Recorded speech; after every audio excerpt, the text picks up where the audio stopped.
Hello, hello, hello, hello. Welcome back to the Random Show with your host, Agostino Zinga.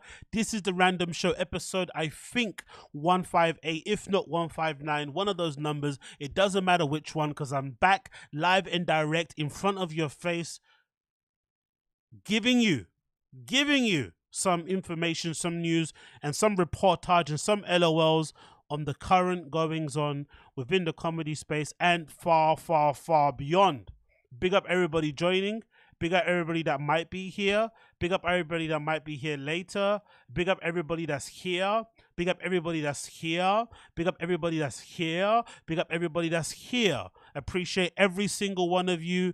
Big up everybody joining in. Appreciation, salutations, bang my line. Big up the stream chat members. Big up everybody logging in, jumping on late. Big up everybody logging in, jumping in early. Big up everybody. Appreciate, love and appreciation. As always, you know the vibes, you know the tension, you know the malarkey, you know how it goes, right? Big up everybody. Appreciate you all. Especially big up to those who have been reaching out via the socials. I haven't really been checking or posting on my Instagram too tough, so apologies for those of you that I've responded back to late. But it is quite nice to see all of you people from all over the world, all types of genders, all types of races contacting me and, you know, just shouting me out and stuff, appreciating the shit that I'm doing here, which is absolutely nothing in the grand scheme of things, right? We're not really curing cancer here. We're not really contributing anything meaningful to the world, but we're having some shits and giggles. We're laughing, we're giggling, we're shitting, we're pissing, right? We're rubbing our belly, we're having a good time. So I do appreciate a lot of the love that I've been getting from people online, etc., etc. Big up everybody out there. Appreciate all of you. I swear to God, I appreciate all of you because you could be doing far better things with your time. On God, you should be doing better things with your time than listening to me. I swear. You probably should be doing way more better, helpful, constructive things, helpful things to your own life than listening to my nonsense rambles. But I do appreciate those of you that do tune in and listen to my nonsense rambles. Thank you. You could be anywhere in the world right now and you're here, right here with me. So big up everybody. Big up the stream chat. Again, if you're liking what you see and you enjoy it, do me a favor, smash that. Like, oh, whoops, what's going on? What's playing? Something's playing in my head. But yeah, smash that like button if you do enjoy it. Obviously that'd be really great. If you don't, then you don't need to smash the like button. But I would appreciate it if you do enjoy the show to smash that like button for me. Please do. Little by little, do it. Please help the kid out. Oh my God, all this noise. What's happening with my headphones right now? I'm having technical difficulties right now. Hold on 1 second. Okay, there we go. It's stopping now. Oh no, it's still going. Okay, cool. Let's lower the sound a bit. There we go. Now it's back to normal. I think so. Anyways, apart from some of my technical difficulties that are just standard protocol over here when it comes to the random show and everything else in between, I hope you are well wherever you may be. Hope you've had a good one. Hope you haven't had any catastrophes happening in your life and you're just enjoying stuff and living your good old self. I have been on the waters, you know, being well behaved this week and stuff, going to the gym, doing a bit of running and whatnot, and trying to get these LBs down so I fit back into my size 32 jeans. I'm a little bit far from it at the moment, not too far. Don't ask me what size, because you never ask a man or a woman, as I identify, about their weight, all right? You just leave that size alone. But let's just say the 32s, you know, they're struggling to get around the waist. Let's just say that, right? One leg might be about a size 32. One thigh at the moment might be a size 32. I might have that fucking natural, organic, God-given BBL in the thighs. I've got a thigh BBL, if that makes sense, right? I've got 5 BBLs. So yeah, anybody that needs some extra fucking grease, contact me and I'll suck some of that shit out of my thighs and I'll post it to you FedEx style. You see me? But yeah, big up everybody in the stream chat. Appreciate every single one of you. Always a pleasure. Never a fucking chore, right? We got some good things to get into, some not so good things to get into, random topics as per usual. Oh, by the way, for those of you who are wondering or those of you who don't care, I have been little by little, I've been updating, but what was I going to say? Oh, I've been updating the podcast. So little by little, I'm going to add the audio podcast on there. And by probably tomorrow, they should be all updated because I hadn't uploaded a new one in a long time. So basically what I'm doing, I'm taking the audio from this show and just turning it into a podcast and putting it on Spotify and Apple and shit, so you can listen to it as a pod if you don't want to just watch the show. So that should be updated. I think I'm up to like episode 131 or something. So I'm slowly but surely doing it through the day. So by Wednesday, because I've got a couple of days off from work this week, so you might see some daytime streams and shit. And in the background, I will be uploading and refreshing that. So just keep checking. And I'm hoping by Wednesday, I'll give you an announcement that it should be all updated now. But I've been updating them slowly but surely. So I do apologize for those of you who've been listening via the podcast things and I haven't been updating them, as I should be. I was just getting lazy, to be honest. So that should be done very, very soon. That should be done very, very, very soon. But yeah, apart from that, all things are good on my end. Hope you are well. We got the stream chat, Trisha Gia, Lucky Duck, Luke D, Natashki, Wagwan my G, Uche, Wagwan my G, Queso Moses, what's good, Stinger Goo. I see all of you in here. Bang your fucking doors, right? Bang your fucking doors. Let it be known that you're in here having a good old time, and we're going to get right on into the show. We're going to have a bit of bants, a bit of walaki, and all of that good stuff. You know me? Big up Sean C, Koila Wagwan, Eric C. Oh, for fuck's sake, Eric C. Don't start with that shit now. Don't start with that shit. I had a proper, good old 40+ minute moan on the D'Agostino Zinga show, which you will see premiered in a few hours on YouTube, but it's available now on all your podcasting flipping applications. But I had a good 40+ minute moan on the Agostino Zinga show. I think the actual full moan was like 1 hour, 30 minutes, but I didn't want to bore people, so I cut it down. I had a good 40+ minute moan about the current predicament with United, but we're not here for that right now. We're not going to talk about that stuff. We're not going to get into that depressive stuff. We're going to talk about other depressive stuff, and we're going to leave it there because Man United stuff is absolutely annoying, drives me crazy, and I want to legitimately jump out the nearest window. I swear to fucking God. So let's not talk about that, please. I beg of you, don't make me sad. That's the only thing I ask, okay? I don't ask for much. All I ask for is flipping thumbs up and likes on the stream if you enjoy it, and don't make me sad, because I'm a sad, sad niggy nog boy. Anyway, moving on. Let's jump right, but let's just jump right into it, right? Most of you guys don't care about this sort of stuff, but I thought I would just provide an update on it regardless, right? I know most of you don't care, but I thought I'd report on it anyway. So, as most of you guys know, I watch No Jumper. No Jumper's had a little bit of a change in host over the last few years, or 18 months, sorry, because of a falling out a lot of the guys had, mainly with Adam 22, some of it concerning interpersonal stuff, but essentially the crew and the clique that was sort of bringing No Jumper back up into prominence kind of went their separate ways, and essentially Adam 22 had to kind of like redo the whole cast again.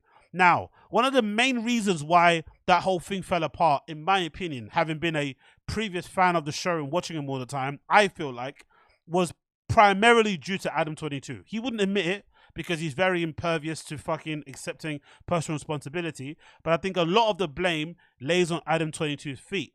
He just wasn't a good leader, manager, boss, because he always had an issue, it seems like, from the beginning, when his hosts that were on the show before, the Addies, the T-Rails, and all the other guys over there. He clearly had an issue that they were obviously creating a lot of drama around the channel and whatever it may be, and bringing all their personal, interpersonal problems onto the shows. And he was also not really too happy that they were kind of profiting and taking the content or the drama that was happening on No Jumper and then using it to launch their own channels, such as back on Fig Community World, Ace Boy Punch Stream, and Community, right, and loads of other things. So he wasn't happy about that. So I feel like Adam in the beginning should have put on his big boy pants, grown some balls, and called it out and put an end to it. Either said it's okay to talk about, or drew a line in the sand and said no more of that stuff. You can't basically do your own thing on the side. It has to be under the umbrella of No Jumper sort of thing. So if you want to do your own thing, bring it in house and we'll profit off of it, or you can't do it. He didn't do that, so things got out of hand to the point where they were fucking doing all this crazy shit, fighting amongst each other. They were airing each other out online. They were exposing each other. It got really toxic very quickly, of course, because the boss didn't step in. Then it got to a point where, unfortunately for Adam, one of the more lamer recent host on there, Lush One, who, as much as I like his hip hop insights and shit, as a person, he's a bit of a dork, unfortunately. And he was the one who, in a way, played a big part in No Jumper's downfall. Because if I'm remembering the story correctly, Lush One, Adam 22 had a conversation with Lush about one of the other hosts on their AD. And I personally don't think that's correct. I don't think as a boss, you should be speaking to other employees about employees that you don't like. That, I think, puts the employee in an odd position. It's also not a really good way to sort of address. It's also not a really good way in terms of like dealing with the hierarchy and the respect factor when it comes to a job. And it's just a really unprofessional. You shouldn't be talking to other employees. You should maybe talk to people in management, the same as you, who are on the same level about the issues. But you shouldn't be going to an employee and saying, "Oh, I don't like so and so." He did that. Lush One's got a big mouth. He couldn't keep that to himself. He gets on Discord and exposes it to a group of people that he thinks are his friends, and they're going to keep it secret. They don't, because it's hot news. They put it out there. And even though the news wasn't that bad, because I think Adam 22, he spoke really badly or didn't speak too glowingly about AD's performance. I think all of us No Jumper fans could agree. AD wasn't really performing as well as he was in the past, maybe because of his outside sort of like interest or sort of gaining traction. Who knows what the issue was? He didn't say nothing technically too bad, but the fact that it came out the way it came out, it didn't make Adam look good. AD obviously was justified to be angry, and Adam 22, who's unwilling to accept personal responsibility, made it probably a lot worse because he didn't apologize or seem that really sorry about it. It plays out how it plays out. Everybody leaves. Cool. For some reason, Adam 22 has a real stick up his ass about Lush, and it seems like he still hasn't got over the fact that Lush played a big role in bringing down No Jumper and getting all those guys to kind of leave. And now he's been having to scrape the bottom of the barrel with his current cast at the moment, who's not really putting up any numbers like that, like the previous guys, or they're not really, no, forget numbers. The shows just aren't as good. Obviously, they've got Sharp, who I'm a big fan of. Flacco is very interesting and engaging and funny and good at content, even though, you know, he chats shit. He's obviously good at what he does, but the other guys, they aren't really a match to the other team that were there. It just is what it is. So Adam 22 still has a lot of animosity against Lush, which is interesting. So Adam 22, out of nowhere, all this stuff happens. Out of nowhere, Adam 22 decides, you know what? I'm going to get back at Lush. I'm going to get back at this guy and expose him once again. So he decides to get on his social media and for some reason just start airing out Lush again. He's not on the show anymore. He's left. He's doing other things. And all of a sudden, Adam 22 is now dunking on Lush. Look what Adam 22 said about Lush, allegedly. This is what he put out. Pick up the No Jumper Reddit for posting it too. So basically, let's just say that there was this guy, hypothetically, and his name was, I don't know, Flush. His name was Flush. And he got a job, like, doing podcasts for this company. Let's call it The Sit Down. And so The Sit Down was like, you know, kind of it's not a huge operation or anything, but they had something going on. And so Flush is actually put in charge of like paying the electric bill. And, you know, it should be easy enough. What is it, like $100, a couple $100 maybe? I don't know. I haven't paid that shit in a long time. But either way, instead of paying it, because he didn't have enough money to pay it, he faked a money order. And he showed them a fake money order so that they would believe that the electric bill was paid. But it wasn't. And they found out because the lights went out for 3 weeks. Now, don't get me wrong. It's a funny story. Allegedly, Lush was in charge of, what's it called? I think it's called the Drop Down or the Come Up. I forgot what the show was called that he was in charge of for a while. He was in charge of paying the light bill. He didn't pay it. The lights got turned off. And now it's been, you know, maybe people are going around saying maybe Lush stole the money. I'm not sure how it works out when you're working the sort of things. Do the company give you a certain amount to pay the bill? Do you pay it out of your own pocket, then claim expenses? I don't know. But I guess the assumption here is that Lush doesn't have any money, which is interesting because Lush's brother, if I'm not mistaken, is a big high-flying executive. Lush comes from, you know, from a decent, well-to-do family, and somehow he gets himself in these weird positions. Who knows? Family dynamics are odd. Maybe, you know, his family have cut him off. I'm not really too sure. But either way, it seems like such an unnecessary thing to blast out to people, because I'm sure this is something that he's discussed with people behind the scenes, right? Which is what it is. But to let the public know about this sort of stuff, it's like, what's that got to do with us? That's none of our business. It's a bit funny, I get it, but I don't really see why he wanted to share this information.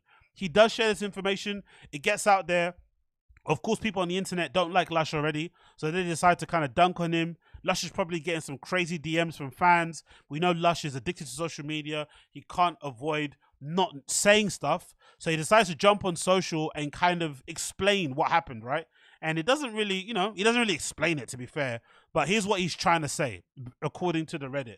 Let me put it up on the screen. Bear with me a second as I get it up on here. So Lush decides to jump on Reddit.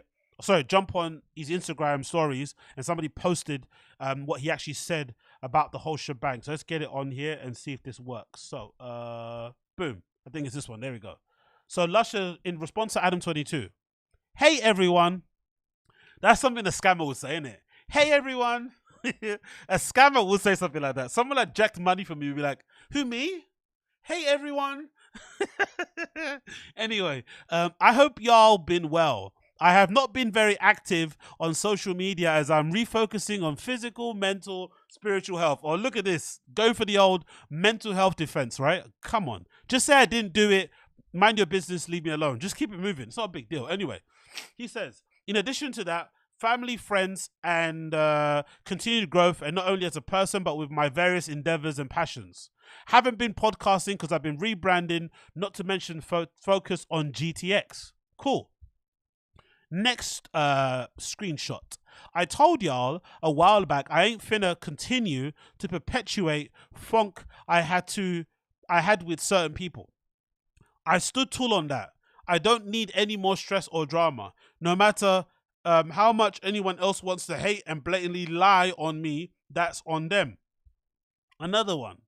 Yeah, that shit is cap though, and I got way more important things to focus on than trying to convince anyone otherwise. Might do a stream to catch y'all up with what's been going on later today. So Lush vehemently, aggressively calls cap on the allegations that he has not been paying the light bill at the come up. That's what the show's called, the come up, or pocketing the light bill money, whatever, to allegedly buy an 8-ball. Allegedly, who knows? That's why they call him Cocaine Bot. Allegedly, who knows?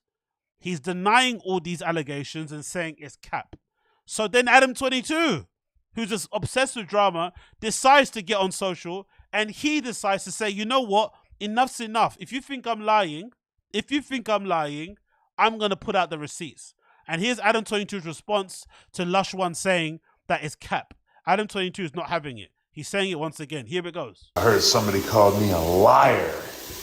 Well, if I'm a liar and you're going to go on live stream tonight and explain how I'm a liar, just keep in mind that I have screenshots of the exact people that you used to be employed by telling me the exact story that I put on my story last night. So if you want to call me a liar, that would be amazing, because do a whole stream, talk about how I'm a liar, then I'll post the screenshots proving I'm not a liar.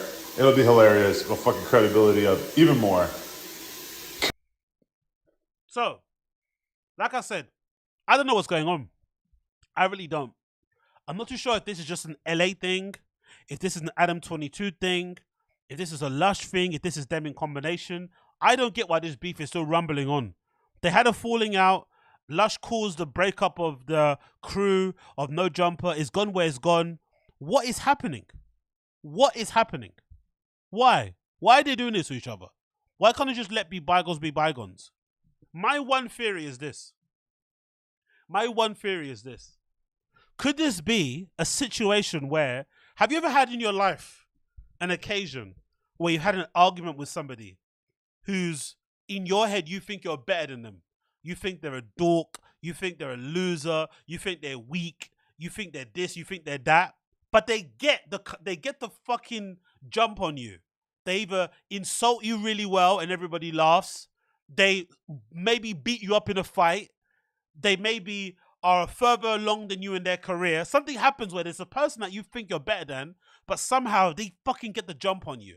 And it just, you can't let that shit go. It just sticks with you inside, like, fuck. Or it's like when you imagine, or when you bump into somebody you don't like, but you don't say the thing that you imagine you were going to say to them, and they maybe say something to you that kind of sits in your fucking, cerebral cortex, and you just can't let it go.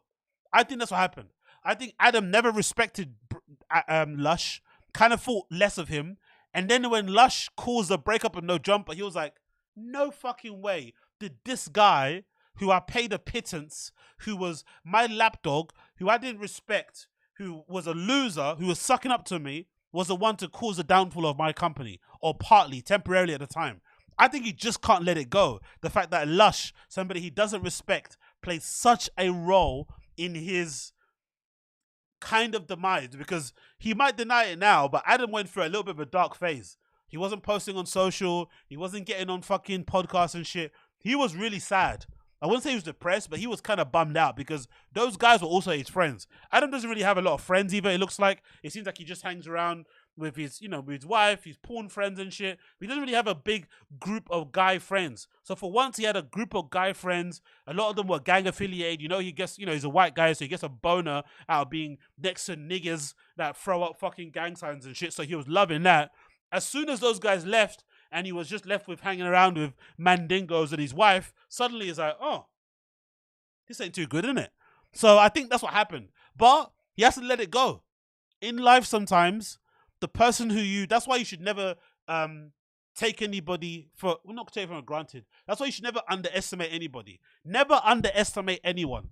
Never think just because you are on paper more intelligent, you are on paper more successful, you might have a more stable relationship with your parents or with your friends, that you are better than anybody. You're not. We all just get born in different circumstances. We respond to the circumstances, how we respond to them, and we try to make the best out of the situation that we're dealt with, or the cards we're dealt with. That's all we have to do in life. Don't ever think you're better than anybody, because you're definitely not, right? Unless a person's redacted. But I think because of that ego, because of that cockiness, the LUSH situation humbled him. It humbled him, and now he can't let it go. It still eats away at him. He's probably in the shower, as he is now, looking like, you know, Lush might be sucking him off. He's probably standing there thinking, fuck, man. How did this dork, how did this lame-o, how did this loser do this? How did he lead to the fucking demise of everything that's happening? How? You just can't figure it out. And I think he has to let it go and move on, because these are two grown men. One's approaching his 40s, one's probably in his 40s with a family. I don't get this beef. It's tired, it's dragged out, leave it alone. I get it. You don't like Lush, Lush doesn't like you, or whatever it may be, and just move on. Please move on. But I have a feeling it's also what they do in LA, these content creators. They kind of create conflict out of nothing for like back and forth. Like he said already, why don't you prove I'm a liar? Then I can post my receipts that you're lying, and then you credit. It's like they love this. It's like wrestling. It's so weird. There's no real issues. It's all kind of that they're just creating drama. It's like, bros, can everybody just relax? Can everybody go and visit their families? Can everybody go and kick a ball in the park? Can you go and feed some ducks in a pond? Can you read a book?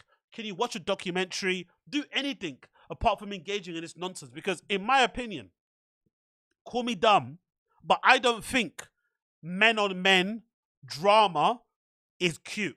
It doesn't work on men. It just makes you look incredibly loserish. Women can do it and it's fine. The gays can do it and it's amazing. I love watching that shit. There's no better thing I love watching than a couple of gay guys squabbling. The way they have, the gift they have with words, amazing. Never pick a fight verbally with a gay guy, by the way. Even physically, because especially some gay guys are brought up in certain areas where they've been in, you know, they've confronted a lot of issues. They'll probably kick your ass. But I think men in general should avoid the dramatic social media reality TV show fake beef thing. It's so lame. It's so redacted. I nearly said the actual word, but it's so redacted, right, that it beggars belief. Please look after your child. Take your dog out for a walk. Mind your business. If you don't like somebody, air out your grievances and leave it is. I think every man should have the opportunity to get in front of a camera on Instagram and say, fuck you for this, fuck you for that, and then leave it there. It's really uncouth to be on the social media like these goons online, like shouting at your ops. On 6-0, on 6-0, I'ma ride on you. I'ma spin the block on 6-0. Fuck you, fuck your mother, on my mama, on my this. It's like, bro, tranquilo, calmate, whatever it is. Take it easy. It's not that deep, okay? It's not that deep. But hey, what do I know? What do I know, okay? Bloody hell, man. It's so fucking loser. I'm like, what are you guys doing? Why are you all doing this stuff? Could you please leave it alone and chill? So, next on list here. Next. I have to say, that YouTuber fight card this past weekend was the final confirmation that I needed that I'm never watching a YouTube fight card ever again. I am never watching a fight card that includes YouTubers and influencers ever again. Ever. I was so happy I didn't have to stream that shit. I was so happy I didn't have to watch that shit on stream. I swear to God, it was so fucking shit. One of the worst bits of content I have ever watched. And don't take that as me being cocky. I watch a lot of shit fucking content. I consume a lot of terrible media in my eyes, right? I'm just permanently online, just so I'm not better than anybody. But that was so bad. I don't know what to say. That was so bad. So bad. And the reason why it was bad was this. And I think it's partly my fault, right? I got duped by the marketing.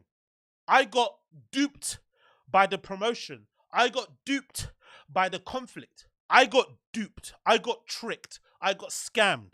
Like a Romanian lady selling you an iPhone on the street for £10 and you open it, it's a brick, right? I got fucking duped.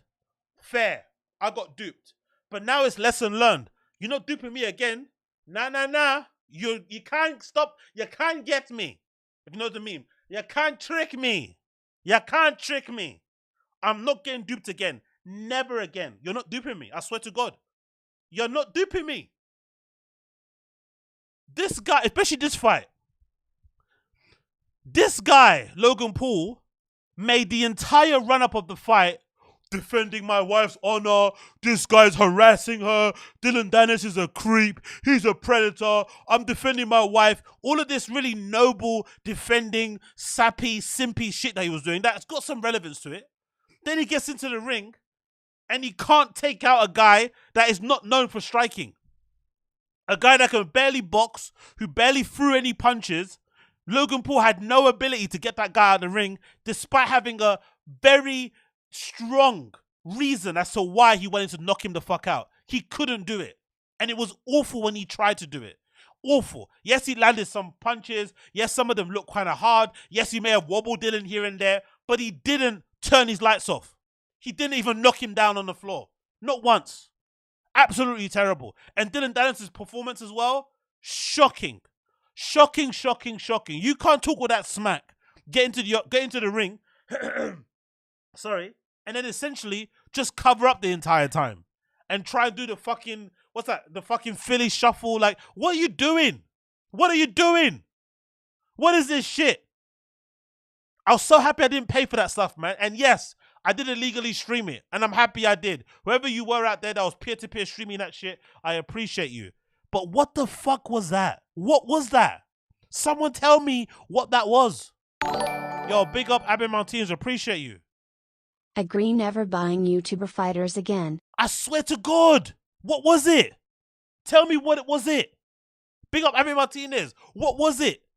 And before, you remember before, when they used to do YouTuber fights, they'd have professional fighters on the same card.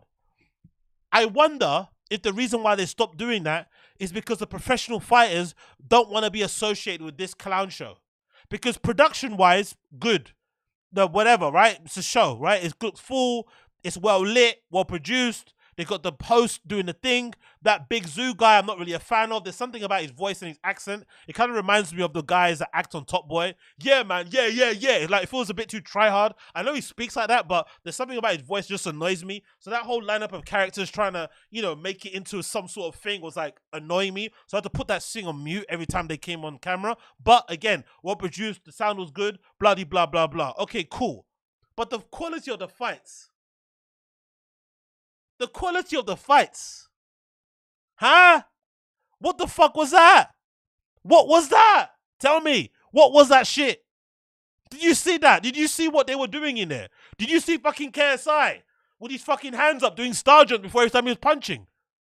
Did you see KSI doing star jumps every time he was about to punch? Star jumps, star jumps. Why was KSI doing star jumps? Why was KSI looking like Stephen Wonderboy Thompson in the fucking ring? What was that fucking kick karate thing going on there? Please someone tell me. Same move every time. Punch, lean in, overhand right. Double jab, lean in, overhand right. Jumping jab. What the fuck is that? That shit can work outside of a nightclub when somebody's lit off a couple of 8 balls and some beer. But in an actual boxing ring against a trained fighter, if Tommy Fury was good, he'll just duck that, bang, right hook, you're out. The same move every single time. The Tommy Fury KSI fight. Let me calm down. Let me calm down. Let me calm down. The Tommy Fury KSI fight might be the most horrible fight I've watched in my entire life. Point blank period. Tommy Fury should hang his head in shame. You cannot jump up and be happy about that performance. That was up there with fucking Brendan Schaub when he did that fucking metamorphosis. You remember he did that jiu-jitsu fight and he just shut that guy down. He didn't engage. That was the same level of fighting that he did against fucking KSI. Fair enough, KSI was terrible, but at least KSI was trying to knock Tommy Fury's head off his shoulders, provide some level of entertainment, go in an actual fight. Tommy Fury wasn't even sticking the jab, sticking behind the jab. Every time they got close, locked in. Locked in. Yes, he was inflicting a bit more damage on the inside. Yes, he maybe landed more the majority of the punches, but still, shocking. Shocking, bro. Shocking. What the fuck was that? Tommy Fury KSI, what was that? Tell me. Someone tell me. I was embarrassed for Tommy Fury screaming and shouting like he did something. I was also embarrassed for KSI thinking he actually won. Having pride in that type of fighting, I'm embarrassed for you. I'm embarrassed for both. Tommy Fury jumping up and down like he won a belt, embarrassing. KSI being pissed and, oh my God, I'm going to appeal. Yo, big up at Ricky Picture. Appreciate you, brother. The only good YouTuber fight was Boogie versus Wings. Yeah, it actually was. You know what? Actually, Ricky Picture, you're actually right. That Wings Boogie fight was pretty decent, especially for Wings. Wings actually looked pretty decent. I wonder, did Wings land more punches against Boogie than Dylan Danis landed against Logan Paul? Probably, right? Probably. Wings of Redemption, 400 pounds. Boogie, 500 pounds. But both can't fight. One of them had shorts that didn't fit properly. They probably landed more punches than Dylan Danis. That was embarrassing. And you know what the most embarrassing part about that Dylan Danis-Logan Paul fight was the end. When he tried to get the guy in a fucking jumping, whatever guillotine thing it was, didn't sink it in properly, slipped off, and then got punched in the face on the way down. Dylan Danis tried to go for the jugular, tried to create a bit of controversy at the end and choke Logan out, and he couldn't even manage to choke him out. He couldn't even be a scumbag properly at the end there. Then when the security, again, big up Logan Paul's security, that guy deserves a raise. He jumped in instantly. He jumped in before, but he jumped in again at the end and made sure to get right in front of Dylan. Dylan tried to punch him. He ducked that shit super easy. There is something to be said about, yo, big up Abby Martinez. Appreciate it, brother. Logan and Dillon should be ashamed. I'll talk no violence. There is something, big up Abby Martinez. Appreciate it for the super chat, brother. Thank you. Of course they should be ashamed. There's something to be said, right? And I think KSI did mention it on his Twitter. KSI was like, oh yeah, this dork or this geek nerd guy who had no boxing experience went toe-to-toe with somebody that's a legit boxer and stuff. I should be proud, blah, blah, blah, blah. Yeah, for sure, for sure. I definitely think there's a lot of pride to be had if you're KSI and you were somebody that used to stream, didn't really care about boxing or anything physical in that way, and then you suddenly went from not knowing how to fight at all to now being somebody that can actually fight in a boxing ring and could probably, you know, compared to regular guys walking the street, he could probably beat up most people, right? Cool, because you have some semblance of training, no problem. But what I realized quite quickly was that entertainment level, for us spectators, watching people who don't know what they're doing or who are amateurs in what they're doing on this type of stage isn't fun. It might be fun in your local gym to watch somebody having a fight and a scrap, but there's nothing really fun about having people that have just learned how to fight at this kind of level. It does nothing to you, really. It does nothing for you. It's not entertaining. It's not fun. You don't learn anything. It's just a waste of time for everybody included. Like, why are we watching this stuff? People that are like severely mismatched, people that aren't that great. It's honestly shocking. But the most person I feel like should be really embarrassed is Tommy Fury. Tommy Fury actually has aspirations to be pro. Getting in that ring and letting it get so close with a YouTuber like KSI, who has no aspirations to become pro, should be the most embarrassing thing. He does not look good at all. Compared to his fucking brother also, Tyson Fury, he looks shocking. He may have the better build, he may look aesthetically more pleasing in the face, but when it comes to boxing, he's not even close. He might even be worse fighter than his dad, John Fury, sorry. Put some respect on Papa Fury's name. He might be a worse fighter than his dad, because his dad's got a pretty sketchy record when it comes to some of the gypsy fights that he's been involved in, or bare knuckle fights, whatever you want to call them. Tommy Fury is really bad. If people think Anthony Joshua is overrated, I don't know what this guy is. If you think Anthony Joshua has got to where he's got to because of his looks, because of the Olympic performance and shit, Tommy Fury is really, really bad. The fact that he let the fight go to a decision, the fact that people online think that KSI was robbed, that is a bad indictment on Tommy Fury. He should be very, very annoyed at his performance. That's a performance that should really make you want to change everything and approach fighting differently, or be humble enough to be like, you know what? It's not for me. Or if he wants, which would be really admirable, to say, you know what? I'm going to do the YouTube thing. Because he's always saying he wants to go pro. If he wants to go pro, no. If you want to do the YouTube thing, okay, no problem. But me personally, Agostino, I'm never watching a YouTube fight card ever again. I actually like boxing. I actually like UFC and MMA. I actually like watching people at the highest levels perform. It's good to watch, right? Even football. I played it at a normal level, not decent, a normal level. Sunday League isn't anything to shout home about. But I love the game. I've watched it all my life. I get it. But I'm not subjecting myself to watching people who are no good, who are no better than me after 30 days of doing a group point Muay Thai class. I don't give a fuck. I'd still perform to the same level as these guys, but I'm not getting you to buy my pay-per-view. I wouldn't even dare to even offer that as a fucking suggestion. So I'm not wasting my time ever again watching this shit. It honestly pissed me off. So much so, I didn't even watch what the fucking decision was. I found out the next day. When the fight ended, I smashed my laptop down. I did this. I was watching it on my air, and I did this, right? I was watching it. Let me get the fucking thing back on the screen. I was watching the fight like that. It was on. It didn't go. And I just went. That's how angry I was. I did this. I'm never doing it again. Never doing it again. Never watching a YouTube fight card ever again. I swear my life. I refuse. I refuse. I refuse. I refuse. Absolute. And they're saying online now, oh, the pay-per-view made 1.3 million buys. Congratulations. That's the last time you're getting my attention. You're getting my eyes. Never again. You're getting my attention, my interest. I'm not interested. I don't give a fuck. What a waste of time. Honestly. Shocking all around.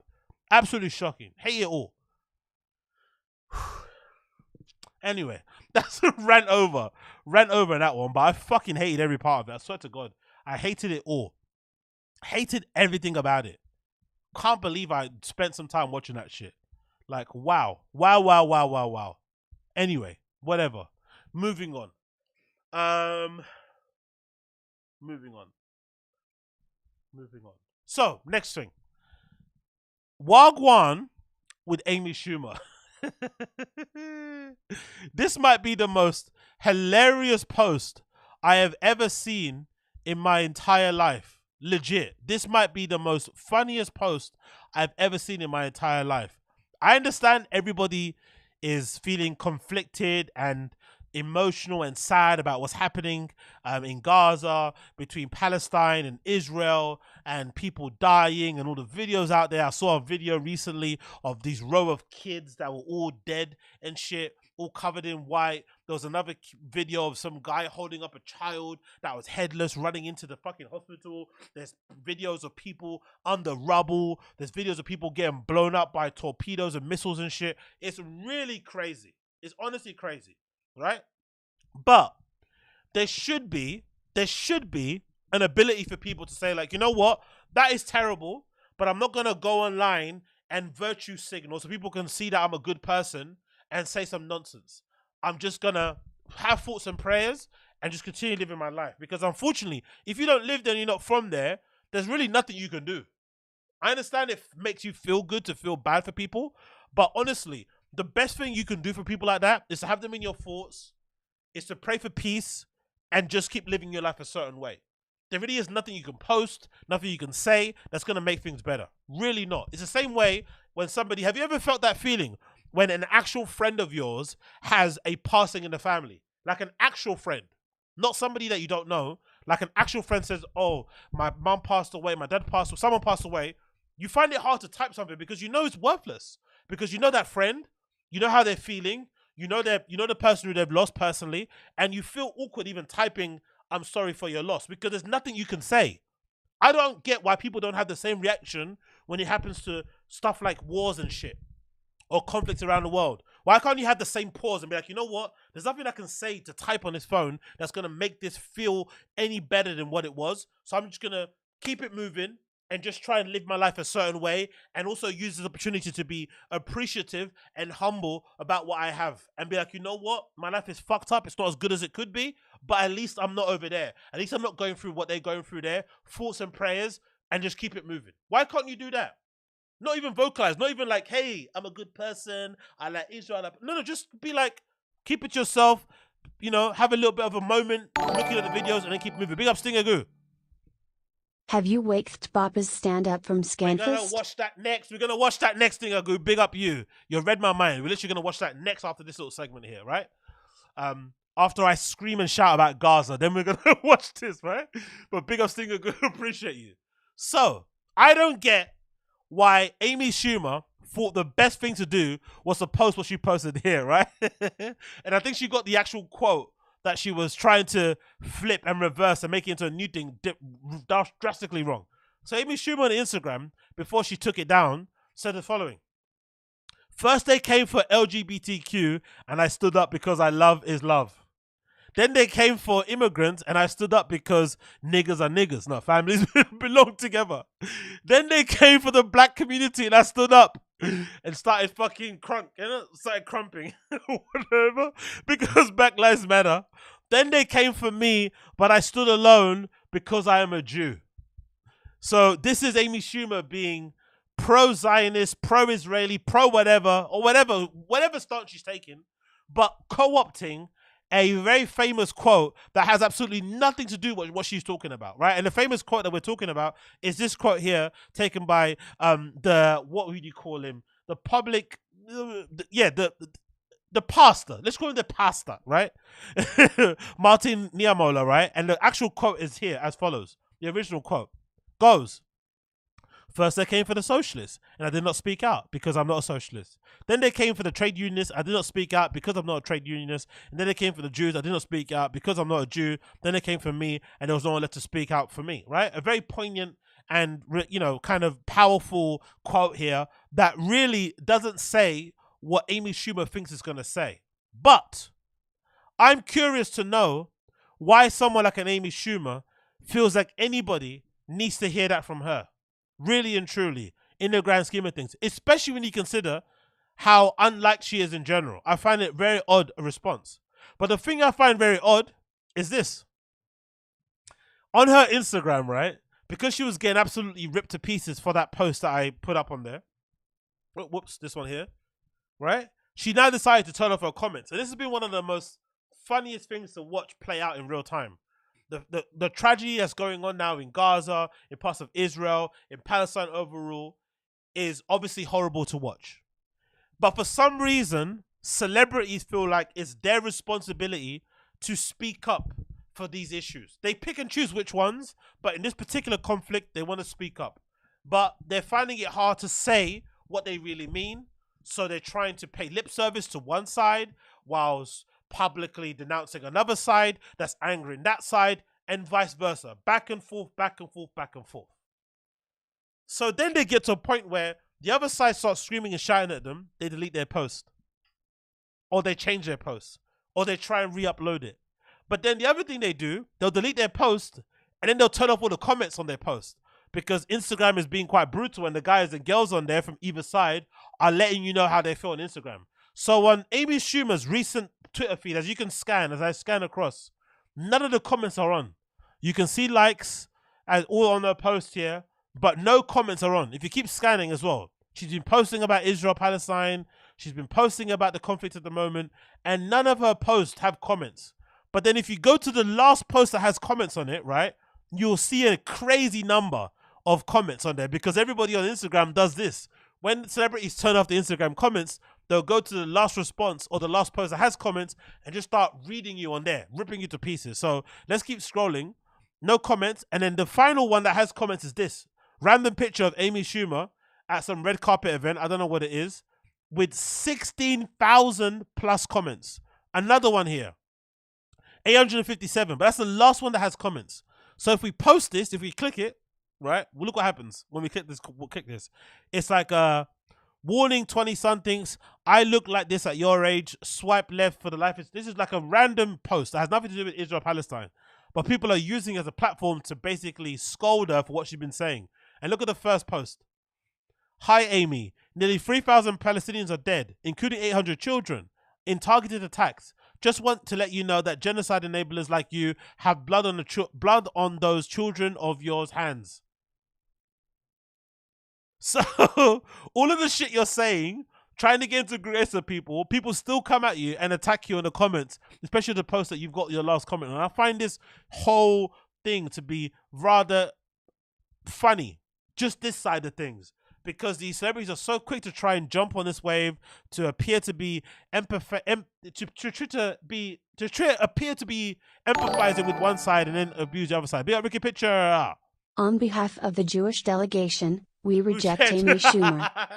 Exactly. She just big up Ricky Picture. We reject Amy Schumer.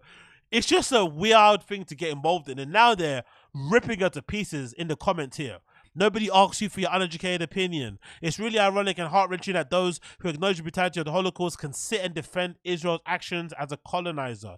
You show your naivete with every word, and you type. And I only hope you open your mind to do your own research on issues as opposed to institutional propaganda you've been fed by your upbringing. Bloody hell. Amy, you are doubling down on one side of the story while completely dehumanizing Palestinians. Another one. I'm Jewish and I do not support Israel. It's wrong for you to act like they have not committed savage violence against the Palestinians as well. Don't invoke the Holocaust to excuse their own genocidal oppression of another people. I think it's so funny that you're calling people out for not supporting Israel but won't let comments on any of your posts. You don't want peace. You want to jump on this bandwagon to show that you sound like you know what's going on, but you are actively choosing not to see the blatant racism by Palestinians that have been facing for 75 years. If you're against violence against children, where are your posts on the apartheid? Oh, Sarah Stevens coming with the bangers. Another one, you blindly swallowed up every Israel rhetoric that you end up contradicting yourself. You wrote, this isn't about occupation. You admit your people occupy Palestine land and have been for ages. They've killed people, including children. They bombed for 70 plus years. You're aware that Israel existed because of Zionists and that didn't care who suffered as long as they created a state for themselves. You have colonizers mindset and IG. So she's getting absolutely brutalized on a post that has nothing to do with Israel-Palestine. I love this trend that we're seeing at the moment. Celebrity puts up posts in support of one side or the other, gets shamed into deleting it or of re-uploading another picture, then turns off comments, and then has people flooding a post that has nothing to do with the post that she's talking about, comments to air their grievances. I love it. I swear to God. Because sometimes it's a picture of like them carrying a baby or at their wedding that's got the last comments on, and you just see people on the comments just ripping into them. The contrast is utterly delightful. I swear to God it is. It really is delightful. And yeah, Amy Schumer kind of, you know, it is what it is. She wanted to be involved. She wanted to be a part of the conversation. Now you're a part of the conversation. There you go. You know, you got what you wanted. I hope you're happy now. Let's see how this plays out. Let's see how it plays out. But there's also a side of me that kind of respects her for saying what she actually feels, because she's got fuck you money. She's made a lot of money over the years, so she's probably in a position where she can afford to say what she wants, even though some would say her side and her stance. Hey, big up Austin Casey, appreciate you, brother. Thank you for the $5. Sorry, I just got here. What did I miss? Did you watch any of the YouTube fights? JK. You got me. You got me. Ha ha ha. Big up Austin Casey, appreciate you. But yeah, part of me kind of respects her for saying what she's saying, but then, because, you know, she knows the risk that it could come with. But a part of me also understands she's also saying the thing that goes with the industry. And if you don't know what I'm talking about, I'm not going to go into it, but, you know, she's, you know. It's not like she's going to get cancelled in Hollywood for saying what she's saying. Big up, Code Senate Note. Majority Leader Chuck Schumer is Amy's cousin. All of it is BS. No choosing sides for me. I choose Jesus. Really? I had no idea about that. I didn't know Chuck Schumer was Amy's cousin. That explains a lot. Okay, fair enough. Fair play. But yeah, hey, it is what it is. The funniest story for me has been the story about Amy Schumer was going to be Barbie, or was going to did you hear about that story? Let me see if I can get it up on here. I was like, excuse me? Directing it. So no, she wanted to be actually Barbie. Let's see if I can get it up on here. That story made me fucking laugh, because without being rude, she's fucking ugly. Like, really ugly. So for her to think that she could look like Barbie is really crazy. But let me see if I can find this story. Yeah, there we go. So yeah, Hollywood Reporter, right? This woman thought she was gonna be Barbie. Yo, I love to be that delusional. I swear to God, I love it in my own mind. If I thought I looked like Chris Brown or something, I thought I would love that. If I could exist in the world and think, yeah, I look like Chris Brown, right? I look like fucking, I don't know, Maluma or some shit, right? Whoever the handsome guy is out there. I'd love it if in my brain I could have that ability to just trick myself into thinking I look like these people. That'd be a great way to kind of exist in the world. Let me see if I can get up on here. Let's hopefully this works. Bear with me a second. There we go. So it says here, Amy Schumer reveals how she felt after seeing Barbie. Amy Schumer, like many moviegoers, took part in the Barbenheimer. Schumer, an Instagram post on Monday, wrote that she really enjoyed both films, but she felt, get out of here. But she felt, But she joked that she thinks that she should have played Emily Blunt's role in Oppenheimer. Blunt plays Kitty, the wife. Do better, Hollywood, she jokingly captioned. She's not joking, by the way. While Schumer doesn't appear to have been attached to the star-studded Oppenheimer cast, the comedian was tapped. Yeah, look at this. The comedian was tapped to star as the titular doll, titular, as in tits. Interesting. In a live-action movie that was set up by Sony in 2016. With Schumer, again, her sister and frequent writing partner Kim Carmela taking a pass at the script. The film was described as a fish out of water story about a woman kicked out of Barbie Land for not being perfect enough. Schumer dropped out of the project 4 months later, citing scheduling conflicts. Anne Hathaway was then imagine going from Anne Hathaway, who's basically the perfect white woman, right? She's basically the archetypal fucking white woman doll, right? Anne Hathaway, she's fucking gorgeous. Like, looks good in clothes, just looks good visually, photogenic, has a great manner about her, seems very kind. You don't really hear bad words about her. She's like the prototype perfect Hollywood star, right? Imagine going from Amy Schumer to fucking Anne Hathaway. The casting decisions in Hollywood are fucking wild. Imagine, like, what? That's a mind blow. But I'm curious to see, what did Amy Schumer look like in 2016? I'm curious to see this. What did she look like in 2016? Because maybe I'm being rude, because I think she's super ugly, but maybe she might have looked really good back in 2016. Let's see.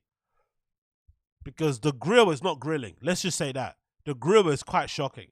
I'm not gonna lie. Yeah, come on, bro. Come on. Amy who? Barbie who, man? Maybe Larby.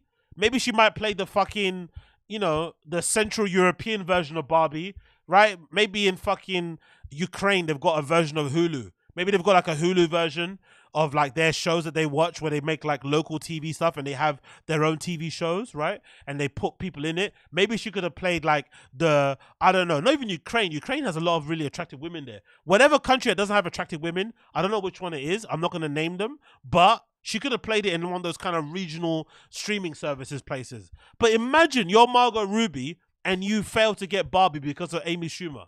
Imagine this lady getting Barbie ahead of you. That would be shocking. So it's actually a good thing that it happened, to be honest, because she is legitimately one of the most unpleasant people to look at on camera that I've ever seen in my entire life. And the fact that she's kind of disappeared from the limelight and doesn't necessarily come online anymore or do comedy or is in our screens is actually a good thing. She's up there with, who's the girl from Girls in terms of being aggressively ugly? Who's that woman from Girls? Lena Dunham. Yeah, Lena Dunham and Amy Schumer might be in the top 5 ugliest women in the history of television or of media. Amy Schumer and Lena Dunham, sorry. Top 5 uglies. Top 5 uglies. Like, God almighty, bro. Like, what the fuck is this? That's why I never got Girls.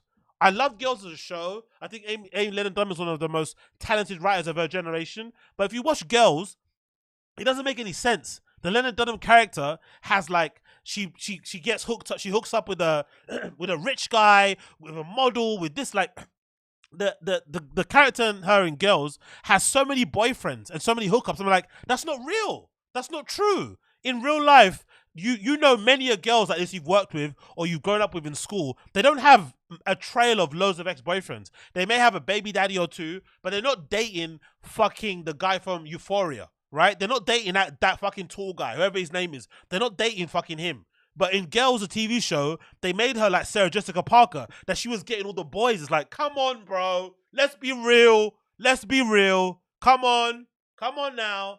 Come on. Let's be serious. I know everybody, beauty is in the eye of the beholder, right? I get it. I understand. We're all made perfect under God's image, blah, blah, blah, blah, blah. But let's call a spade, right? I'm not fucking Denzel. She's not fucking Kim Kardashian. Like, let's be fair. Come on. Come on. Like, this woman is top 5 uglies. Her and Amy Schumer. Honestly. Actually, I'm surprised. What has Lena Dunham said about fucking Israel-Palestine? What has she said? What has she said? I'm interested to know. What has she said about Israel-Palestine? Is she also Jewish? I think she is, right? What's she said about it? Has she said anything? Oh, she's been quiet. Okay, no news. No news about her and Israel-Palestine. Fair play. She's been very quiet. She hasn't said nothing about it. But yeah, big up Amy Schumer and Lena Dunham. Definitely the top 5 butters out there. Has to be. If there's top 5 lengers, there has to be top 5 butters. We should actually bring that back. Do you remember that site, Hot or Not? That would definitely not work now. It's too toxic, but we need to bring that back, man. The top 5 lengers and the top 5 butters. Let's bring that back. Let's compete for shallow attractiveness in this world again. Let's bring back calling people ugly, calling people hot. Let's bring that fucking shit back. Come on. We're not all born with good features and photogenic fucking faces. Let's just call it as it is, because we know in real life, some people are ugly, some people are beautiful. All right? Have I maybe had a history of dating uglies? Yeah. Kill me, sue me, right? But I take what I'm given. I give it what's available. Have I or have I not had a very sketchy history with dating some, people that might look like Lena Dunham? Yes. Is it coming from a personal experience? Yes. Am I projecting? Yes. Hey, pain and torment always comes from a personal place, my friends. Personal praise, okay? So when you see some of my history, if you see some people coming out saying some stuff about me, you won't be shocked. You'll be like, hold on, didn't AZ say she was, That's where it comes from. Any sort of pain is always an internal projection. All the time. Big up the ladies them out there. Big up the ladies them. Keep it quiet.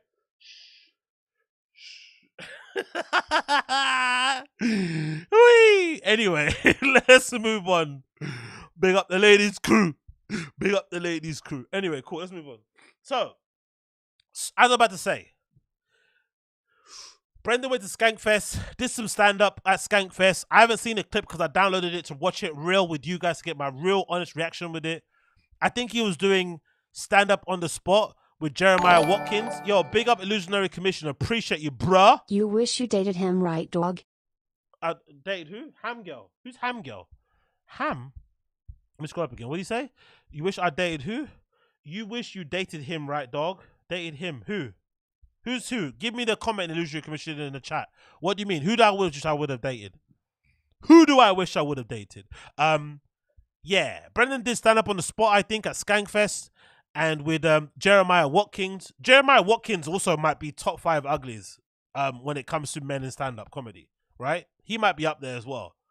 I don't know what the ladies are saying in the chat, but do you girls think Jeremiah Watkins is good looking? Because Jeremiah Watkins makes Brendan look like Brad Pitt in this picture. I'm not going to lie. That's do you know what I mean? No lips, the nose, like, it's a lot.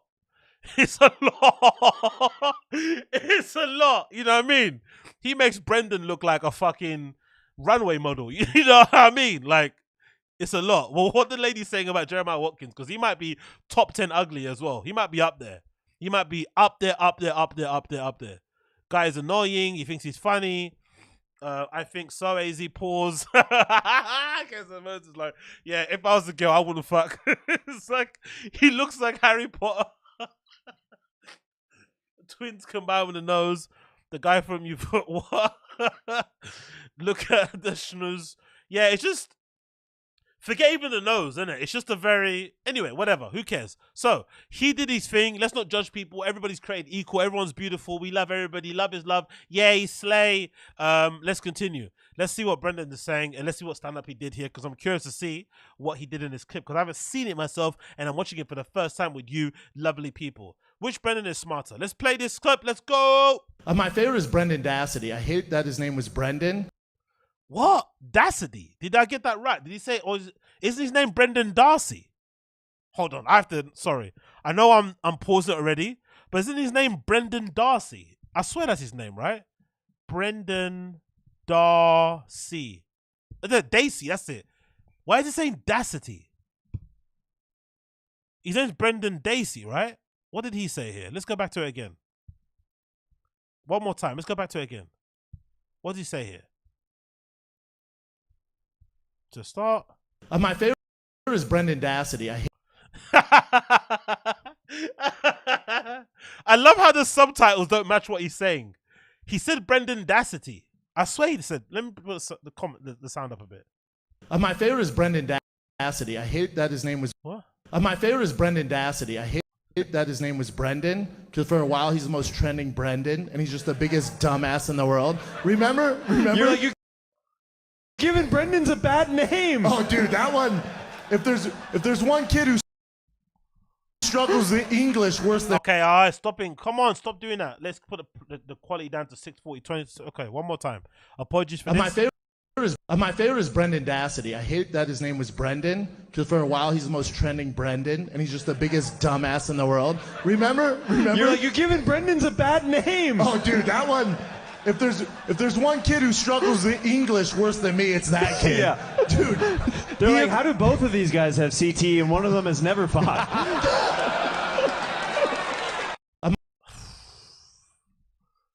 Again, Jeremiah Watkins isn't Dave Chappelle, but the difference in stand-up is just night and day, innit? Brendan was going to go into his whole fucking podcast, better than England, and Jeremiah, with a couple of quick zingers on the spot, completely swept him. That was kind of sad to watch, I'm not going to lie. It's good that he's doing this sort of stuff. It's probably going to give him good chops, Brendan. But the difference in levels between Jeremiah Watkins or Jeremiah, is that his name? Jeremiah Watkins, right? Is his name Jeremiah Watkins? Am I getting it right? I swear it's Jeremiah Watkins. Hopefully it's Jeremiah Watkins. The difference between Jeremiah and Brendan is really crazy. One more time from the top. My favorite is Brendan Dassity. I hate that his name was Brendan, because for a while he's the most trending Brendan, and he's just the biggest dumbass in the world. Remember? You're giving Brendan's a bad name. Oh, dude, that one. If there's one kid who struggles with English worse than me, it's that kid. Yeah. Dude. They're like, how do both of these guys have CT and one of them has never fought? Oh, you actually killed him there. You absolutely killed him there. So big up Jeremiah for doing really well there, really on the spot. But again, the difference in quality between these two guys is shocking, really and truly. Yeah, exactly. As Rogan says, there's levels to this. Fucking hell, bro. Hey, at least he's doing them. He should do this more often. So I'm not too, whatever. I'm not going to stick on it too much. So big up him for at least putting himself forward to do this sort of stuff. It will obviously improve his comedic chops. But the difference in levels is very, very obvious. So big up him for doing what he's doing. It's good, it's bad, whatever it may be. So, moving on quickly. Let's talk about a little bit regarding the DJ Envy situation. So DJ Envy, as you know, from the Breakfast Club, right? This is DJ Envy, right? That guy, he's unfortunately being sued by a bunch of people that he got involved with in terms of the business, in terms of like flipping houses and shit. You're going to find out most of it on the report. It's looking really bad for him. It's looking like he might spend some time in the good old prison system. And it's still blowing my mind, this whole thing, because I still can't work out why DJ Envy promoted his business partner, the Caesar guy, on his show, The Breakfast Club. He essentially brought a scammer to his place of work and used his workplace as a place to promote him in order to get more leads and shit. It's fucking wild. There's one thing to scam your fans outside of the job that you do, your 9-to-5 occupation, but to bring a scammer on your actual platform, on your radio show, syndicated to fucking millions of people, is legitimately insane. I still can't work out why he did this. But there's also a part of me that also thinks to myself, isn't this really a sad indictment on the power of celebrity? Big up Illusionary Commission. Appreciate you, brother. I love you being an honest homosexual. You're 100. Big up Illusionary Commission. I appreciate you, brother. I appreciate you. I wish I was more accepted by the homosexual community, but they don't like me, man. They really don't, unfortunately. I try my best to ingratiate myself with that community of people, but I don't know. I just think there's maybe they have a radar where they're able to just like, they feel people and feel like sometimes they're not gonna get. I don't know. There's something odd about it. I never understood why I can never really make gay guy friends. I want to be so part of their community. I love the shit that they obviously love when it comes to fashion, when it comes to techno. I go to usually some of the same clubs that they go to, but they never want to be my friend. They never want to be my friend. And I don't really know why it is. I really don't know why it is. Who knows? There's something to do with it. Maybe because I'm ugly. Maybe in the gay world, I'm the Leonard Dunham of the gay community. Maybe when I go to techno clubs, I'm like Amy Schumer. I'm like Amy Schumer going to Ibiza. Right? Like, everyone's like, maybe, I don't know. Maybe that's my karma. But anyway, I wish they would like me, but they don't. So, Uche, it's my man Dingo energy. I'm coming in all cock, all sports, all macho, and they're not liking it. I don't know. Who knows? So, what I was saying about DJ. Oh, Envy is in big trouble. Let's go and watch the video report here, courtesy of the news, and you can see what I'm talking about, because this is kind of wild story. Let's play it so you can hear Wild One. Team exclusive investigation involving a real estate deal and one of the most recognizable voices in radio. Investors in a real estate venture say they were swindled out of millions of dollars. And they argue syndicated radio rapper Rashawn Casey, better known as DJ Envy from the show The Breakfast Club, promoted these deals. Investigative reporter Sarah Wallace talked to the alleged victims and has the response to those mounting accusations you're about to hear for the first time. Did they call him a radio rapper? Did I get that right? I love when they call him a radio rapper. One more time. Venture say they were swindled out of millions of dollars. And they argue syndicated radio rapper Rashawn. I love it when they do that to black people. YouTube rapper Agostino has been indicted on that rapper. What? Shut up and rap, shut up and dribble. That's all we're good for, isn't it, right? Laughing and joking, doing our little fucking dances and shit, and rapping. All right, cool, man. Cool. Rashawn Casey, better known as DJ Envy from the show The Breakfast Club, promoted these deals. Investigative reporter Sarah Wallace talked to the alleged victims and has the response to those mounting accusations you're about to hear for the first time. We've helped so many people, not just regular people, but celebrities, athletes, executives. That's DJ Envy on his syndicated iHeart radio show, The Breakfast Club. He's often promoted the real estate venture of his pal, Cesar PENA. You might know him on Instagram as Flippin' NJ. But it's more than just a passing endorsement. You could partner with us on some deals, make some money with us. Envy and Cesar have teamed up for seminars, including one at the Jacob Javits Convention Center, pitching opportunities to flip properties, often in distressed areas of New Jersey. By the way, guys, you know what makes this scam really evil? Because I've been digging into it. I've been going down a bit of a rabbit hole. There's loads of people online who are doing really great commentary on it. There's a credit guy. There's another guy, I think, called JT. There's obviously Tony the Closer that's been blowing it up. But you know what's really evil about this scam?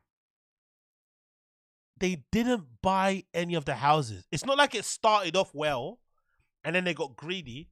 From the beginning, they never owned the homes that they said that they were going to be flipping. Because the idea behind it was that they would have this house, they would have people buy a part of it, a portion of it, or the whole of it. Then they would guarantee outcomes and, you know, money back and shit. And then obviously you'd get your return. But they never owned the properties. They didn't own them. None of them. They just took people's money and spent it on fucking DoorDash and buying fucking Chanel and shit. Crazy. $200,000 and looks like we're never going to get it back.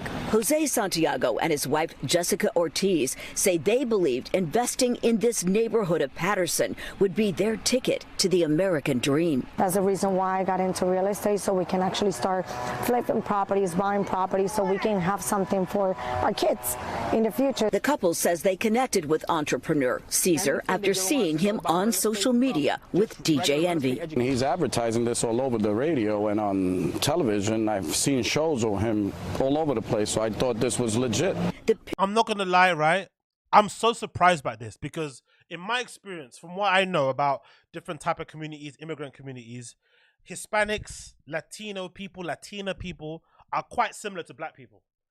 Sometimes I feel like we're very skeptical people. We have the skeptical hippo eyes. We can spot scams out because, you know, we come from rough places. We've had horrible upbringings. Money is scarce. You're not really easy to kind of open your hand and give money to people just like that willy-nilly.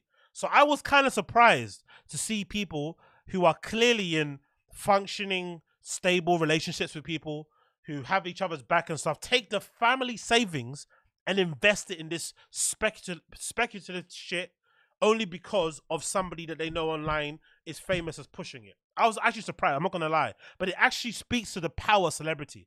Because all of these people are saying, which is what is Envy's really kind of has to be worried about. Every single person so far I've seen is saying that they would have never done the business or the opportunity, whatever it may be, the investment thing, if it wasn't for DJ Envy promoting it on his radio station. They didn't know who that Caesar guy was before Envy pushed him on The Breakfast Club or before he endorsed him on his social media feed. That's the main issue that Envy has. But I'm actually surprised that these guys would, you know, their partners would let alone, because I know how my mum is. My dad might have these ideas about what to do with the money and shit, but my mum is not gonna, she's not gonna play with that, taking family savings to invest in this really crazy scheme that makes no sense. She's not gonna do it. So I'm surprised people would do it, but I understand the power of influence, the celebrity culture that we live in at the moment. It's kind of toxic and shit, but yeah, man, I just feel so sad for these people, because when you actually do a bit of a deep dive into it, you find out that the likelihood of them getting their money back is very, very slim, almost to zero. That's the real truth about it. Television, I've seen shows of him all over the place, so I thought this was legit. The pitch: to invest in rundown properties that would be renovated and flipped for more money. The promise to return up to 30%. In some cases, Caesar didn't even own the properties. This couple took out $200. Big up, Illusionary Commission. Appreciate you. Logan Paul vibes. Exactly. Yikes. Yes. Exactly. Logan Paul vibes. And again, to me, I know I get some bad comments from people saying this before, but I'm going to stand on it, double down, triple down on it.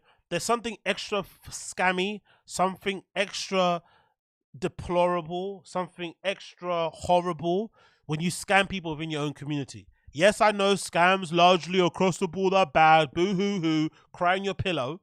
But when you scam people that look like you, that are from the same places that you're from, and you know how hard it is for them to get that money, and you scam them willingly. It's like preachers in the black churches who tell people to buy this special fucking water, holy water nonsense, and they scam people and stuff, taking advantage of people's desperation and shit. That's awful as well. And I feel like this is another level of awful because, remember, in some cases it was a perfect scam. Because if I'm not mistaken, this scam happened around COVID times. So I think COVID was a weird time for scammers because it was like the golden age of scamming, because a lot of us felt kind of helpless around COVID and the pandemic times because of lockdown, right? A lot of us that didn't have any money or any means to travel or do the things that we wanted to do were sort of like limited and bounded by what the governments and countries allowed us to do. We couldn't go and travel because people that had money were basically living life as if things were normal. They were able to travel to third world countries and have luxurious holidays in places. They were able to just kind of live in a bubble that we couldn't live in because we had to literally lock in place. So I feel like the pandemic and the COVID kind of made people who were trying to pursue the American dream more desperate to pursue it because they saw what the reality is when you don't have money. So then the scammers slipped in and like, hey, I've got a way for you to make some money.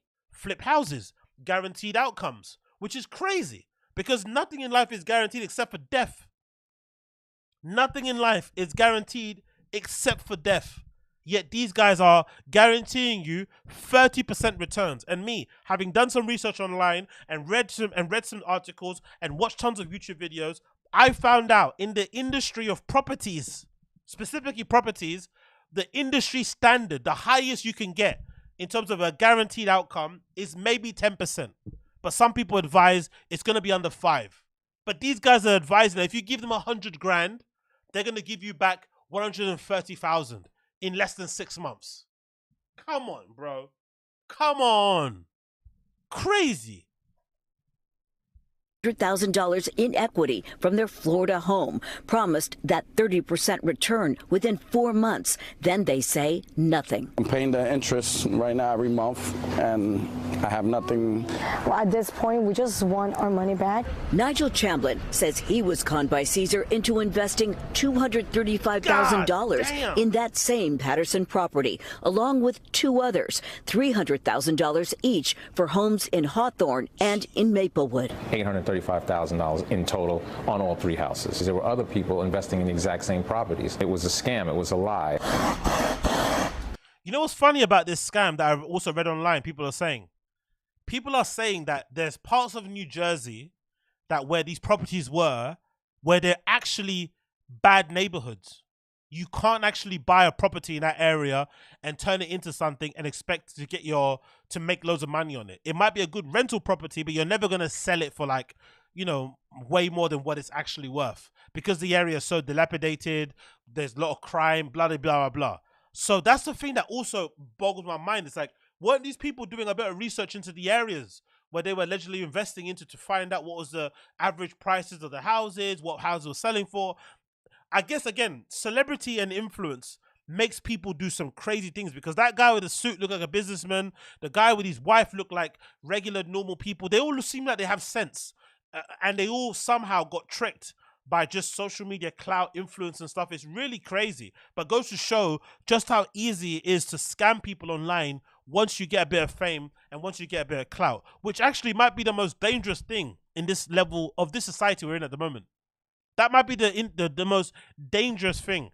As soon as somebody gets some clout, gets some fame, the temptation to scam must be so high because you know you can do it so easily.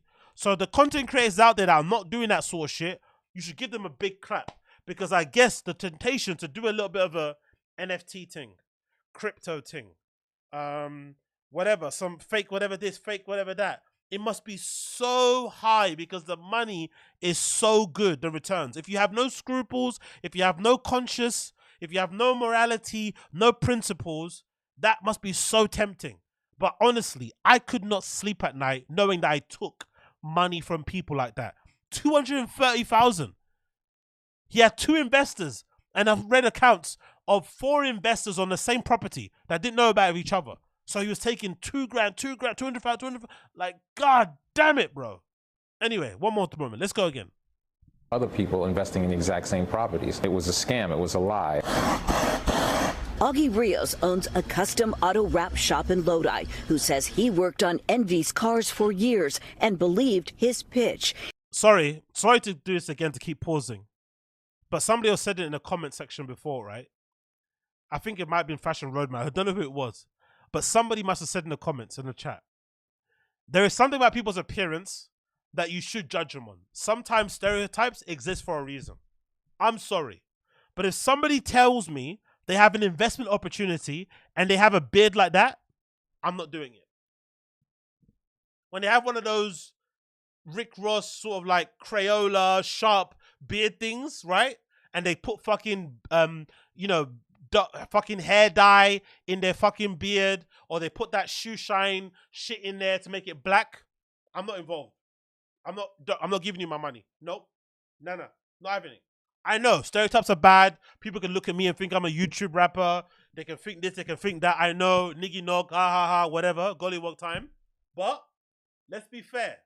If a guy comes up to you with an investment opportunity, standing in front of a fucking Porsche, what's it called? Porsche Cayenne, or those Porsche trucks and shit, outside of a Lambo with a beard like that, with a money phone saying, "Get like me," run. If somebody comes up to you with one of those haircut beards, it's basically the way you cut your hair. They cut their beard like that, and it's all connecting, and it looks a certain way, and it looks like they put fucking, black shoe polish in it. Run. He did get back a return on an initial investment with CESAR, but maintains a second investment on this Patterson property went south. If it wasn't for DJ Envy, I would have never invested into CESAR. I lost a total. Yo, big up Austin Casey. Appreciate it, brother. Biggin. Low. Big up Austin Casey. $64,000. After receiving 2 bounce checks, Rio says he got Honestly, do you know how cruel it is? Do you know how cruel it is to give somebody a check for money you owe them, knowing that it's going to bounce? Do you know how evil that shit is? To give somebody a check, knowing full well you don't have the money to clear it, and it's going to bounce. That person's going to be on their, they're going to have the check in their fucking back pocket, in their wallet. They can't wait to, go to the bank at lunch, drive over, park up, give it to the teller and shit, get that shit cashed in, and then have it clear in a couple of days and shit, have it available for their family or to do what they need to do. Do you know how evil that is? To give somebody a check that's not good. That shit is fucking dark. a visit from CESAR carrying this box of jewelry. He said, take this jewelry until I can pay you back. How much did he say this was worth? 15, 20 grand. Then there's Rewind it again. Rewind it one more time. Rewind it one more time. How much was that check again? $1,000. After receiving 2 bounce checks, Rio says he's got 2 bounce checks here for $65,000 and one for $100,000. Now, don't get me wrong, but I think when you add both checks up, that equals $165,000, right? 165,000. Okay. Then, in order to tide him over until he gets the money, how much is the change worth that he gives him? he got a visit from CESAR carrying this box of jewelry. He said, take this jewelry until I can pay you back. How much did he say this was worth? 15, 20 grand. Then he owes him 150,000 plus, and he gave him jewelry that he said is worth 15 grand. Again, I'm not a jeweler. I don't wear much jewelry. The only thing I have is a couple of shitty earrings from Amazon and maybe some sterling silver chains and a Casio watch. I'm not a jewelry guy. Not a jewelry guy. Never met him. But I can say with great certainty, I can pay you back. How much did that jewelry is not even worth 15 grand. Looking at that, what do you see here? We've got land. We've got a chain that says land lord, not trap lord, with trap crossed out in the middle.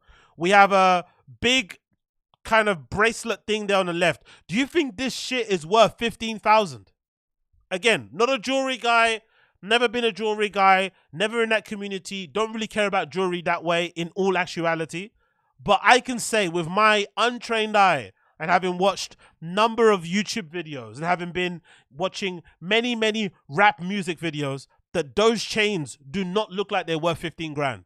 If anything, those chains are the ones you buy online when you're trying to do a fancy dress thing. You want to dress up like old school Gucci Mane. You want to dress up like old school fucking Lil Wayne back in the day. You go on these fucking sites and stuff and they sell you these crazy chains. Like a lot of like, you know, African guys like to wear these chains, especially like the, you know, the Usher U, the long one. You know these places where they sell you kind of like cubic zirconian chains that look like the rapper chains. They're usually fake.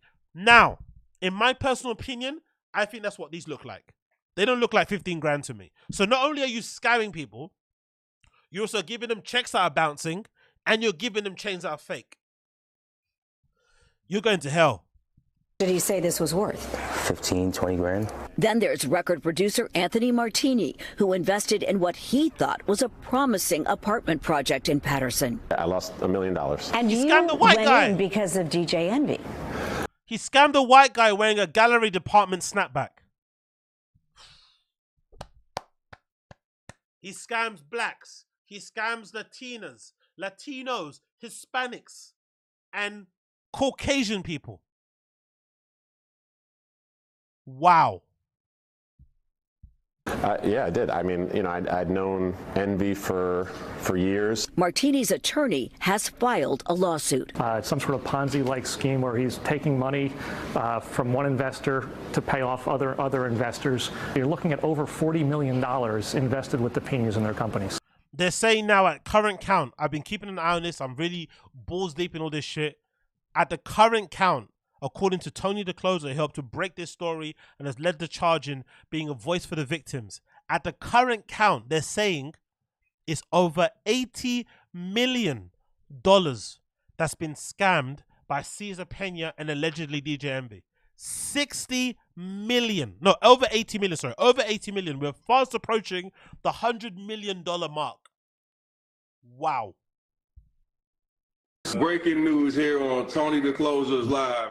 The complaint floodgates opened up when alleged victims started appearing on the social media platform of influencer Tony the Closer, a self-proclaimed real estate scam watchdog. I decided to make it where everybody would know the disgusting behavior that they're practicing. Dozens of lawsuits have now been filed against Caesar and his wife. Several also name Envy, who has sued Tony the Closer for defamation after also going on with him live. And there's nobody in here that could ever say Envy, they gave Envy $1. Envy, whose real name is Rashawn Casey, declined to talk to the I-Team, referring us to a powerful... Also, if anybody comes up to you wanting to invest and their name is Rashawn, run. What's Rashawn? That name doesn't exist.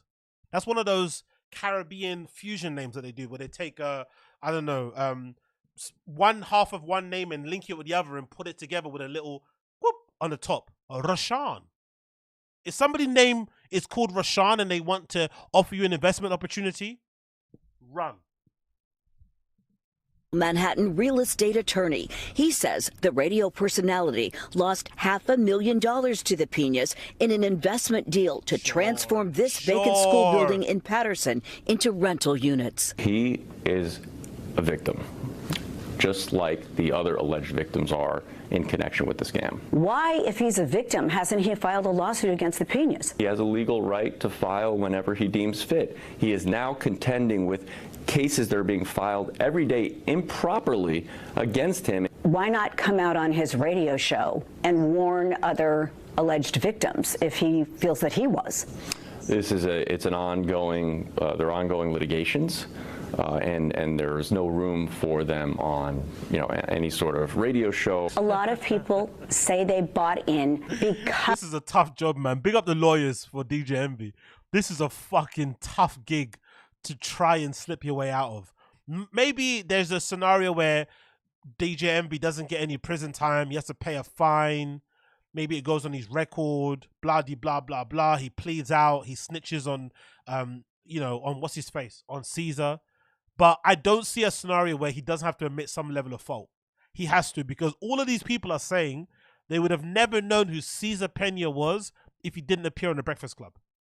And DJ Envy didn't only bring him on once as a favor, he brought him on multiple times, which also, I've heard online, is his own crime. Payola's not legal. You're not allowed to do payola.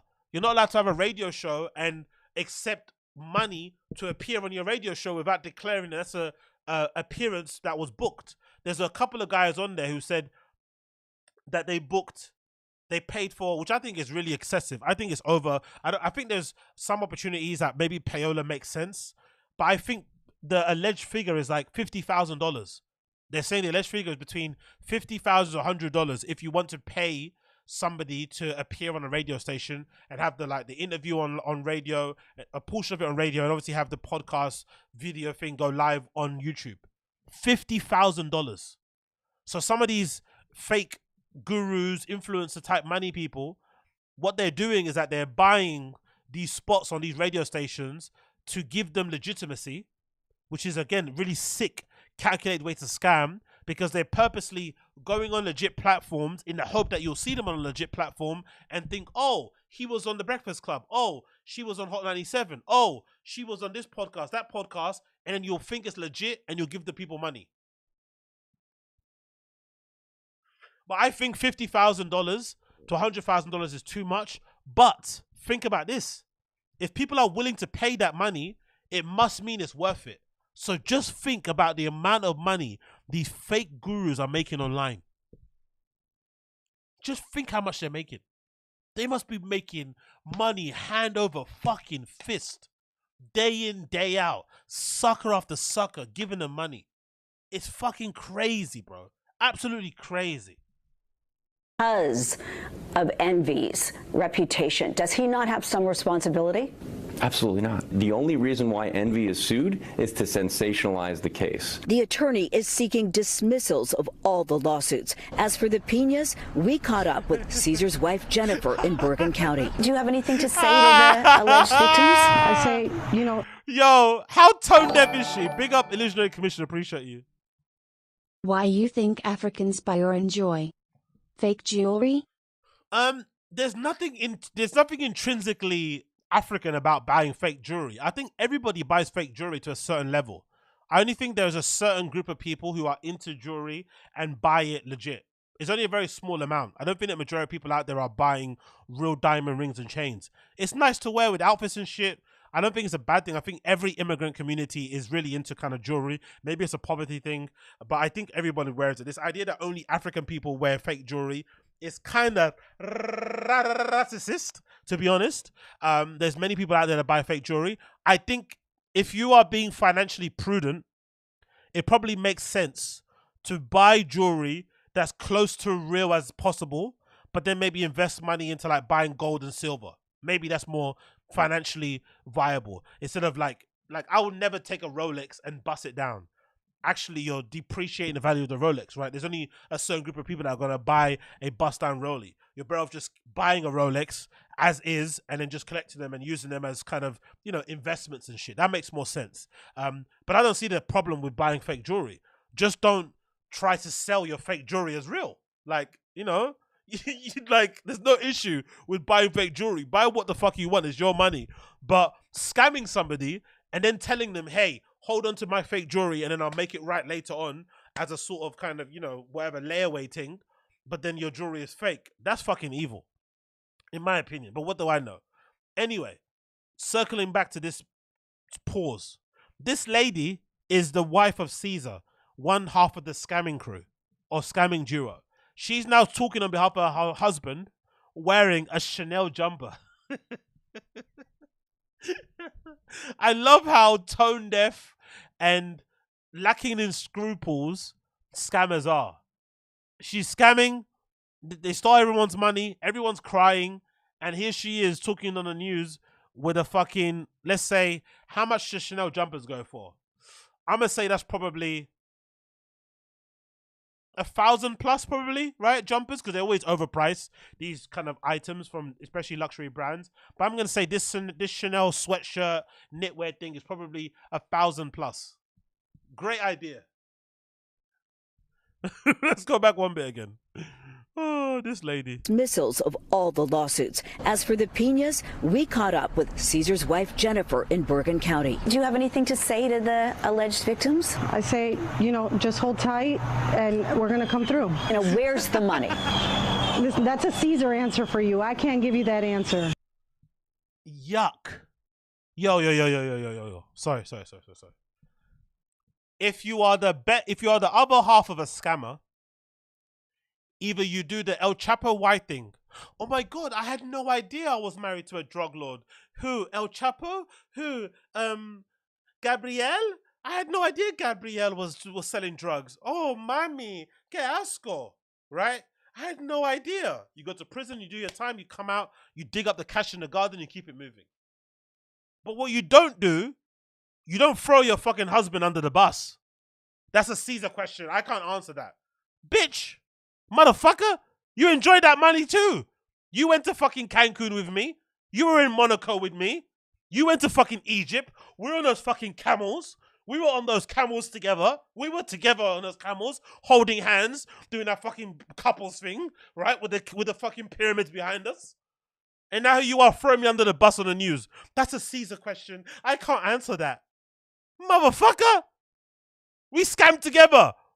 Either you pretend you don't know me, or you just keep it quiet like El Chapo's wife. No soy inglés. No soy inglés. No soy inglés. Lo siento. You just keep it quiet. But you don't get on there and say, that's a Caesar. That's a Caesar. That's a Caesar question. I can't. That's a Caesar. Ah! What kind of wife is this? He probably bought that jumper for her too for her birthday or something. He probably bought her that jumper with the ill-gotten gains from other people, and then she's coming on here throwing him under the bus. That's a Caesar question. I can't answer this. Come on, girl. Hold your guy down. Scammers have to scam together and hold each other down. Okay? When you scam together, you die together. Let's go back again. Look at her, man. Penas, we caught up with Caesar's wife, Jennifer, in Bergen County. Do you have anything to say to the alleged victims? Jennifer. I say, you know, just hold tight and we're going to come through. You know, where's the money? Listen, that's a Caesar answer for you. I can't give you that answer. He wants to be here with you. He wants to do the sit down. He wants to have this interview. He wants to clear the air. He wants to explain his side, and he wants people to understand what's going on. Mi nombre es Jennifer. El dinero, I don't know where it is.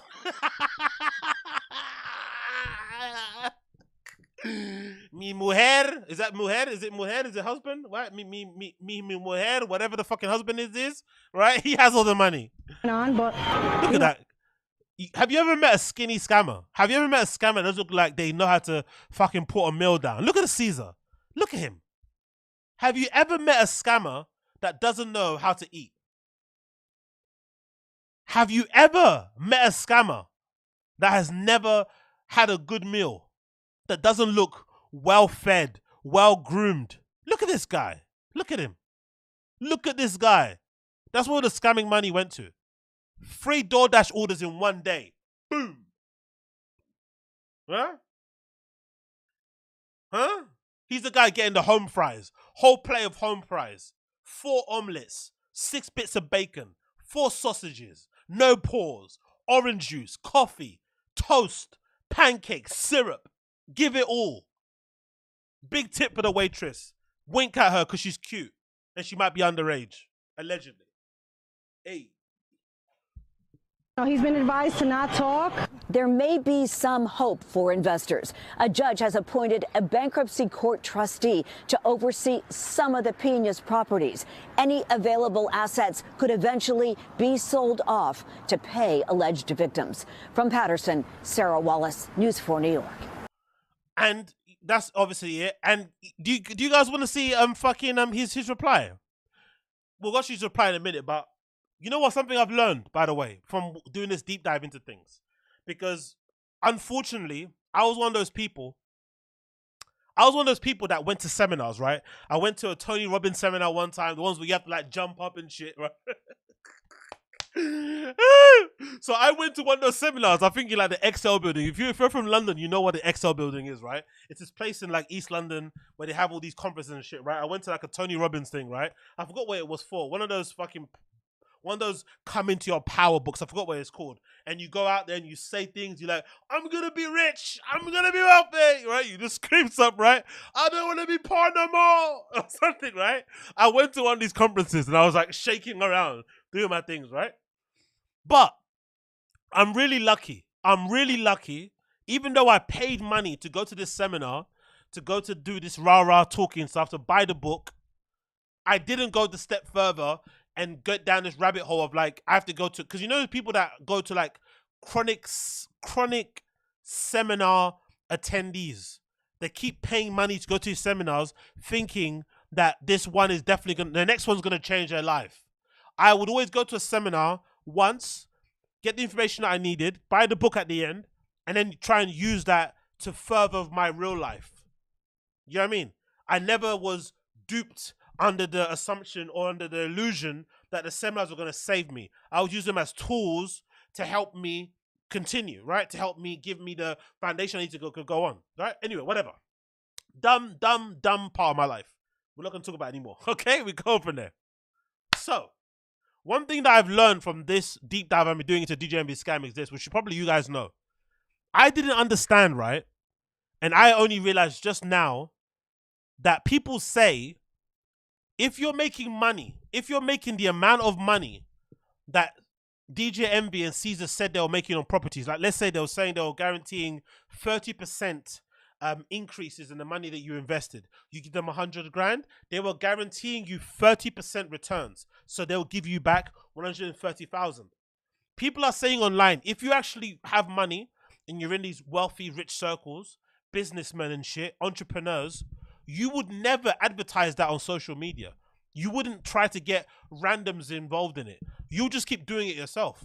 Or you take a loan from a bank and just keep flipping those things. If that return is obviously guaranteed, you just keep making it yourself or you get your friends involved. But you're not going to blast it out on social and make it into a course and shit. People are saying online that that is categorically a big red flag for a scam, because rich people don't go out there and try and get other people involved in their businesses. They just keep the money for themselves. And I was like, oh. So all these things about, oh, I'm trying to help the community, come into my business, I want to help uplift people. It's all bullshit, because the richer you get, the more you want to keep a hold of your money. You don't want other people to get rich as you are. I was like, oh, that makes so much sense. And it also explains, if you ever watch these videos, which I watch sometimes on TikTok, right? There's these videos of these guys that go, hey, big up Illusionary Commission, appreciate you, brother, thank you, appreciate you. I'm with you, until the young and ting. Yeah, don't worry. We're not Chris Lears out here, do you know what I mean? We're not Chris Lears out here. We only mess with 45-year-olds and up, you feel me? But anyway, I think someone was saying, if you ever gone on TikTok, there's those videos on TikTok of those guys that go, hey, what do you do for a living? All right. There's another guy on YouTube or on TikTok or YouTube and TikTok and shit, who goes to people's houses and knocks and says, hey, you live in this amazing house. How do you get the house? I've realized on those shows, when the person is like legitimately rich, they are very coy about talking about their job, how they make their money, anything. They sometimes give the most vaguest recommendations, advice. They don't like to talk on camera at all. It takes a lot of convincing to actually get them on board to talk about the thing. And when you find out, it's usually something super, quote unquote, boring, but it makes them a lot of money hand over fist. So rich people don't actually like talking about how they make their money, let alone giving courses. Do you know what I mean? That's what I realized, like, oh shit. So again, I'm very fortunate that although I was susceptible to buying seminars and buying books, I'm very lucky that I didn't get down that path, because I think that's why maybe I feel so hurt and personally touched by these stories because I know I have a bit in me that's susceptible to getting scammed.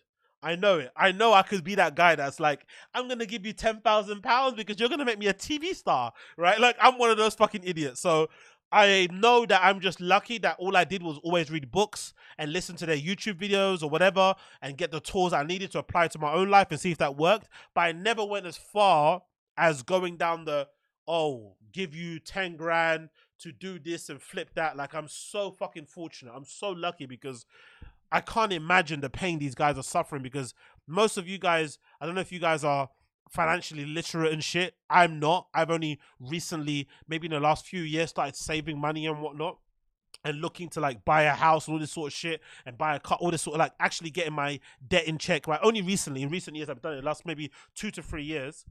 But I've realized how difficult it is to save money over the last few years, right? Saving money from my paycheck at work and shit. It's very hard to save money. Even to save £1,000, to have £1,000 in your savings and to have it in your account and not touch it is so difficult for a regular person that works a regular job.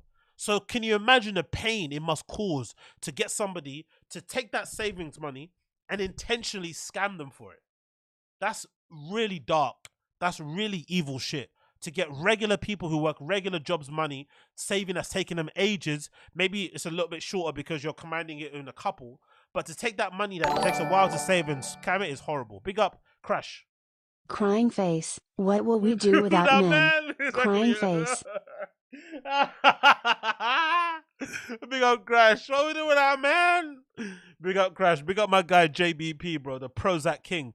But yeah, I just feel bad for everyone involved. Anyway, let's play DJ MV's explanation.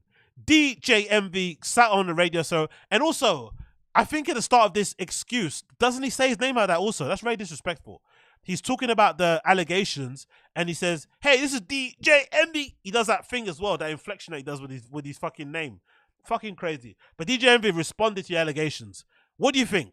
Is DJ MV telling the truth, or is he lying? What do you think? Let's play this video, because this is a funny video. Morning, everybody. It's DJ NV Show. Imagine you're scamming people and you're still doing the DJ NV. Like, you're scamming people. DJ NV. Oh, my God.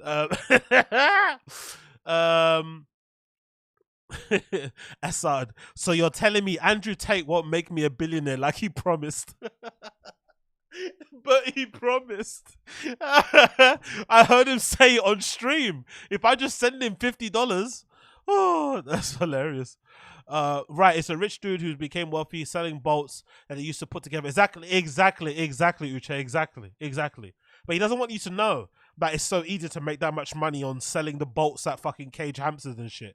No.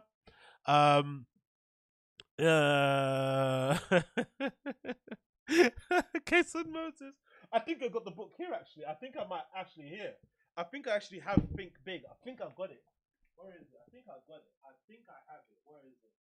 I think I have it. Somewhere. Okay, it's somewhere, but look what I found. If you didn't buy one of these if you didn't grow up thinking you're gonna be an entrepreneur when you were like a kid in school, and you didn't buy this, then you're not really about it. If you didn't buy this book, you're not really about that life of like giving money to people that you shouldn't be giving. If you know, you know. If you didn't buy this Richard Branson autobiography, right? If you didn't buy this book, then you're not real. If you didn't buy the Richard Branson autobiography and read it and think you too can start your own version of fucking Virgin, right? Then you weren't that guy. You thought, yeah, I'm going to read this on the bus, on the train, and I'm going to become rich, man. Like, honestly, bro. Poverty and fucking whatever, scarcity of opportunities can really make you believe in some nonsense, bro. Like, look at this guy. He looks like the white Jesus, isn't it? Businessman Jesus. Look at him. Like, he's going to save me. He's going to save me. I'm in the ends crying over chicken and chips. Richard Branson's going to save me. Anyway, let's play this. Morning, everybody. It's DJ NV, Charlemagne the God. We are the Breakfast Club. There's been a lot going on, Charlemagne. Oh, like yeah? what? Don't say like what, man. There's been a million and one accusations. Oh, my God, no. I'm being serious. So let me explain some things. I'm not, my attorneys don't want. Also, by the way, more people, again, people on the internet are so sensible and so wise. I wish I could see these type of things. One person said, never listen to somebody, you know, never get business advice from a DJ, right? I saw in the comments. Another person said, never invest in someone's business when their own friends haven't invested in that business. Never invest in someone's business when their own close friends haven't invested in said business. And I was like, oh yeah. Why don't Angela Yee, before she was there, why didn't she invest in this flipping thing? And why didn't Charlemagne the God, who's also his co-host and his friend, invest in the same business? I was like, they must know something that we didn't know. Oh, God almighty, man. Want me to speak, but I think there's things that I need to clear up a little bit. I think you should listen to your attorneys. Why don't light-skinned people like to listen? Like, if your attorney told you don't say nothing, why are you talking? Listen, so Caesar and myself did seminars. Now, the reason I did these seminars is because I wanted to uplift my community. I wanted to teach my... I'm sorry, hold on. Let me load this a little bit. I'm only down to 360 already. Okay, cool. Let me do 240. Fuck it. Imagine saying you're uplifting your community by scamming them out of their hard-earned money. You have to be a real piece of shit. I'm uplifting my community. Give me your money, as ACCUSATIONS says. Give me your money. I'll spend your money on G-Wagons. And that's how I'm uplifting back to my community. I fucking love it. I fucking love it. Uplifting my community. Like, I love the optics as well. You sit on this gold throne, expensive jacket, expensive hat. Love it. Community about real estate, things that I didn't know when I was first buying my first home. I wanted to teach our community about investing in generational wealth. So I did these seminars and brought industry professionals. To be fair, they both scammed anyway. Charlemagne did the whole like mental health scam thing when he was going through some, because I think the Charlemagne mental health thing happened at the same time he was getting accused of rape allegedly from this woman and other sexual stuff as well. So he did a whole pivot into like mental health and did that whole scam, even though he's incredibly mean, right? And bullies people online and shit with the words that he says and whatnot. He's out here kind of pushing mental health. Great, amazing. And then Envy did the thing of like flipping houses. And another thing to be really curious about online. Some people, I think someone mentioned before about his cars. Some people are saying DJ Envy's lifestyle might end up biting him in the ass, because some people are wondering how much can a radio DJ, morning radio DJ, actually make to afford him the life that he has. Because if you go on his Instagram, if you watch his recent interview with Vlad, this guy is very wealthy. He does come from a rich family, obviously, because I think he grew up with a family, you know, two parents that worked decent jobs, and he didn't really want for many things. But he lives a very lavish life. Crazy big mansions, crazy cars in his garage, a wife that's always dressed in the latest this and that. He has a special thing he does with his wife on social media where he's like 12 days of Christmas, where he buys her designer things every day to make her know that he loves her, whatever nonsense. So people are saying that his lifestyle choices may actually end up biting him in the ass. And they're also saying, how could a radio DJ make that kind of money to afford those type of things? See what happens when he posts everything on social media. And what people are saying to me in the chat here, AZ, this man has a convertible G-Wagon. He has a convertible G-Wagon. No. I want to see this. I need to see this. Let's see. DJ MV G-Wagon. I need to see this. He has a convertible G-Wagon. What's that look like? Would it retract? Like, could it actually convert when you press a button? Oh, that's a nice.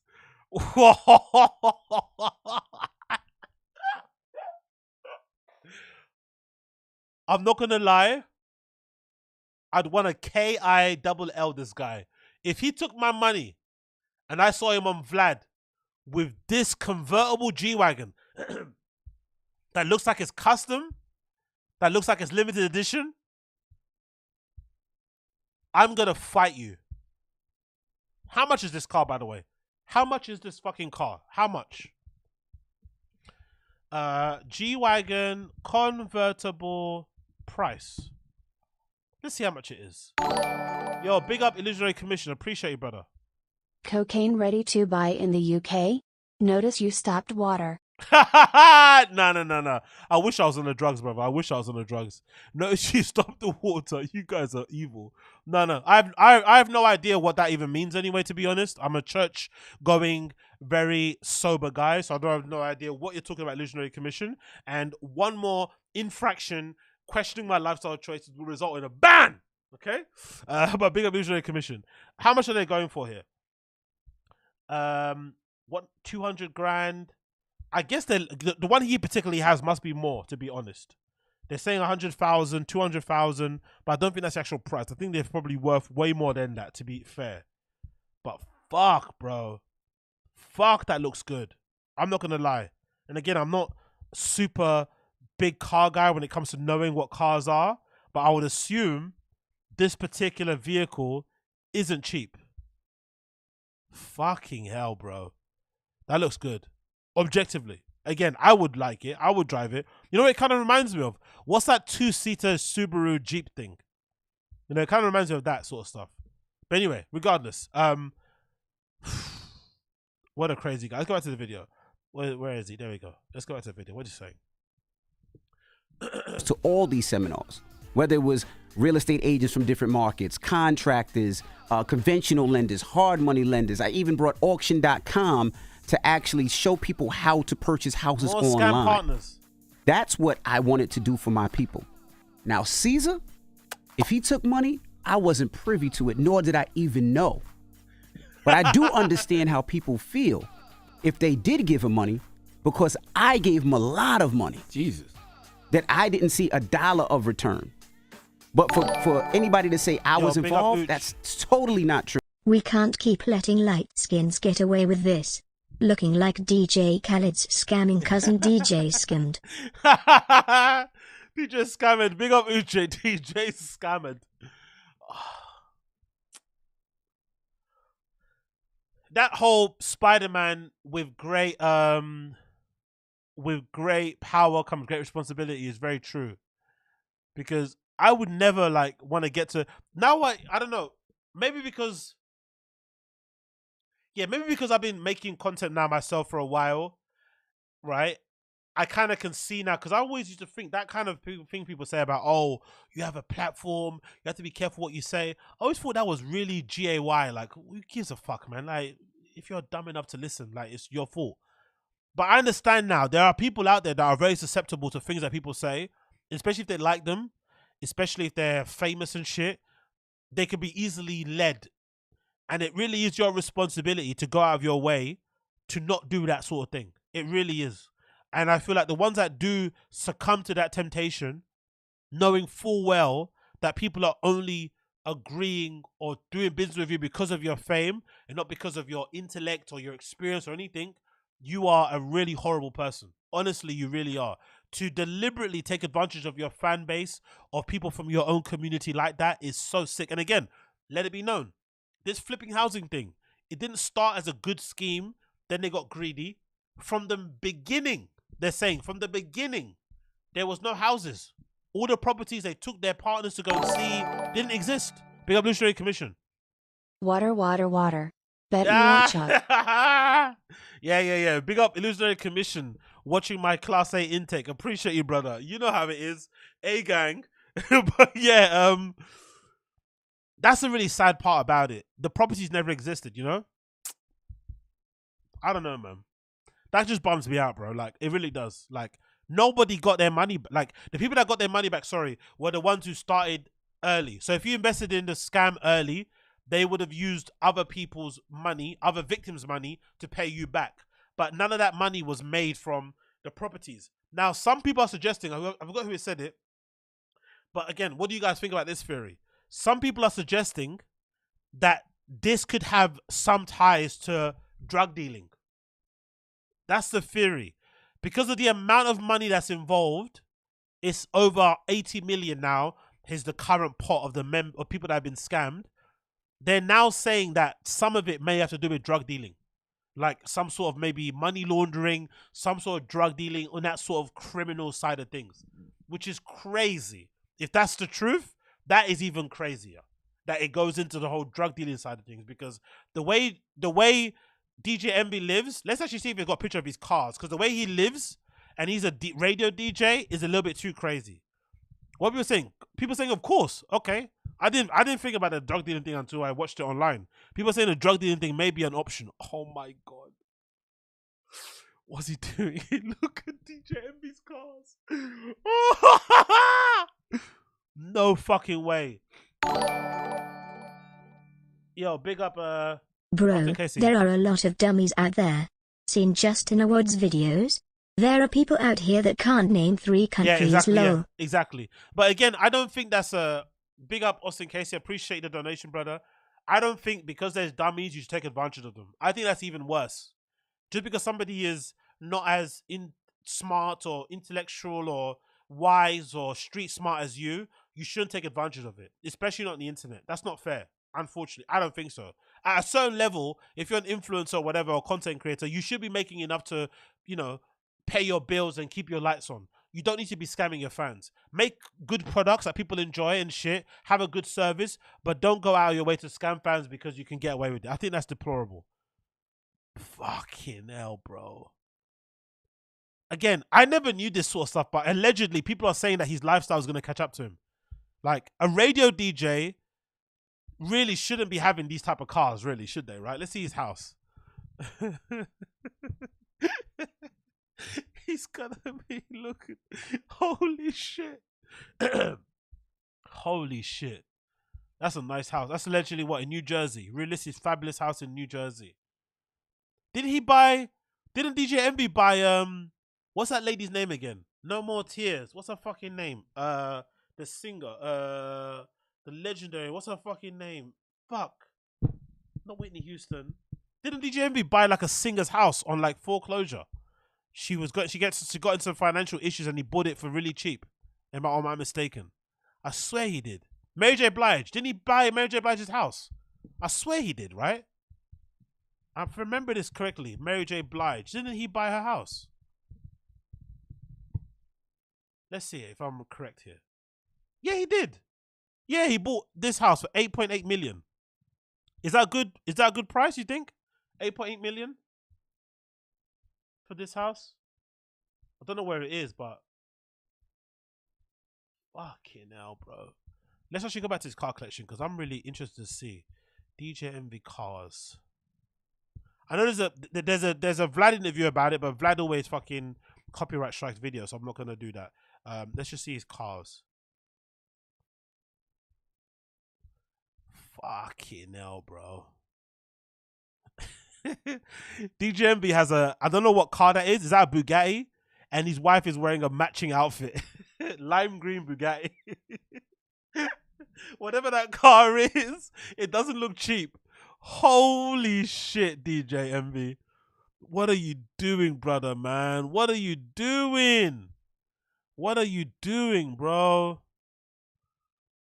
Fucking hell. Oh, wow. He's got that, he's got that Mercedes that fucking Kanye had. The famous picture with Kanye and Virgil in a Mercedes. Is it a McLaren? Kanye, West, Virgil, Abloh, Mercedes. Do you guys remember this picture? Bear with me a second as I get it up on here. Yeah, this picture. You remember that one? I don't know. I don't think it's the same car. I don't know what car this is, but this car is so beautiful. I remember this one. I don't know where were they? Were they in Cannes? Were they Italy? I forgot what this was. McLaren SLR. Do you guys remember this picture?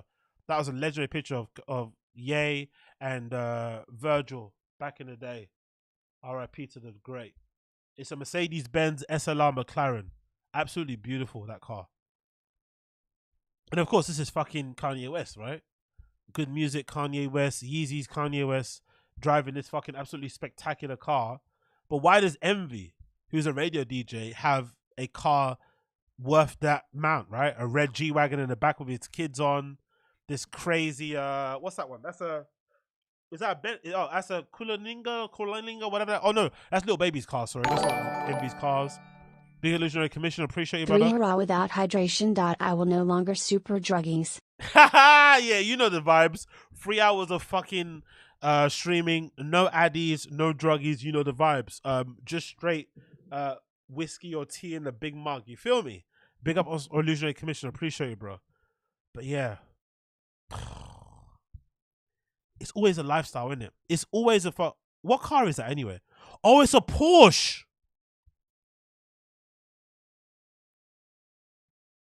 He's got a lime green. That's what it was. It's a Porsche. Let's see what that is. A Porsche. Was it? 918 Spider. Wow. How much is this shit worth? How much is a Spider in the UK? 781,000. So I'm assuming that's probably going to be a mil in that particular color with that particular finish. Wow. Wow. Oh my fucking God.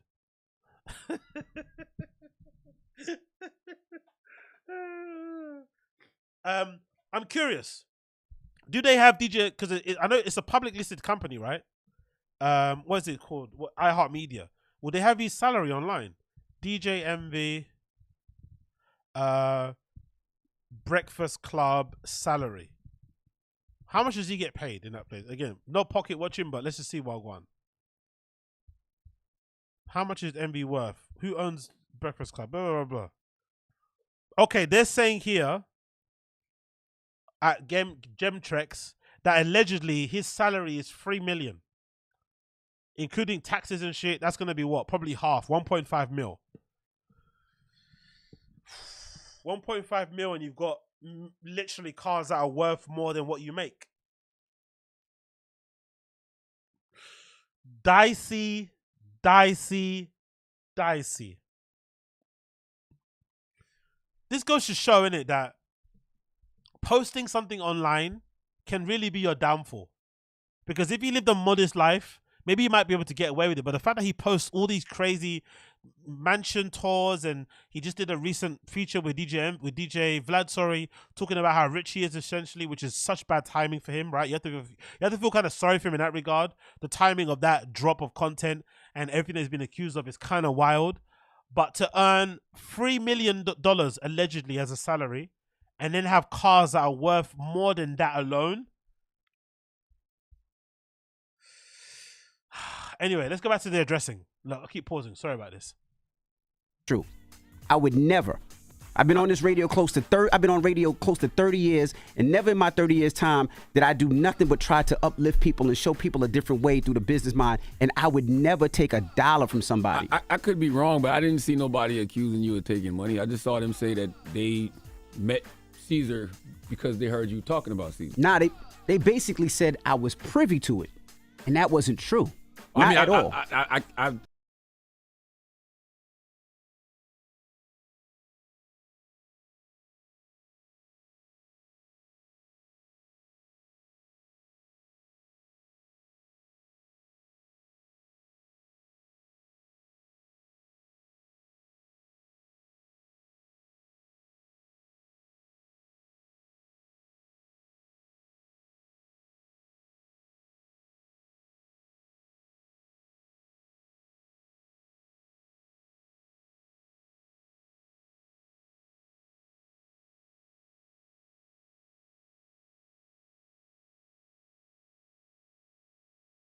Whoopsie. Sorry, I was saying the major issue here that Envy has is that he introduced everybody to Cesar Pena on his show on the Breakfast Club. That's the main issue that he's having now. No one is saying that he is involved in the scams, but they are saying they wouldn't have known who Caesar was if he never appeared on the Breakfast Club. That's the main problem. You know, that's the issue he has here. So how you disprove that, how you feel not personally responsible is crazy. You feel me? Okay, let's go. From what I read in actual court papers, I didn't see that. They said that all these people are saying that they met Caesar because of you. Right, and they're saying that nobody accusing you of taking no money. To the point where if you read the court documents, Caesar wrote an affidavit that says DJ Envy, Rashawn Casey, had no knowledge of me investing people's money. He wasn't there. He wasn't part of those conversations. He wasn't even nowhere in those meetings. And those are documents that's out there. So if we're going to talk about truth, let's talk about the truth. And those are the documents out there. And well, I know you can't talk about the truth yet because your lawyers don't want you talking at all. So the smart thing to do is, I understand you want to say something to the listeners, and I'm sure the listeners appreciate it. But man, just wait until all the dust settles. And when all the dust settles, then we can get on this radio and have a real conversation. Until then, I don't think you should be saying any of this. But, exactly. Charlemagne's actually being a good friend here. Shut the fuck up and let the courts deal with it. Shut the fuck up. But you can tell, again, I think people who scam or people who are in stressful positions usually give a lot away about how they're talking. So most likely, I would have the feeling, especially because he addressed it on the Breakfast Club, it's on their channel. Look, this video is on the Breakfast Club channel. It's on the big Breakfast Club Power 105 channel. So I have a feeling that now that the allegations are ramping up, the class action lawsuits are ramping up, the amount of money that's been scammed is ramping up, and there's actually a story that's heartbreaking. One of the people that I read recently, I learned from Tony the Closer, some guy who's a very popular business person, I think in New Jersey, I forgot his name, please forgive me for the family out there that's connected with him, but some guy who's very popular in his community doing business, unfortunately passed away. He died in a car crash, and he allegedly invested up to $1 million into this fucking scam. And big up Austin Casey, appreciate you, brother. If he didn't do anything, then why did he feel the need to give a guy his fake jewelry? Bingo! Another admission of guilt. I never even thought about that. That's a good example. Big up Austin Casey. I didn't even think about that. I appreciate you, brother. But going back to this thing, one guy that invested $1 million into the scam unfortunately passed away in a car crash recently. And when their family tried to collect the $1 million owed, Caesar told the family, oh, I paid him before he died. Me and him spoke. Do you know how sick that is? He tried to convince the family that he paid the guy off before he died in a car crash. Then the family found out he hadn't paid him, and now they're trying to sue and get the money back. So it's getting really dicey. So that's probably why Envy is now responding on radio, because most likely the iHeartMedia people have told him, hey, your job's on the line. And if it's true what they're saying here on fucking social, what they're saying here on fucking Google, if that's his salary, that's probably his main income. And I'd assume this kind of job, working on the Breakfast Club, probably has a lot of perks to it, because you get probably a lot of other deals because of your association and your celebrity of working on that station. So if he gets in the position where he gets fired from the Breakfast Club, that might stop a lot of other money coming in. And DJ Envy clearly lives a very lavish lifestyle, as we've seen with some of these pictures, right? We've been fucking seeing of his cars online, right? DJ Envy cars again, right? Let's just do it one more flipping time, because why the hell not, right? He clearly lives a very, very lavish lifestyle. So if he was ever to get suspended without pay from the Breakfast Club because of his ongoing court case, with the amount of kids that he has, probably all in private school, with a wife that probably has expensive taste, and with his own outgoings monthly, he might be in financial ruin very, very quickly. So that's probably why he's panicking and trying to deny, because he knows it could get very dicey for him very, very quickly. That's the current feeling I'm basically having here. You know, like, hey, again, I could be wrong, who knows, but that's the feeling I'm getting here. That's just me. Look at you. You can't even help yourself. What else do you want to say now? Nothing. Okay. Nothing. All right. But when the dust settles, okay, you can have a real conversation. Exactly. With the but audience. It's difficult because the stuff that you're hearing is like, that's totally not true. Like, it's not true. Like, well, that's fake news. Like, those are fake stories. That should be enough. You know what the truth is. If you know what the truth is, don't worry about it, because the truth don't need no defense. The truth don't need no defense, just witnesses. That's it. All right. I love those defense. I love those fucking sayings from people that scam and lie a lot. The truth doesn't. What does that even fucking mean? Like, what? They say these fucking little sayings to make themselves feel good, warm and fuzzy on the inside. Just don't scam people. You don't need these fucking refrigerator, fucking suit, you know, what are they called? Not pseudonyms, sayings, whatever. These fucking little, you know, family things that you probably say to make yourself feel warm and fuzzy. Just don't scam people. Simple as that. Hopefully. And by the way, you look very suspicious because you don't have your just for men in right now. So it's like the grades are coming in right here in the back, and you need a little haircut, so it just makes you look like, oh. I just want to say this on closing. Oh, I've never stole anything from anybody, and I'll just leave it at that. What? You know what rhymes with what? What? Butt. And from what I was told, you used to steal a lot of butt back in the day. See, I can't. Anyway, Charlamagne's trying to make him feel good. It's not looking good. And again, like I said previously, as I've learned myself online, #1 way to avoid scams. If it looks too good to be true, 9 times out of 10, it probably is. Never receive financial advice from a fucking influencer, from a boxer, from a DJ. People that are not involved in finance should not be giving you financial advice. People that aren't involved in business should not be giving you business advice. It's just pretty kind of black and white. Another thing people said, if they're actually making the guaranteed returns that they're allegedly making, they will never share the details with the public. Rich people stay rich by keeping the money to themselves. They don't stay rich by going out there and being fucking altruistic entrepreneurs and telling everybody how else they can make money in the field that they're making money in. They keep that shit to themselves. So if somebody's out here telling you the steps of how to do this, how to do that, don't believe it. Don't believe it. But yeah, crazy. I actually remember one time, right? I was actually really early in this. One time when I was really down bad, and I was trying to make myself an entrepreneur and shit, right? You know what I did back in the day? And I think I was one of the first people to do it as well. I guarantee you I was. I went and ordered 500 of those curl sponges that black people use to make your hair look twisty. It's like a sponge. It's got loads of holes in it, right? And I think it's an American design or invention, but it basically became very popular maybe in like the early 2000s or something like that, right? So I remember I saw that very early. I jumped on Alibaba, actually, back in the day. Not AliExpress. Actually, AliExpress didn't exist at the time. I went on Alibaba, made an account, whatever, and got 500 of those sponges shipped to me when I was living at home with my mom. And I legitimately, I swear on my life, this is true, right?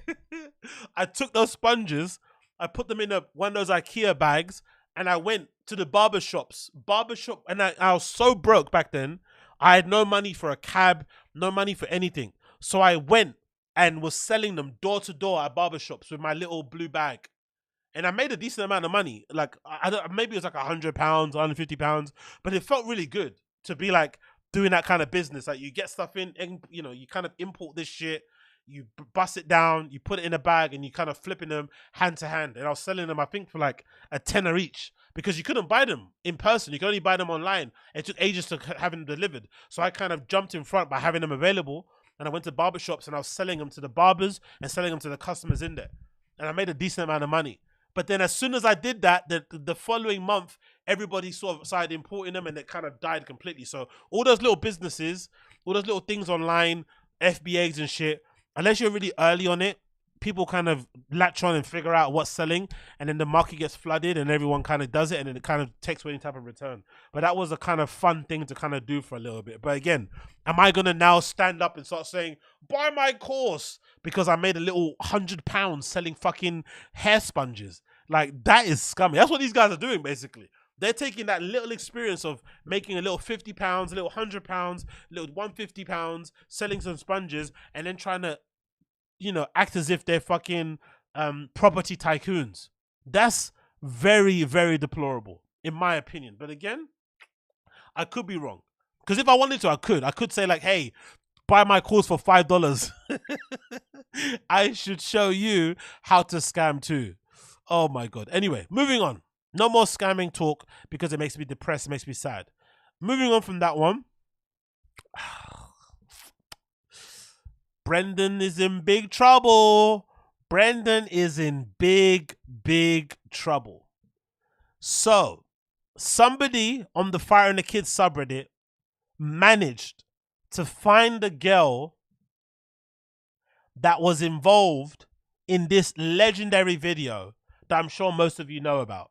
This legendary video where Brendan is one of the hosts for a Super Bowl live streaming party thing, powered by a company called Money Lion, right? they kind of had this celebrity sort of like live streaming party thing. And for some reason, Brendan was so unlucky that as they were in a little bit of a break period and everybody was mingling, the camera at the bottom right picked up Brendan handing a girl who didn't look like his wife a note, which then went into a big issue and spiraled into a big kind of controversy within the BAPA-verse. And then play the clip now. Big up, who uploaded this clip, by the way? Big up Cambodian River Pig. It's on his account. You can see the title there, right? If you just zoom in, I'm going to zoom in here in the bottom right-hand corner. You'll see Brendan come into picture. I think he's the one here with a white shirt. And he hands a girl that isn't his girlfriend a fucking note. And that girl has now come forward. Damn. Let's play it. Come on, play, brother. There you go. Is it playing? Are you playing or not? Okay, let's do that. Oops, my bad. Bear with me a second as it loads. Why is it not loading? Come on. Okay, cool. Let's refresh this. 1 second. My computer's going googly gabbity, babbity boobity, babbity babbada. I just want to give you a bit of a context of what's going on here, right? Oh shit! I saw the headline. Let's see the Super Bowl. Let's see the Super Bowl live stream footage thing. One of the best things I've ever seen in a long time. Again, I feel sorry for fucking Brendan, because it's really unlucky that he got picked up on camera just as he was doing this, really. Because there's hundreds and thousands of fucking men out there cheating on their spouses in secret, behind closed doors, who don't get caught like this. And he was just unlucky. Really, really was. So, really unlucky. Anyway, let's pause it. And let's zoom into the bottom right-hand corner. And let's see, so you can see the arrows and shit. Big up Cambodian River Pig. Let's see here. There we go. Yeah, right. Let's go back. Let's rewind it again. Let's play. Come on, play. Look in the white shirt. Bend down, hand somebody a note. Turn around, make a little face. She grabs the note. Obviously, it's all super pixelated. I'm sorry about that, but you can kind of get a gist of what's going on here. Hopefully. And anyway, that happened, right? And then she gets up, she makes a sign to her friends, like, period, right? I'm feeling good. Anyway, at the time that happened, that also, if I'm not mistaken, led to the Unique lawsuit, which is one of the reasons why Brendan's fucking amazing. Brendan inadvertently, by suing Unique for posting that clip and commentating on it like I do, like anybody else that does, that covers this BAPA versus JRV thing, he got annoyed about that and then tried to sue Unique for defamation of character or whatever he tried to sue him for. In the process, that led to loads of other YouTubers finding out about a big bad content creator suing a really small content creator. They all got outraged. Some of the biggest ones on the platform started speaking about it. It brought more attention to Brendan, and then in a way created this new resurgence in people making content about Brendan and how unfunny and redacted he is. So he in part is what led to this whole microeconomy scene little thing that happens online with people criticizing him. So look how unlucky he is. He gets unluckily caught doing that thing he shouldn't be doing. Then in a weird way trying to protect his, his trying to fucking stand up for himself, save his marriage, whatever it may be, try to do the quote-unquote honorable thing. He in a weird way, the law of unintended consequences meant he also created a whole entire subgenre of people who go after him and laugh all the dumb things that he did. Well, his worst nightmares also happened, because this poster on the Fighting the Kid subreddit, as you can see here, has put up a clip taken from the girl that's featured in that video, from her TikTok, I'm assuming, or whatever, where she speaks about the incident. And it's fucking wild. Let's play this clip, because this, to me, is one of the most hilarious things that's ever happened in the history of BAPA-verse stuff. She's out here in public talking about this shit. Oh, no. Now you're just showing off. Is that the one? There we go. There he is, handing a note to the girl. She looks at him and says, "Thank you." She smiles. He looks back at her again. She looks at him. She's happy and impressed. She shows her friends a number. She gets up. They're complimenting her, saying, "Oh my God, wow." She's like, period, hot girl shit, chuckle fucker shit. She's happy, she's glad. And Brenda's over there in the background, leering. You can't see it. Oh, fuck. I wish you could see it. Hold on, let me get it up here. Look at Brendan in the background, leering. Look at him. Look at his head. Look at Brendan. Leering. Looking at her, double checking that she's looking back at him. Right? Looking back at him. I sounded kind of African there. I'll play the clip again. She's going. Let's continue here. Goes over, he's walking by, he's still looking at her, she's walking by, getting one last look at that peach. Oh, really, dude? Yeah, so that's the girl. Hold on, let me actually put it, no, let me not put it full screen, let me put it this because you can actually see her whole face. So that's her there, right? That's the girl now, the young lady who's fucking now came out and talk about it. I don't know why she's coming out now. I'm not too sure if this is an old video that's only surfaced now on the subreddit. I don't know what's going on, but I feel so bad for Brendan. I'm not going to lie. I feel so bad for him because his household must be on fucking fire right now. His household must be on fucking fire right now. Let's start again from the beginning. Let's hear what she has to say. Yeah, so I didn't really know who he was. Like, I never really heard about him before, if I'm being honest. And so, like, while I was there, like, I kind of picked up that, like, he was. Like, One sec, one more time. Why does that sound so? Why is she talking so low? Can you hear her? Oh, really, dude? Yeah, so I didn't really know who he was. Like, I never really heard about him before, if I'm being honest.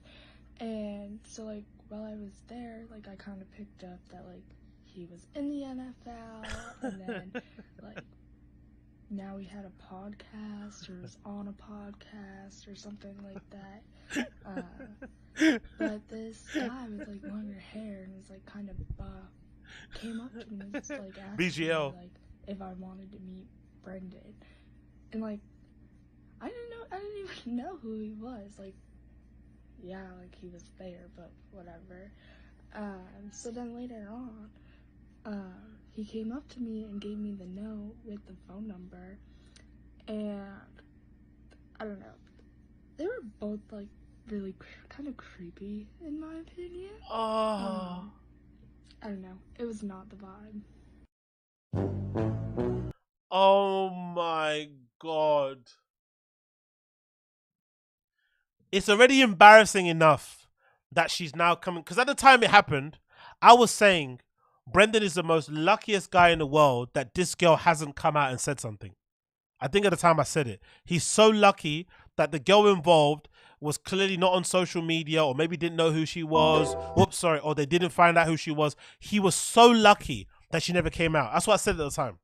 Right? But clearly, in the background, some of these fucking homeless cats had been checking to see who she was, and they finally found her. I don't know how they found her, but they finally did find her. And she's saying in her review of the situation that allegedly before this interaction happens, before Brendan goes up to talk to her, BGL, the buff dude with the long hair, comes up and speaks to her. So do you remember the whole Addies and Baddies thing? Brendan had this guy who he worked for him called BGL, also known as Mark Harley. He was in charge of basically holding Brendan's phone and having access to his social media accounts and deleting comments and responding to DMs.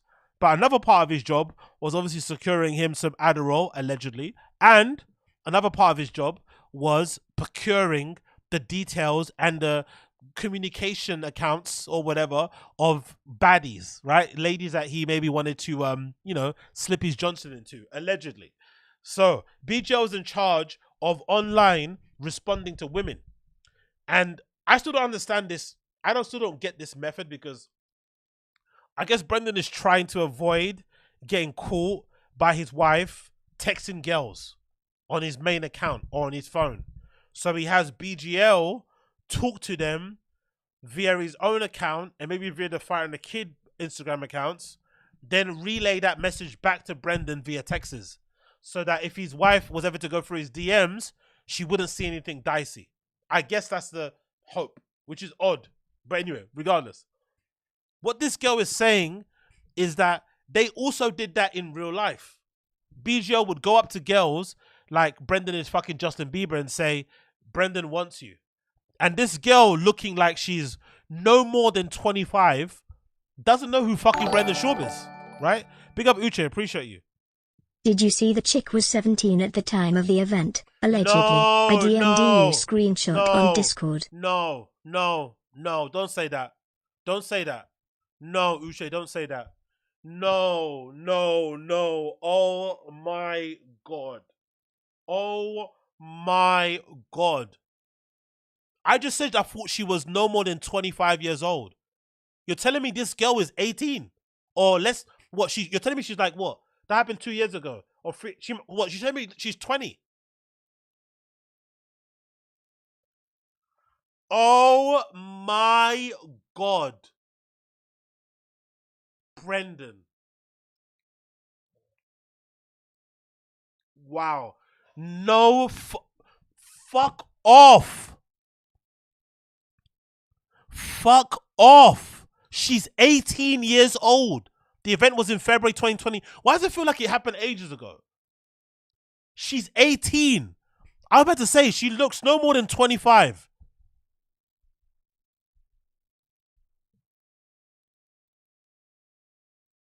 No way. She's 18 years old. Yo, having daughters is wild because she's 18 and she already got like the tattoos on the fit. That's a lot. Chaos with the snakes. That's why I thought she was maybe a little bit older. She might be like 23, 22. She's 18 years old. Wow. Prayers to Brendan Schaub. Prayers. He's going to have to buy a couple of houses. Maybe, isn't there a new Ferrari SUV coming out, right? Ferrari SUV. He might have to buy his wife a Ferrari SUV. Yeah, that's the one. What's it called? A Ferrari Purusangu. Purusanjui. Whatever that thing is. He might have to buy her a Ferrari fucking SUV. Maybe a couple of watches. Maybe a Birkin and a Michael Kors bag. Because if she's actually 18... Where is it? Where is she? Over there, right? Where is it? Have I got the video? No, where is it? What the fuck did I put it? Oh, man. Is that the one? Okay, let's see. I want to see this video. I want to see this screenshot. Sorry, let me check the Discord. Uche, you're a fucking legend. Big up Uche for being the absolute G. Oh my God. Please don't tell me she's 18. Oh my God. Oh my God, Brendan. Oh my fucking God. You absolute idiot. No fucking way, bro. No fucking way. Wow. This guy is a dummy dumb, innit? Hold on. I'm getting our Discord loaded up on my laptop. It's gonna take a while because my computer is very, very old, so please bear with me. But oh my God, bro. This girl is 18. So he might actually be worse than Chris D'Elia. At least Chris, no, not at least, but Chris hit up girls that were underage. Then when they said with their age and it was in black and white, he stepped back, waited for them to be of age, and then he tried to hook up with them. Brendan looks like was actually pursuing a girl that was underage.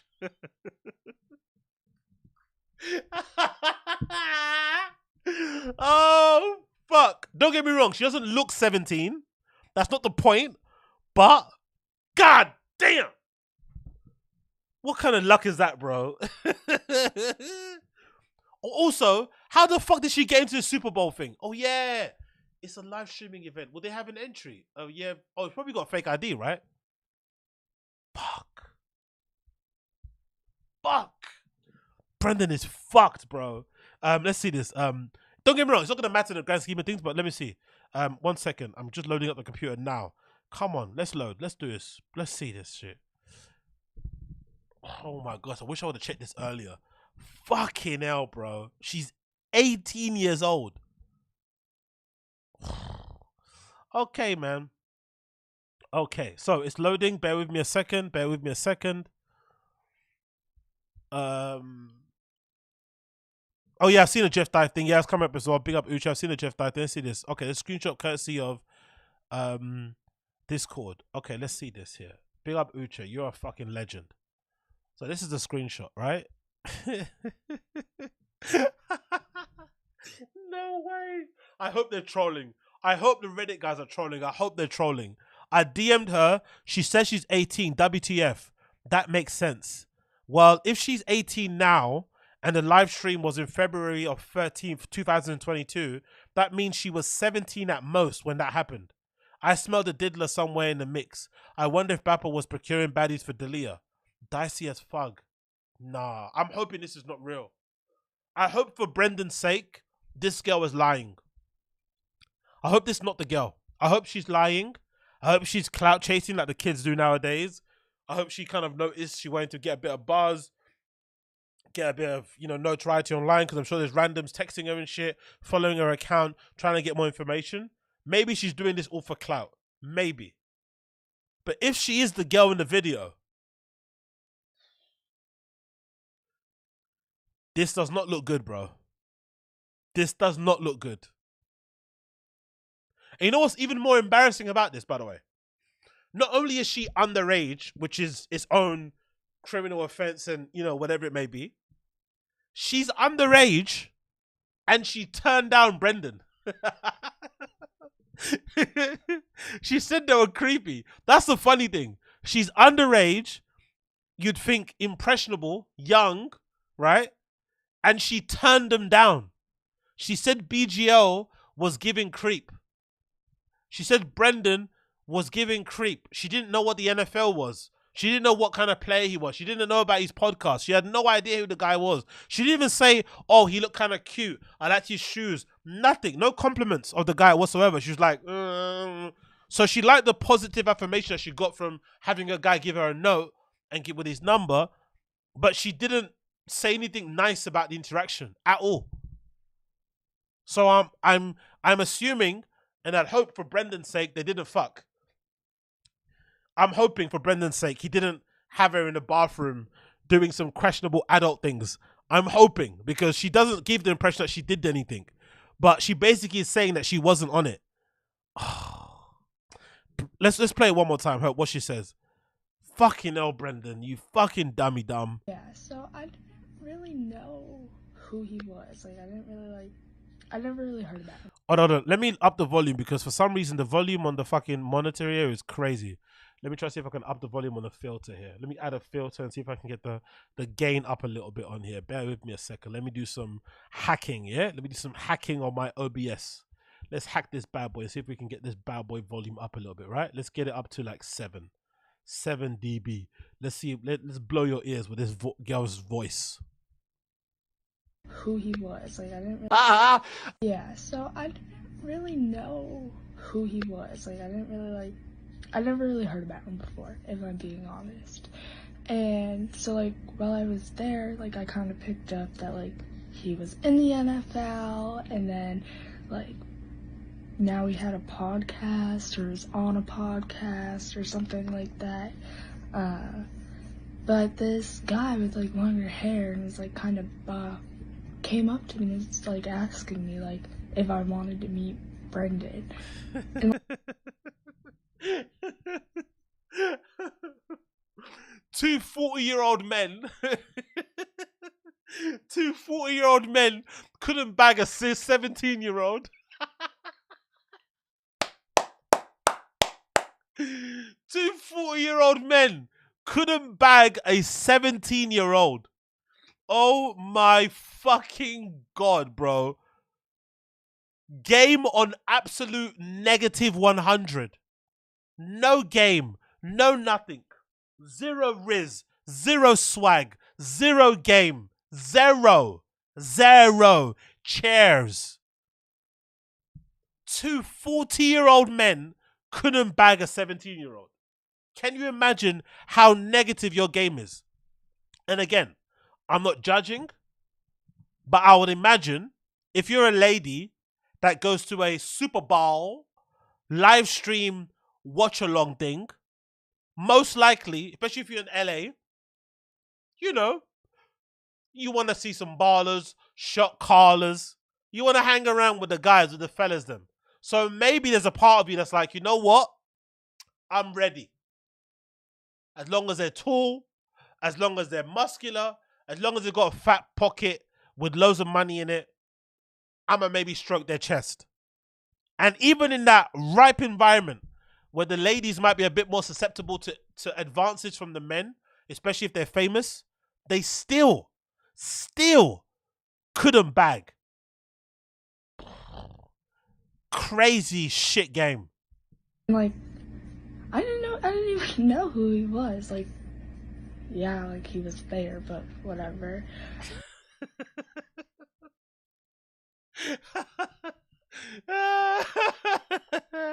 He was there, but whatever. So then later on, he came up to me and gave me the note with the phone number. So the note didn't have anything on it. I thought he would write a little bit of a spiel on there. Do you like me? Yes or no? Remember in school when you would give a note to somebody, you say, do you like me? Yes or no with the boxes, right? I would always get a no little box, or they leave it, they wouldn't say anything. That would be even more hopeful. He just wrote his note there. He wrote his number. And I've got a feeling Brendan has like horrible handwriting too. She probably didn't understand what the number was, right? He's probably got 8s that look like 6s and shit. Do you know what I mean? He probably writes like a redact a little bit. You know what I mean? He probably writes like that. He's probably one of those guys that writes like this, right? He probably writes like that. So imagine him writing like a caveman on this note and giving it to this little 17-year-old who's probably never seen a note in her entire life, right? She probably only writes when she's in school. She probably never writes in her free time. She's like, where's this guy handing me paper? Like, what the fuck is this? And I don't know. They were both like really kind of creepy. BGL and Brendan are giving creepy. So I don't want them to ever complain. If fans online call Brendan or BGL creepy, they can never complain. A very young, is she even Gen Z or is she younger than that? I don't know what generation she is, but a very young female is saying that those guys immediately gave creepy. She didn't know them. She'd never communicated with them previously. She met them for the first time at this event and said, it's giving creepy. In my opinion, I don't know. It was not the vibe. It was not the vibe.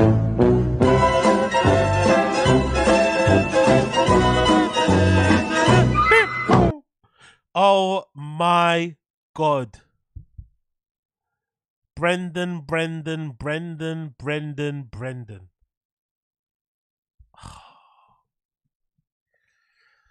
I can't believe this, bro. She was 17 years old.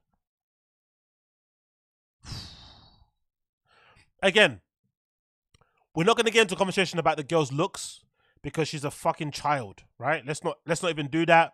It's a bit lame, whatever. You can do that in your own time, in your own circle of friends and shit. We're not going to do that here. We're not going to talk about her looks or anything. Don't you find it incredibly hilarious that they both got turned down by an 18/17-year-old? Don't you find it hilarious that Brendan, I think someone said in the chat, I think it maybe Fashion Roadman said, oh, he tried to go on like Drake, tried to act like a celebrity, get his lackey to like go and, go and speak to her like he's a big dog, and she didn't even know who he was. He tried to do the whole like introduction with BGL and try and show him off to impress her. He didn't get any vibe from her. She wasn't feeling him. She wasn't feeling Brendan. And then in the end, she only realized that, I guess much later on when probably Homeless Cats reached out to her. She had no idea who that guy was. And most likely she had no idea who he was. Guess why? Because his handwriting is probably, the handwriting of somebody that, might have to go to a special class when they go to school. He probably didn't write his name clearly enough in the paper to make it make sense. She was like, Bobby? Brian? Bosifer? Like, she had no idea what the name probably said. She couldn't even read the name. But she probably only found out later on when fans reached out to her and said, hey, by the way, that's Brendan SCHAUB.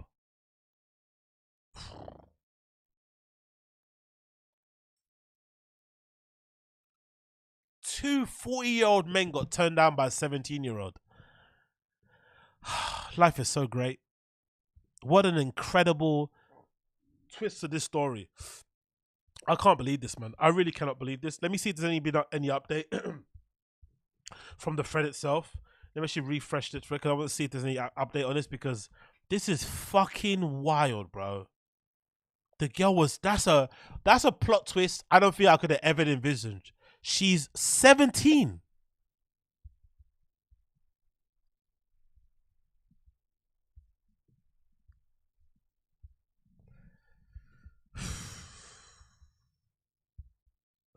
Let's see if there's any update on the thread. Hold on, let me see. Let me go to Reddit and stuff. Because this is legitimately insane. She was 17 years old. Oh my God. Wow. Wow, wow, wow. Imagine if Unique's, in his defense in court when he was getting sued, I think it's over now, but imagine if Unique's defense was, but your honor, the girl in question in the video was 17 years old. I was just doing my civic responsibility as a citizen of the United States, trying to prevent another instances of pedophilia. Imagine that was Unique's defense. Your honor, I was just doing my job. He was trying to pull a fucking 17-year-old. The whole court. What? Fucking hell, bro. Only Brendan could go to a Super Bowl party where there's probably adults there, probably ripe and ready. Clearly, adult women there, ready to go. And he manages to speak to the only girl in that room that's under the age of 18.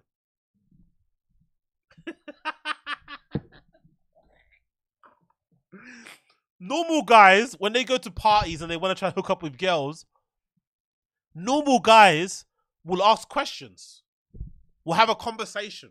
We'll try to get to know somebody before handing them their number. Because it's not a fucking movie. You're not fucking, Jake Gyllenhaal, right? Sorry. You just, hey, how's it going? Nice to meet ya. My name is, what's your name? Oh, that's a funny name. That sounds like a name of a child. How old are you? Oh, shit, I'm going to run away now. You ask questions when you go out sometimes. You get to know the people. You want to see if there's a vibe there before you try and stick your Johnson inside them, right? See whatever's going on there. You want to make sure they're not a sub girl. You want to make sure they're not crazy. Whatever. You ask some questions. You have a bit of communication. And in that communication, more likely than not, even if they lie about their age, you can usually suss it out. It's not that difficult. And then you have a decision to make. Are you D'Elia or are you not? There's two decisions when you're in that instance. Are you going to go down the Crystalia route? Or are you going to go down the grown-up route and say, nice talking to you. Actually, not nice talking to you. Bye-bye. Yeah. Or are you going to go to the security and say, by the way, that girl over there, 17, chuck her out, please. Right? What are you going to do? Because, wow. Because the issue is here again, for Brendan, he was suing Uniques under the impression that it didn't happen. And that Unique was making it up and putting clips together, blah, blah, blah, blah, blah. And now how do you explain that to your wife? So you did give her your number. And he lives in California, right? Don't they have like crazy like laws around fucking divorce and shit?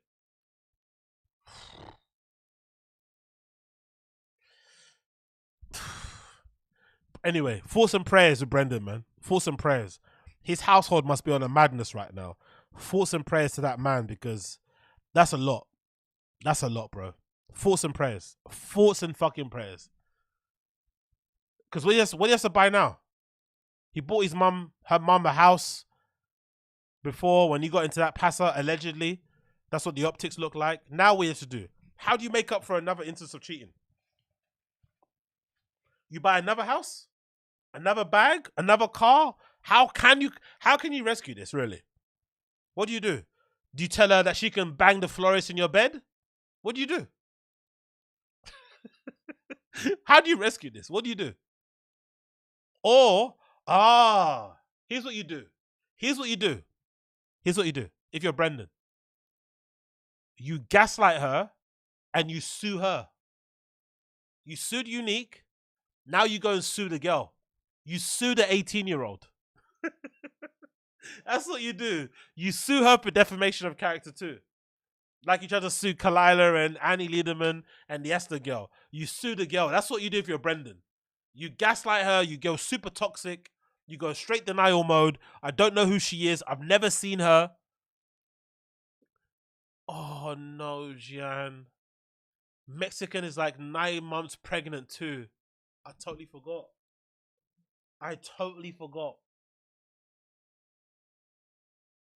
When it rains, it pours.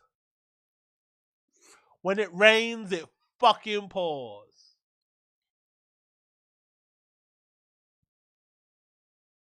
You're honestly better off if you're actually in a marriage and you want to play out of your marriage and you want to cheat and shit. You're probably better off just like hiring whores, you know, going online, going to brothels and shit, buying women of the night and hanging out with them.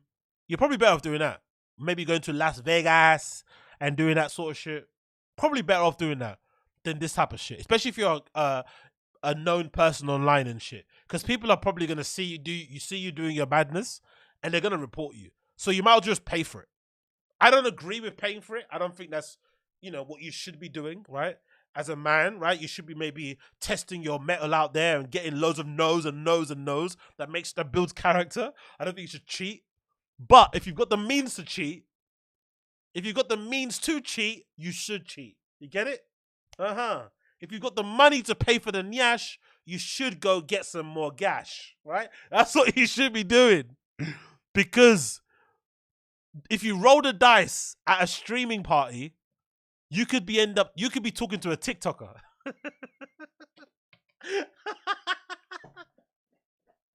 He rolled the dice at a streaming party and he ended up talking to a TikToker. She's like Charlie D'Amelio age, isn't it? Right? She's Charlie D'Amelio age. She's like one of those girls, right? Addison Rae. Like, she's one of those type of girls. Oh, fucking hell, bro. With chaos on her chest and little snakes and stuff, like, you know, a little cool girl. Like, she's probably one of those girls that sticks her tongue out. She's those type of girls. She's a child, bro. She's a fucking child. Holy shit. Holy shit. I couldn't imagine having a conversation with a 17-year-old boy, right? Like, about football. Let alone trying to get in. I'm not going to say that bit about it, but you know what I mean, right? Like, I couldn't have a conversation with a 17-year-old boy about football. Imagine talking to a young girl at that age. Could never be me. Could never be me. Oh my God, bro. Oh my fucking God. Brendan Schwab, man. Wow. Wow, wow, wow. Can we call him a pedo? Or is that not allowed? Or that defamation? Can we call him a pedo? Is he potentially a pedo? Can we call Brendan a pedo for that? Please tell me. Can we call him a pedo? I'd like to know this because I'm curious. Can he be called a pedo? Is there any more stuff about the girl? I want to see this before I move on. I want to know. Can she be called a pedo? Can he be called a pedo? Actually, no, Instagram is on there, is it? No, I don't know. I don't think it is. No, what are you guys saying? Your beard is qualified to give financial advice, AZ. Big up. What are people saying? No. Oh, man. Dude, do you see SZA said Drake has a baby piece? Oh yeah, I don't want to see that. I'm good on that. I don't want to see Drake's piece, to be fair. I'm good on seeing Drake's piece. I'm not gonna lie, Injured Ranger. You know what I mean? I'm a Drake fan. I don't want to see him getting, you know, disgraced that way. You know, I want to still have Drake up here. But yeah, hey, It's all alleged. It's like just a rumor. It's all alleged. I just pray for everybody involved, especially like I said before, like people always say on these rooms or in the comments, like, you're just being a simp, you're a cuck. I'm gonna always die on this hill. I have so much sympathy for the wives and girlfriends of stand-up comedians. That might be one of the most horrifying positions to occupy in life. Yes, you get a good life, comfortable living. If you don't actually like your husband, he's away all the time traveling. But if you actually like the person that you're with, having a grown man be in nightclubs telling jokes around bartenders and waitresses and people trying to get a come up in the industry, that's a fucking, you have to be so trusting, because the ability and options and availability to, you know, have a bit of fun on the side is so plentiful that it must take a lot of, we would say maturity. It just must take a lot of understanding to be okay with that shit. Because, wow. Because these guys be getting it in. These guys be getting it in. For sure. Like, think about what the DMs look like of some of these big comedians out here. And I've had some people slip into my DMs when I was talking. I forgot what I was talking about before, but again, I'm not that kind of person. I will never put that kind of information out there. It's never going to come from me. But I had different people reach out to me talking about certain people.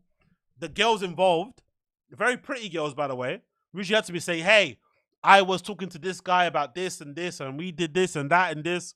And I was like, rah, okay. Okay. Okay. Again, maybe they're lying. Who knows? They might have been lying. But I've had many people reach out to me over the time thinking I'm never going to share that shit. It's not my business to. But wow. Wow, wow, wow. Whew. B-SchauB. Anyway, moving on to one of B-Schaub's friends. And big up Uche again for the heads up on this one. I already had it listed, but reminder nonetheless, big up you. Jeff Dye. One part of the extended Fig Boy Club community. Also one of the people that was legendary.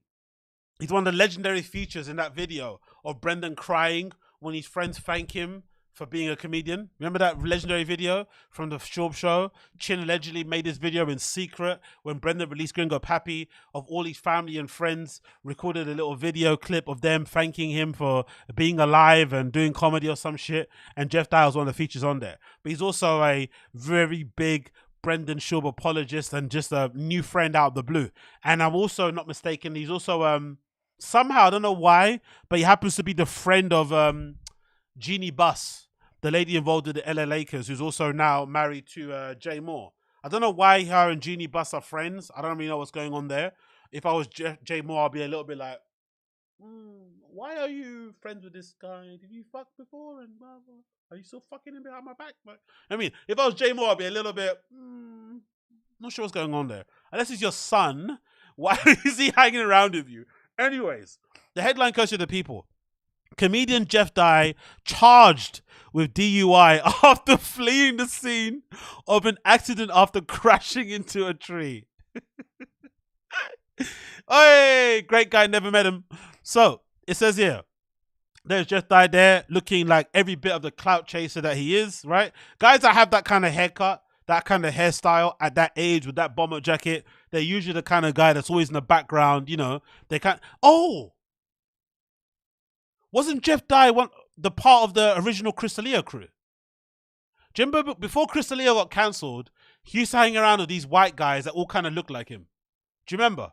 They all kind of abandoned him, obviously, when he got, you know, exposed, even though they probably all took part, allegedly, in his diddling. But remember, Crystalia had like a group of dudes that all looked like him. Was Jeff Dye included in it? Or is that somebody else I'm thinking of? I swear he was part of that Crystalia crew of guys.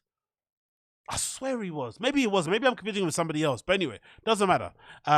Never trust a guy with that type of comb over and wearing those type of bomber jackets, right? Personally. Anyway, let's continue. Jeff Dye was arrested over the weekend in California and charged with fleeing the scene of a traffic collision and driving under the influence, People.com can confirm. The 40-year-old, he's 40 years old. God damn, son. 4-year-old comedian and television personality who currently hosts a syndicated Fox game show, Who the Bleep Is That, was arrested on the misdemeanor charges by a Burbank Police Department on Sunday, October 8th at 9:56 a.m. local time and booked in Burbank jail nearly an hour later, according to public records. Bye-bye that Fox gig. That was probably a cushy job, right? I've never heard of this show, but I'd imagine TV shows, game shows on fucking Fox probably pay a decent salary on the side of whatever you're making, doing stand-up and shit. That probably made life comfortable. No wonder he doesn't do podcasts as much. He's probably recording this show often. You know, it's probably syndicated. Yeah, it's syndicated. Fucking hell. Say bye-bye to that TV show, I'd assume. He was released without bail at 1:04 p.m. after a magistrate review. The Saint, hold on. He's all right. He's in the free. Must be white, innit? Sergeant Stephen Turner, a public information officer from Burbank Police, told people that authorities responded to a single collision at the Pass Avenue, Alameda Avenue at 9:30 in the morning. He was drunk at 9:30 in the morning. I'm hoping it was from the night before. Hoping it wasn't in the morning. Because if that's him in the morning on the way to work, loaded, that's horrible. It's horrible either way. But it'll be more understandable if this happened on the way back home from the club or something. But if he's driving... Oh, God. Anyway, I don't know. Witnesses relayed the driver of a white Tesla. Brendan always says piss out people in Teslas. Look at him. Collided with a tree and the driver fled on foot. Based on witness descriptions, the driver was located just a few blocks east of the scene and detained pending investigation. Didn't someone say on my stream before, what's the American law around DUIs? Is there a law that says there's like a loophole where if you actually leave the scene of the crime, you can't get breathalyzed? Is that true? Or am I bugging? Let me know in the stream chat. If you're drink driving, you get involved in an accident and you leave the scene of the crime, can you not get breathalyzed still? Does that count? Or am I completely missing it? There's some weird little loophole that exists there. Let me know in the stream chat if I'm actually talking on my ass or if there's some truth in what I say. Gerard Melarek, no. Are you sure? I swear I heard that was true. You can't be charged with it because you could have got drunk any time. Or am I mistaken? I don't know. Let me know in the chat. I'll continue. After speaking with witnesses and taking Dye's statement, the stand-up was arrested and booked. No other vehicle was involved and nobody was injured.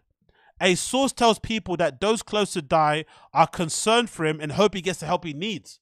Oh, so he's an alcoholic.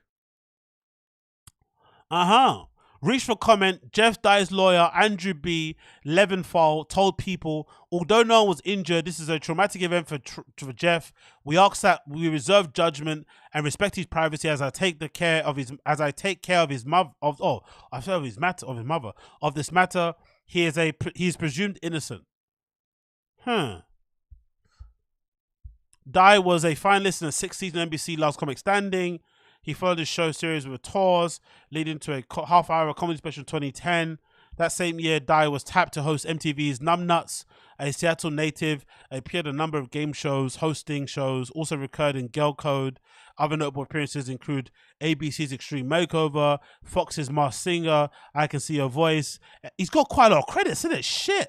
NBC's Better Late Than Never, look opposite William Shatner and Terry Bradshaw's and George Freeman and Harry Winkler. He currently hosts Jeff Dye's Friendship Podcast and co-hosts Wrestling with Freddie and Freddie Prinze Jr. professional wrestling-based podcast too.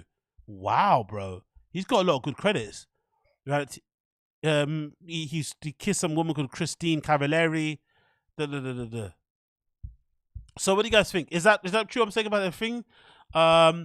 Jesse L says, I saw him a few years ago, got me with one of those free tickets, not good. He was practically begging the audience to stick around. Try to have drinks with him. Oh no. Saw Jeff at a packed club for night and he got sloppy drunk during his wasted by the end. He bombed real bad too? Terrible holiday event. Oh no. Let me tell you one more time because it kind of cut out then. I've got the filter up too loud. I'm sorry for those of your ears that blew. The filter was still high from the previous girl. Apologies. Let's play it one more time. Big up Uche. Saw Jeff at a packed club for night and he got sloppy drunk during his set and was completely wasted by the end. He bombed real bad too? Terrible holiday event. This is a bad review. Big up Uche, because you said exactly the same thing that Jesse L said in the stream chat also. Saw him a few years ago. They got me with one of those free tickets. Not good. He was practically begging the audience to stick around and have drinks with him. So clearly there's an issue here with drinking. And do you remember the story that he said about on the King and the Stick? No, so what is it called? The Golden Hour. Do you remember? Did he say that story about how he likes to fuck girls after comedy club sets and shit? They just hook up randomly with random girls and shit. That sounded like somebody that likes to get on it, right? Like, I've been a party boy. I've had my fun. And I know those events where you just end up in fucking random people's houses and shit are usually at the end of like drug and drink binges. So if he's doing that, god damn it, Jeff. Fucking hell, mate. Anyway, what was I saying about the thing? About drink driving? No, I feel like if there's an admission of guilt, even they can't be sorry. NJ Ranger says, no, I feel like if anything, it's an admission of guilt, even if they can't breathalyze you. Oh, that you ran away. Okay, true. Okay. Fleeing, but you can fight the DUI. Hold on, let's just Google this because I swear I found this out to be true. DUI. If you flee, can you be can you be breathalyzed? Sorry, that's it. Breathalyze, right? No, let's do the American way with a Z. Breathalyze US. Because I'm sure. Okay, I'm sure. So this is okay, this is what? Virginia DUI lawyers. Okay, let's see what this means. I don't know, this isn't applying for all places, but so let's see what they say here. Virginia law firm. Is it a crime to flee the scene of a DUI? Most people feel panicked after a car accident and their flight or flight response might kick in. What happens after an accident? After an accident, the parties involved typically... Okay, we don't care about that. What happens if I flee? Why fleeing from a scene is bad? Fleeing the scene of a DUI is a very risky decision for several reasons. For starters, the fleeing of the scene of an accident for any reason raises questions about the guilt or liability. Ah, NJ Ranger, they've got you. See, you're right there. In other words, police may interpret the absence of the other party in a DUI as an admission of guilt. Okay, cool. Additionally, fleeing a scene means that you do not have the ability to collect your own evidence or clear your name with negative breathalyzer test. However, while fleeing of fear and desperation are natural, lead to a need for control in a situation, you must contact an attorney. So instead of fleeing the scene, you should immediately contact your lawyer and refuse to what's that word called? Cooperate with the police, or just point them to your lawyer in terms of explanation, right? Give no evidence at the scene, lawyer, refer to your counsel, blah, blah, blah, blah. I had no idea. I swear, why do I remember, again, maybe too much podcast, why do I think I heard someone say, if you flee the scene of a crime, no, because I thought about John Jones. Remember when John Jones crashed into that pregnant lady? Didn't he flee the scene of a crime? What happened there? Why didn't he get put in prison for that? Do you guys remember that? Oh, I don't know. I'm redacted, man. I don't have a clue what I'm talking about. But yeah, it seems like by the reviews on the line and what people are saying here in the chat and stuff and other comments, that Jeff Dye might have one of those, what's his name again? Might have a Jimmy Fallon issue, innit? Right? They say that, is it Jimmy Fallon? One of those live show hosts is a bit of a drinker, right? He likes his booze. So maybe that's kind of what is on this situation. Who knows? You're supposed to flee and drink at home. Big up Space Guy. But yeah, exactly, NJ Ranger, bro, you still on? You have to be a record stream all these days. Yep, big up. You have to record a stream one of these days. Yeah, I do record them. They're going to be alive later, my friend, Booth McGee. We're going to be ready later, my friend. Admission of guilt that you crashed a car that you weren't drunk. Very true, John M. Depending on the accident, if there's a victim, you could be jailed and tested for toxicology in jail.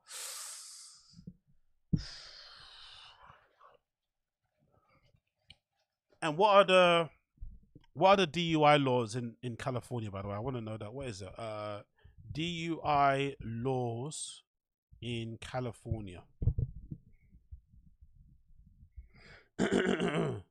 What are they? Oh, these are all sponsored posts.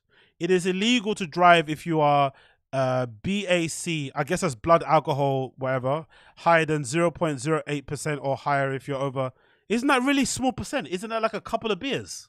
I don't know about blood alcohol level because I don't drive. Isn't that really small? You could get a DUI for having one beer like at work. Or am I bugging? Isn't that really small amount? 0.08%. Shit. What's the punishment though? What's the penalty here? What's the penalty? The penalty here. Between $390 and $1,000. What are common punishments? 3 common punishments of DUI include 3 years probation, a fine, and a mandatory completion of a 30-hour first offender alcohol program. So you probably won't end up in prison. You probably get a fine or something, right? And maybe his license revoked or some shit. Okay, people are saying, yeah, what is it? If you get free, you drive, you can be a felony. Fuck, I didn't know that. You can get felony for a DUI. Yeah, less exactly. Don't drink and drive. Okay, oh, it's only a couple of drinks, 1 or 2. Fucking hell. Yeah, that's tough because, you know, sometimes, I don't know about you guys, but working in startups, there's always that culture, of like having drinks after work on a Thursday or Friday. Damn. And you could easily have a drink after work on a Thursday and, you know, shit, man. Shit. Anyway, let's continue this. So Jeff Dye is in trouble. Big up Jeff Dye, I guess, in some respects. But it's also funny because it reminded me a little bit of this story. Do you guys remember this? Story? Of this guy from Ink Master called Daniel Silva, who was sentenced to 364 days in jail, as you see here, for a fatal crash. I think that led to the death of his friend. I think they were both drunk. They both got into the car. They crashed. His friend died. He's alive, and he got sentenced to prison. So it says here, Ink Master tattoo artist Daniel Silva was arrested and booked on suspicion of murder in a deadly crash that killed YouTube personality Corey Labarry. That's his name, right? Corey Labarry, a YouTube personality. RIP to him. Police officer says on Silva was driving a 2020 McLaren at high speed on Sunday night when he lost control, ran off the road and hit a tree. Always trees, isn't it? Fucking hell. Hollywood area, Los Angeles police say Silva tried to flee the scene, another fleer, but was stopped by witnesses who came to help. He fled the scene when his friend was in a car dead. Okay, that makes it even worse. The update here says tattoo artist has been sentenced on Thursday to spend less than a year, it seems like, in jail and 250 hours of community service. Silva, who initially was charged with murder in connection with the crash, pleaded non-contest in July to felony count of gross vehicular manslaughter. Los Angeles Superior Court Judge Joseph Brandolino suspended a 4-year prison state term that Silva could face in violation of probation, according to LA County District. Again, must be white. And of course, the reason why I bring this up is this, because the one another, Brendan Schaub, defended this guy because he was getting a tattoo from him. Do you remember? So Brendan's opinion on people that are involved in DUI and all these sort of cases is really skewed because he was meant to get a tattoo from this dude on the day that he got charged or got found guilty or what he got found guilty for, or the day of the accident, who knows. But let's listen to Brendan's very redacted take on the situation. Again, a guy died, his tattoo artist had to flee the scene of his best friend dying, and this is Brendan's defense of the situation. Absolutely wild. I figured out my tattoo at least. Oh, dude. Hey, old fuck. Listen to this. What? Hey, old fuck. I'm getting those feathers. Yeah, hey, old fuck. Listen to this. What? Today at 3 p.m. I was going to get the rattlesnake logo, the thick boy logo on my quad, because when I'm riding, you can see it, so you know it's the thick boy. Because I'm so sick of all the people going thick boy on the trails. So I want, you know how it is. It's crazy. They're meeting me on the trails. Thin boy, start your own company. They're hanging on the trails. Don't worry. Wonder why he doesn't talk about bikes anymore. He's into pickup trucks. Brendan doesn't talk about thick boy cycling anymore, really. I never heard him mention about his e-bike, going on trails and shit. That e-bike doesn't exist anymore, right? It's gone. He's like a child when it comes to his little hobbies he picks up, right? Now he's like all into trucks and shit, playing baseball. Really funny. But hey, let's continue. You're not getting a percentage. Your own company. You're not getting a percentage. I should get Terrible business idea. Right, well. So, but I was going to get a snake on my quad, on my thigh, Yeah. right? Today at 3 p.m. And then, oh, you're not though, because your tattoo artist is going to be indicted for murder. So, and I text him when we got done with the show. And, hey man, wait, I'm what? assuming we're not on for 3 p.m. What? That's my tattoo artist, the dime piece on the left. We were just talking about him a couple weeks ago. What? Remember? Yeah, I got a tattoo. If you go to his Instagram, I'm the last fucking guy you got a tattoo with. Look at him smiling and he's happy about it. Go to his Instagram. Yeah. He's absolutely happy and glad about this whole thing. He's actually enjoying the attention this tattoo artist is getting for murder.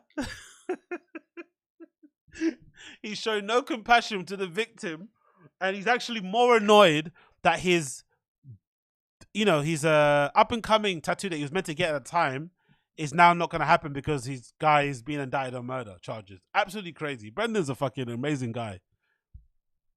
But it should be manslaughter because I was talking to Jay too. Between Jay goes, if he just gets a good lawyer, it's gonna be manslaughter. Probably still do some time. There I am. Jesus Christ. There I am. There you are. There I am. Wow. Now he has a McLaren 570. Should have got the 720S, but regardless, he was drinking with a fellow YouTuber, and they ran into a tree. Fuck. I know. He broke his hip. He was drinking, so he was. Nothing about the victim, by the way. He broke his hip. His friend died. He hasn't said once in this whole entire fucking soliloquy, RIP to the victim. Very drunk when he got in the car. We don't know. You just can't. We don't know. Yeah, but you shouldn't go to. Should you go to prison? Oh my it's God! Manslaughter, or it can be murder. You can go to jail for murder. Yes. But B, if we're, let's say, and I don't know how it works, but fucking bro, a kid died. Exactly the text. Not like a kid. The kid died, bro. R.I.P. to fucking Corey LeBarry, right? I don't know. I never watched his videos. I don't know who he is, but let's just check him, double check. Corey LeBarry, right? That's his name. Corey LeBarry, at the time of passing, has 270 plus followers on fucking social media, Instagram. And let's go on images. That's what the kid looks like, right? And unfortunately passed away. Popular YouTuber, probably has millions of subscribers. Actually, I recognize his face a little bit, to be fair. Don't know him. RIP to Corey. No fucking concern about the fucking victim or anything.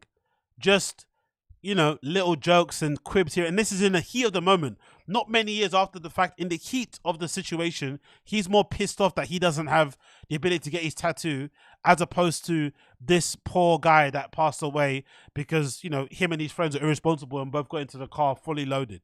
Absolutely crazy. Brendan really is a special kind of guy, isn't it? Very special kind of guy. It doesn't seem right to me. Say you and I both get drunk on Firing the Kid. I go, Brian, and you go, hey, dude, let's go to the gym. You drive to the gym, and I drive, and I wreck, and you die. Just your heart, like when I'm going real fast, I crash, and you die because you're old. And then I survive, and I'm flourishing. Do I go to prison? Hold on, I don't like the way you're setting this up. Do I go to prison for murder?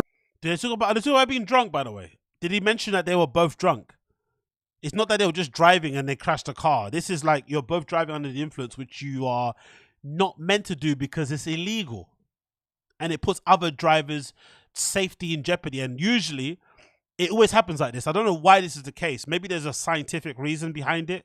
But I really do hate that when people go behind the wheel drunk or high, usually when they're involved in a crash, it's the other cars, drivers or occupants who end up passing away.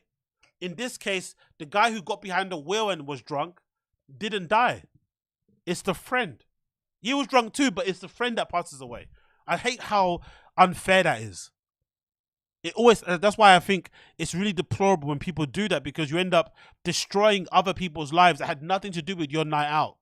You get them involved in your fucking nonsense. It's fucking crazy. Anyway, let's continue.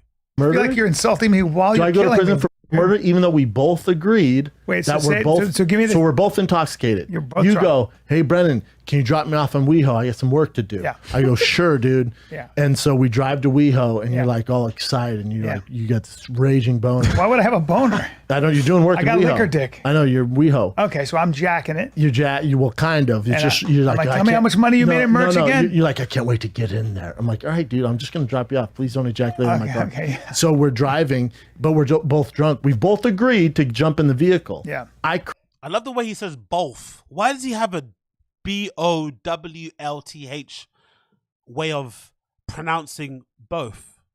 Both. Both. It's such a weird way to pronounce both. Both. He always adds L's and shit and letters that don't exist into words, right? When they're easy to just pronounce the way it is. Both. Both. Both. Both. Both. Crash on our way to You go to WeHo, jail for murder. even though we're both under consent. Yeah, and it's not manslaughter. There are people doing life right now for getting into a car, being drunk, and killing somebody in another car or somebody. No, different. We didn't hit a bystander. We both agreed to get in this vehicle intoxicated. So you can now, if he kidnapped them, I understand that. Nope. If he was like, "You're getting in the car, gunpoint, I crash, you die, murder." You can absolutely be indicted for murder and convicted. It's just like this. If you how does he not understand this? He thinks because two people agree to get into a car drunk, that somehow, and even the agreeing part, that could also be argued in court because you're both intoxicated. How if the victims wanting to sue Daniel Lee, they could say he got into the car under false pretenses. Maybe they could say there was no consent. Maybe they could say he lied, whatever. Like, what the fuck is wrong with Brendan's brain, bro? If you do a crime with someone, the person gets you the car. The guy steals the car, and then even if he's not in the car and you go off and kill somebody, that gets him in trouble. You can be indicted for murder too. So you're all part of a murder conspiracy. You're all part of the murder, right? So there have been people that, get convicted for. How many years is he gonna do for manslaughter? 10. Yeah, man, 6 to 11 years. Well, hold on. So his charges got brought down. He did only 365 days in jail. He got a sweet deal, didn't he? No? What did he get charged with in the end? Sentenced. Silva initially was charged with murder. So probably the prosecution overcooked the charges. He was never going to get murder. So they gave him murder. He didn't get that. He pleaded no contest in July to felony count of gross vehicular manslaughter. So he got done with manslaughter and he got 4 days in jail. That's pretty good, isn't it? 364 days in jail with 250 hours of community service and 5 years probation for a YouTuber or for an influencer isn't that bad, considering the severity of the crime. But then another article here says the family are suing him, right? Yeah, tattoo artist sued by parents of the YouTuber. So the family of the other kid, Corey, aren't happy. It says the attorneys for the 29-year-old former cast member of reality show Ink Master state in court papers that their client acknowledged responsibility for the two Ink, Simon Libera and Lisa Burton, the father and mother of Corey LeBarry, brought a complaint on 2020 to the Supreme Court. Police said Silva left the vehicle. So the parents are suing him. So clearly there's an issue there, but he probably should never got charged with murder. That would have probably helped. But still, this is a crazy thing. Again, no thoughts and feelings to the victim, no concern, just, oh, my tattoo is now delayed. Probation with up to 1 year or 3 or 6 or 11. So if he can get manslaughter, and dude, he got a pretty face. He could do 15 years. Yeah, pretty face, he could do pretty 15 mouth. years for this. He ain't doing 15 years. Guaranteed he doesn't do 15. I don't They're know, both man. intoxicated. I bet you he gets a year. Oh, he's actually right on that. With a really good lawyer, I guess. It depends on what he said to the cops. It depends on how drunk he was. He's in the hospital with a broken hip. And they did it. Oh, no. They did Someone died. He's in the hospital with a broken hip. blood alcohol test on him. The tragic of all this, the 25-year-old that died on his head. Finally, after how many minutes? 4 minutes of sucking off the tattoo artist, he finally says it's a tragedy that the kid died. Fucking hell, bro. That's a huge tragedy. It's horrible. 25-year-old kid. Now, And you know what they're doing? They're drinking like a couple of idiots. They did a very dumb thing, and sometimes it turns out that's why a disaster. Never, ever drink and drive. Just you Brendan is looking at him like, I drink and drive every single day. can't do it. And everybody has Look at Brendan's face. As a face of somebody that drinks, allegedly. Back in the day, right? Allegedly, who knows? I don't know. I'm talking out my ass. But this guy looks like somebody that drinks when they drive. Maybe. Allegedly. I don't know. Maybe someone that looks like that. Again, I don't know what I'm talking about. I'm just a small, poor guy from a really horrible neighborhood somewhere in London talking out my ass. I don't know what I'm talking about. has done it. Everybody has driven buzzed once in their life or 10 times in their life. Or 40 to 50. Or 40. 50. And every time you do that, you're taking someone else's life. Background. I'll tell you what, it's a nightmare on many levels for him. I'm sure he's not a bad guy. He killed his friend. He's nice. I'm sure he's not a bad guy. What a time to say that sort of thing. Maybe he is, maybe he isn't.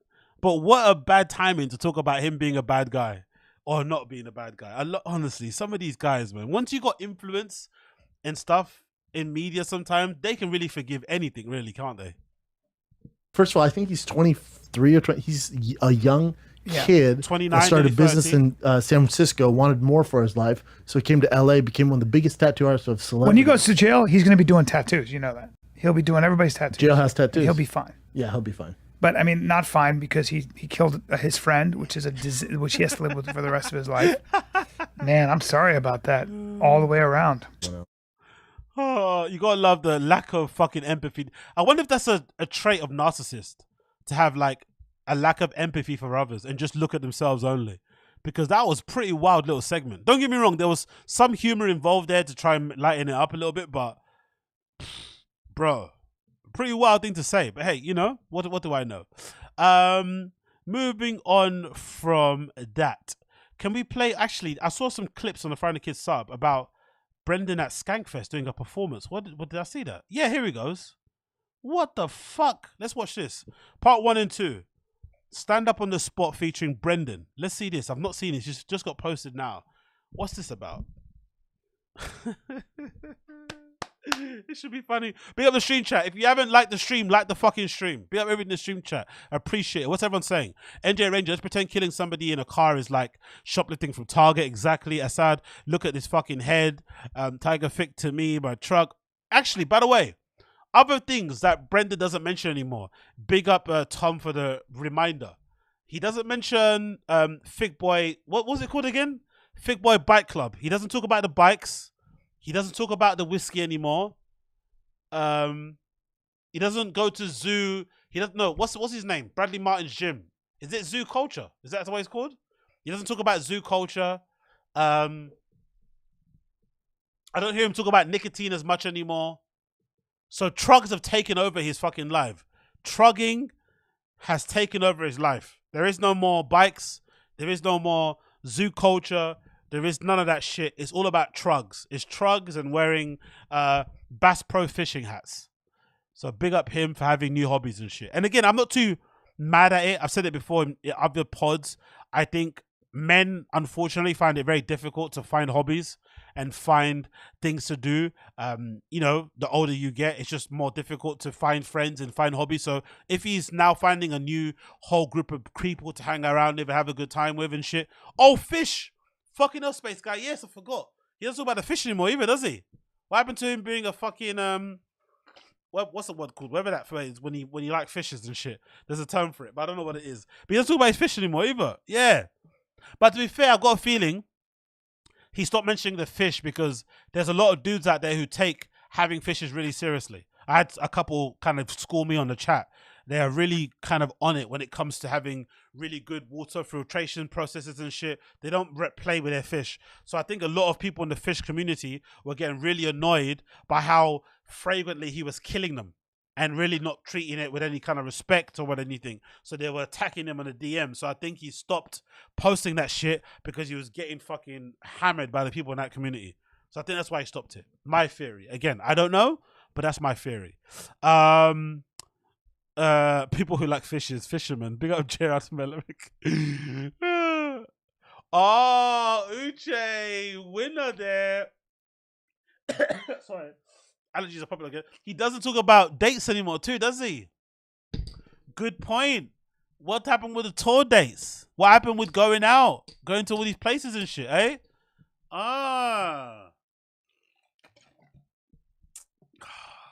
Actually, I'll go find that video, actually. Someone posted a really good video on the Reddit that had like Andrew Schultz in it about touring and stuff that was really kind of sad. Let me see if I can find it. Bear with me 1 second, though. And we also played the Brendan Schaub stand-up live thing as well. I can't believe that 18-year-old girl thing, bro. Yo, to be a fly on the wall in the fucking BAPA household. Because I don't know, how many Birkins can you buy to make your wife forgive you for giving a 17-year-old girl your number? Fucking hell. I swear, how many Birkins do you have to buy? Like, how many? 4? Is that worth a car? You have to get her a... Oh, he might have to buy her own apartment in Las Vegas. He might have to buy her own apartment in Las Vegas so she can go when she wants. The florist can come around and shit. Fucking hell, bro. What a big mistake for him. Let me see anyway. Let me scroll down. Let me talk about the video. Bear with me a second here. Oh, where is it? It was one of those videos that had like Andrew Schultz in it. And it was about touring. It was really funny. Let me see if I can find it here.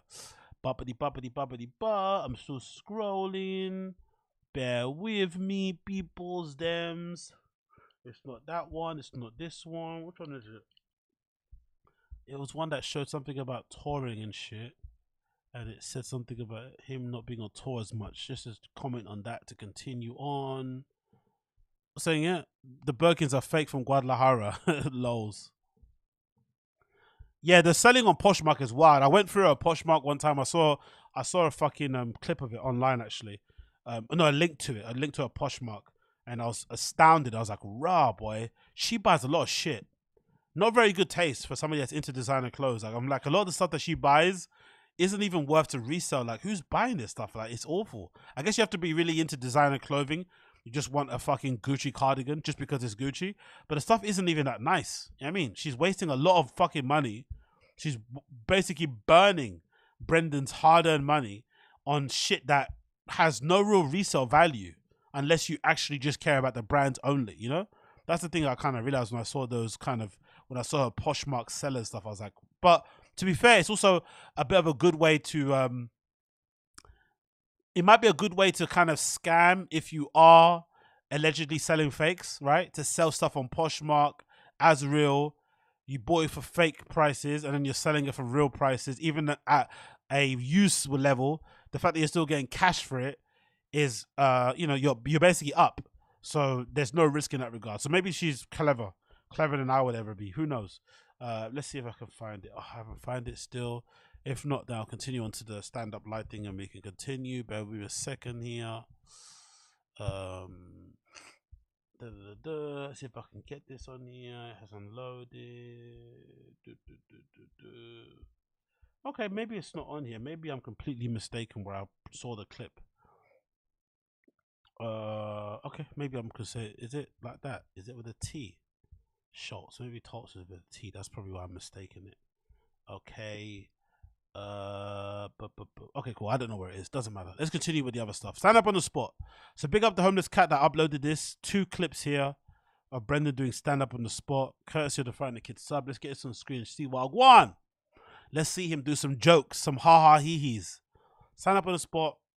SKANKFEST featuring Brendan. Let's see. Let's play this shit. From the Fighter and the Kid podcast and the Golden Hour, please welcome my brother Brendan Schaub to the stage, ladies and gentlemen. Come on. Brendan Schaub! Oh, what up, SKANKFEST? Give it up for Zach, man. That guy's a monster. Give it up for Zach. Who yelled? Can you imagine Zach? I guess it's Zach and Miko. Can you imagine Zach and Miko and Brendan being friends? About Ric Flair. That's hilarious. Oh, really? Did the 80-year-old not do well? You've seen him for 30 years crash his fucking face into walls and shit. Everyone's like, I thought he'd do better, man. I thought he'd do better. Unreal. Unreal. I like how they had no fucking clue what Kill Tony was. Hey, Tony, maybe send him a link. He was like, this is very mean. This is not what I do. It's like, oh, you fucked up. Oh, you fucked up. All right, let's kick this off. What do we got?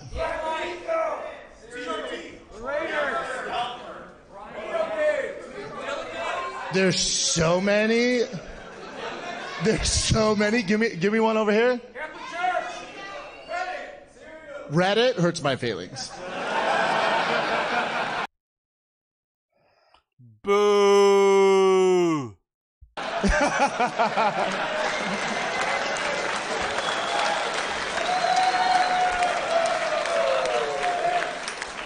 But you know what? At the same time, I get it. I'm not like Ric Flair. I fucking get it. Woo! Yeah, there's a lot to hate on. I get it, but they're off, man. If they met me, I think we'd be friends. But they also might kill me, so it's a dicey. I can't go in there. Like Gomez would go in there and search through all the shit. I can't. It hurts my feelings. And I'm not that tough. Lewis is. I can't do it. It's. What's his voice and what's this mannerism, man? Come on, what is this? What is this? Like the worst shit you ever read in your life. I'm like, you guys are just mean, man. And there's not a therapist on this fucking planet who can navigate through that. They're all right, it's just online. Just ignore it. I'm like, that's easy, bitch. You're 60. What else we got? Ben Rothwell hits very hard. What else we got? You say Elon Musk? If you follow me, I told that fight ain't happening. That fight, all it is billionaire boys who are bored as fuck. Fucking hell, bro. The way he enunciates and pronounces his words on stage is so wild to me. It's almost as if like his tongue becomes inflamed when he's on stage and he's nervous because he's already doing this like he's playing with a mic like how, you know, Academics was when he was scared of the Migos. With that Joe Budden thing, he's doing that kind of like trembling thing, but he's also got this. Why is he talking like that when he's on the mic, and he's marbling his words? Like it's all just like one long word. It's so odd. Fuck. It's the same people that want to go to the Titanic. They're so fucking bored. Have so much money. So with that, it's like it's not fucking happening. And Elon's built like a lunch lady. That's funny. And everyone's like, I love everyone's like, you know, Mark Zuckerberg. Even Rogan's like, Mark Zuckerberg's pretty good at jiu-jitsu. I'm like, he's been doing it a year. Everyone calm the fuck down. He's a white belt. What else we got? Austin? Austin's interesting. Austin, listen, it's booming, and Joey Rogan definitely made that place boom, but it's still Austin, right? You're still in fucking Texas. It's hot as shit. I like how people leave from LA like, I just can't, it's too much here. Then they go to Austin, and it's like, bro, there's the same homeless problem. There's more liberals here than anywhere. You can't get a cup of coffee without someone with a fucking purple mullet and the pronouns on their fucking name, you know? It's not what we're thinking. Where's the joke there? Huh? Was that attempted at a joke? Purple mullet and the pronouns on the what? Is he trying to get on fucking Louder with Crowder? What the fuck was that? Huh? Yeah. At the end of the day, it's still Austin. What else we got? Vasectomy. Interesting. Fucking hell. This nigga can't even say interesting without stuttering. This motherfucker can't even say interesting. Oh my God, bro. Honestly. Whoever's listening to me, whoever can hear the sound of my voice, please, whatever dreams that you have, whatever aspirations, whatever goal, whether it's to go from being a part-time employee working at a store to being a full-time employee, whether it's to be the key holder at your retail job, at a bar, at a restaurant, whether it's to go from cleaning fucking dishes to being a sous chef or whatever it may be, whether it's owning your own business, whether it's having some savings, whether it's being able to buy your own house, never think that anything is impossible.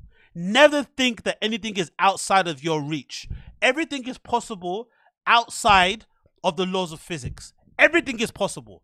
There's no such thing as impossible because this guy gets paid money to go to clubs and perform comedy of this level. He gets paid to talk, as he says. He gets paid to talk, right, on shows and podcasts. If he can do it, you can do anything you put your mind to. I swear it. He can't even pronounce interesting without finally stuttering over his words. Interesting. Yo, English is your first language, brother. English is your first language. Why can't you say interesting without making it sound like a fucking cereal? Interesting. What's going on here, bro? Interesting. He sounds like a fucking Japanese German guy or something. What's happening here? Interesting. What are we doing here? One more time. Let's go back again because I want to hear this. Interesting. And the pronouns on their fucking name, you know? It's not what we're thinking, yeah. At the end of the day, it's still Austin. What else we got? Vasectomy. Interesting. This is what I get ones. Very interesting. I would never do it. Just get on TRT. It lowers your sperm count. It's so easy. Figure it out, meathead. Actually, that was a good joke. I take it back. That was a good joke. That's probably one of the only two so far. That was a good one. Just get on TRT. Actually, you know what he should have done? He should have said, just get on TRT like me and Rogan. That would have been pretty good, but he's not going to do that because he doesn't want to get on the bad side of Rogan, right? He should have done a little bit of that kind of joke, right? Just get on TRT with like me and Rogan, but the side effects might be that you end up like Tito Ortiz, right? Like you kind of like take it as far as you can take it. But that would have been pretty good. What else we got? Crystalia. What'd you say? Crystalia. Someone said Crystalia. Tyson Fury. Also, he's skipping the Crystalia. Someone said Crystalia. He's skipping it. You see? That's what you know, a comedian. Get in it, man. You fucking make money with a guy. Let's talk about Crystalia. Come on. He should have taken the opportunity there with both hands. Oh, Crystalia? Crystalia innocent and just kept moving. Do you know what I mean? He should have done that. That would have crushed, but he didn't. very similar build to Elon Musk, body-wise, but has all the skill in the world. He's going to beat the shit out of Francis Ngannou. But either way, Francis gets banked, so I'll take it. What else we got? Bradley Martin, 260 though. He's 260 though. People that don't follow are like, what the fuck is going on right now? What else we got? UFOs, all that shit's bullshit. Don't believe it. It's trying to distract us from really what's going on. That's all that shit is. I like how Mexico's like, let's dip our toe in this pool. That little bitch ass alien. We were like,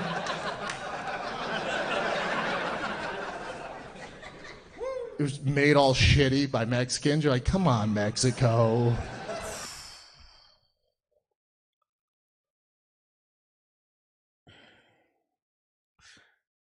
There's an offense to that joke that could make it funny, but it does come like, it sounds like it's coming from a real place. It's made all shitty, like Mexican shit. Like, is Mexican craftware and ingenuity and whatever, you know, is that like a thing in America? Do you guys refer to Mexican homes as shitty built homes or something? Is that part of the joke? I don't really know if that's true. I know they're hardworking people and they do a lot of manual labor jobs, but are they known to build stuff crap? I don't know if that's true. Are Mexican architects bad? Are Mexican landscapers bad? Do Mexican people have bad fucking property managers and shit and surveyors and bricklayers and shit? Is that what they really do? Are Mexicans bad at making things? Isn't it the opposite? Isn't that where you go to get stuff made for cheap? Like, why would they be bad at making things, you know? It's a bit of a weird joke. That goes just more to him just not liking his Mexican family. There's a joke in there somewhere to make it funny about that shit not looking like an, you know, like, I don't know. Maybe you could say it looked like something that you'd get in Mexico City Market or something, right? I saw that at the airport when I landed at fucking whatever, MCX. Like, there's something there, right?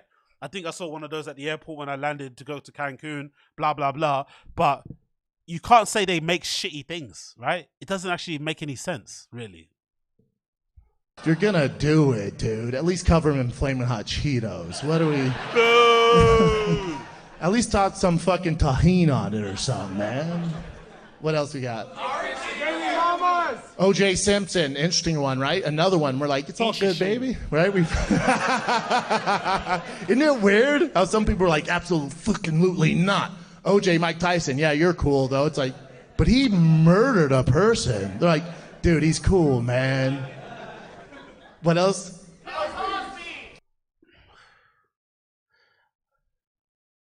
He needs to relax with the Mike Tyson insults because he's gonna step to him one day. Mike Tyson's gonna confront him and maybe put his hands on him one day, and he's gonna have no complaints. He should have no complaints because he needs to relax with the Mike Tyson slander. He really does need to relax. Bill Cosby? Bill Cosby's still touring and selling tickets with that woggy ass eye. Isn't that crazy? Isn't it crazy people still buy his fucking tickets? How about Chris D'Elia? His stash off the dark web. Ric Flair? Yeah, yeah. I'd rather see Bill Cosby on Kill Tony than Ric Flair.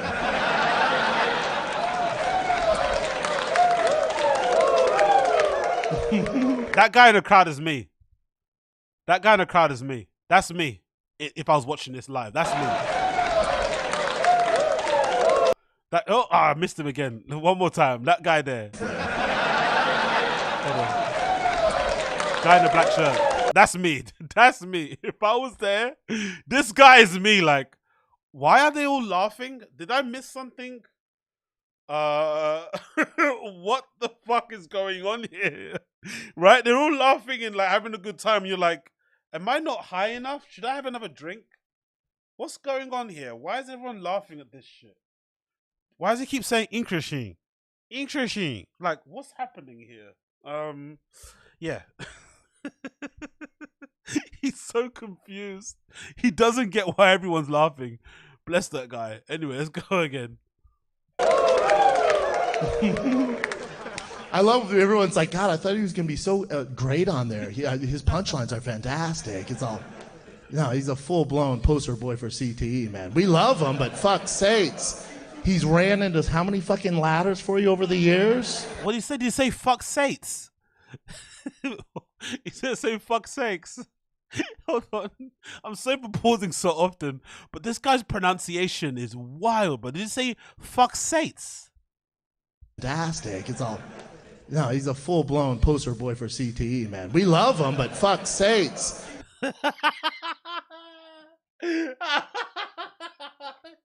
Oh shit. Sorry. Fuck sakes. Fuck sakes or fuck says? Yo, he just can't pronounce shit. No, he's a full-blown poster boy for CTE, man. We love him, but fuck sakes. He's ran into how many fucking ladders for you over the years? What else we got? One more. Chandler Jones, right? We see they are related. John and Chandler are related. Little CT in the fucking deep end there, dude. Hell of a player, though. Hell of a player. All right, let's bring out my boy, Jeremiah Watkins. Jeremiah, get your...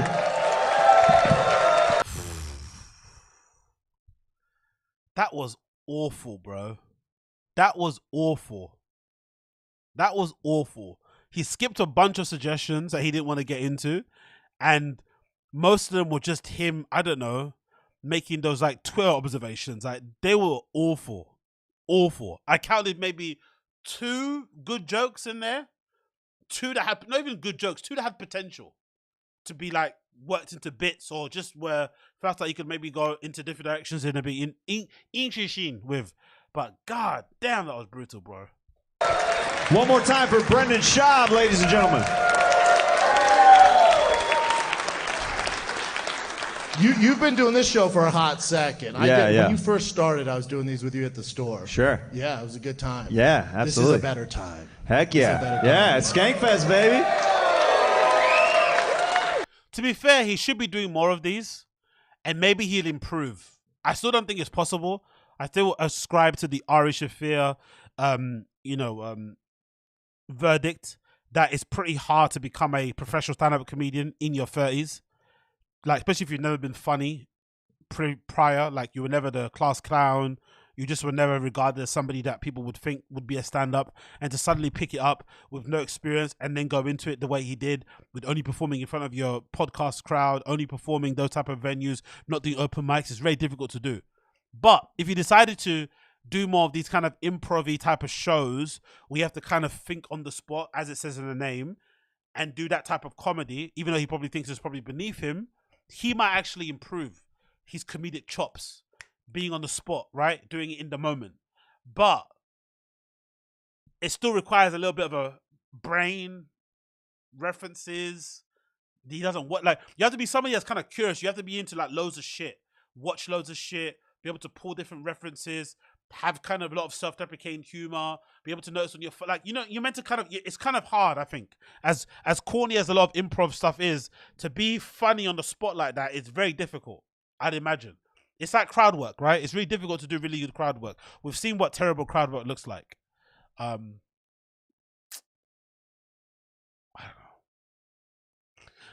know. NJ Ranger. AZ, think about this compared to you doing the Prophet Oyenka bit. The Oyenka power bit. Yeah, exactly. No, but this is no way similar at all. Again, we shouldn't ever get into the habit of comparing people that we think are funny on podcasts or streams with it being anyway, you know, anyway in comparison with doing it on stage. Being on stage is nerve-wracking. I've been on stage a couple of times here and there doing stuff. It's really scary. There's no comparison. It's a different skill. But it has to be said, Brendan on podcast is probably way funnier than he ever is on stage. He's not able to ever translate, and even his podcast thing isn't even that funny, but it is funnier than what he is on stage. So clearly there's a big difference in that sort of stuff. It's just, you know, his own little shortcomings. I'm not adding to it. But anyway, let's see the other half of it. I heard you say you'd never get a vasectomy. I just got one, like, recently. Gay. Why would you never get one? It makes no sense, dude. So how many kids you have? Two? Two. And it's over now. It's over. Yeah, that's, so you're good with the point. That's the point.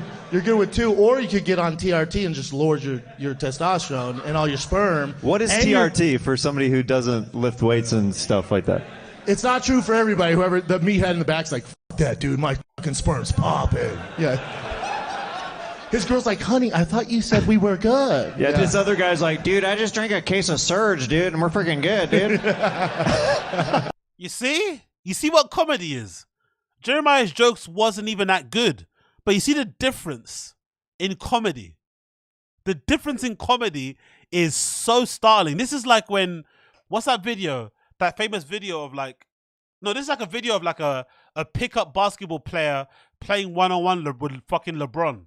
Or with somebody that people don't think is good, like a Paul George or something, right? Or somebody that else, maybe somebody else who maybe is by NBA standard shit, but then they go and play somebody in fucking the YMCA and they absolutely obliterate them, right? Like, this is it. Jeremiah isn't even like rated as super, super high in terms of stand-up. And look at that one little quip there about TRT, lowering your testosterone, makes a little joke about energy drink. Everyone kind of gets a reference. They all laugh. Brendan's got a genuine laugh on his face. So does Jeremiah. The difference is, the chasm is crazy. I just feel like there's easier ways to go about it, man. Okay, cool. Great guy, never met him. That's the only argument I got. Okay. Yeah. Let's grab some suggestions for Brendan and I to take. We'll see what we can do with them. Tupac. I like everyone's like, oh, they fucking solved the murder. It's like, did they? Oh, really? A gangster rapper gets shot 20 years ago? I don't give a fuck. Do you? Yeah, I mean, he's still dead. Yeah. You see? Brendan's sort of treating it like a Q&A for a podcast, and Jeremiah Watkins is treating it like a stand-up show. Like an improv stand-up show. Brendan's literally treating it like he's doing a podcast. And Jeremiah is just throwing out fucking zingers after zingers after zingers. The difference is crazy between the two. It really is in full HD 4K that we can see here. Again, let's continue. Does nothing for me. Yeah. Find Jimmy Hoffa, for God's sakes. I would it would be more earth-shaking to me if they actually found out if the Dassies were guilty or not on making a murder. Dude, if they released one of those guys, I'd be like, okay, we back in the game here. That one's pretty easy to figure out, though, right? It's like OJ. My favorite is Brendan Dassity. I hate that his name was Brendan. Brendan, honestly, it still gets me. His name is Brendan Darcy or Brendan Dacey, right? However you want to pronounce it, is D-A-S-S-E-Y. He says Darcity. There's no T, there's no C. It's just Brendan Dacey or Dassey, depending on how you want to pronounce it. D-A-S-S-E-Y. Brendan Darcity. One more time. I love the way he pronounces this name. So fucking hilarious. Figure out, though, right? It's like OJ. My favorite is Brendan Dassity. I hate that his name was Brendan, because for a while he's the most trending Brendan, and he's just the biggest dumbass in the world. Remember? You're like, you're giving Brendan's a bad name. Oh, dude, that one. If there's one kid who struggles with English worse than me, it's that kid. Yeah. Dude. They're like, how do both of these guys have CT and one of them has never fought? Jeremiah. He admits to murder, and they're like, so you did? He's like, yeah, I did. They're like, oh, wow, interesting. He goes, now, WrestleMania starts in about 6 hours. They're like, how many times has he said interesting or interesting? He loves the word I wonder if that's his, like, I think when you're on stage and you're new, which is odd how he talks, isn't it? Because he's nearly 10 years in. He's, I think, 7 or 8 year mark, he said on SKANKFEST. So when you get on stage for the first time, usually you have these words that you kind of use as a fail-safe when you don't know what to say, when you're nervous. And it looks like interesting might be one of his safe words. Interesting. yeah, I did. They're like, oh, wow, interesting. He goes, now, WrestleMania starts in about 6 hours. They're like, yeah, no, bitch, you're never going back You're home. not going there. Yeah. That's not happening. Yeah. Apparently he did it, though. There's some more stuff come out that he did it. Really? Yeah. I'll be watching that season for sure. Who knows? I mean, yeah, if he really did, dude. What kind of chemistry is this, bro? God damn. Did they even talk to each other behind the fucking curtains? Like, this chemistry is on like 0, isn't it? Like, yeah. Great story. Great guy, never met him. Dude, that's like a real Lenny of Mice and Men kind of situation then, if he did it. If he's like, I just threw toes in the fire because I thought it was a good time. Let's grab another suggestion. What was this one over here? Skinny. Okay. His are skinnier than mine, though, right? He looks like Pumpkin Jack from Nightmare Before Christmas. Them bitches are painted on, but I dig it, dude.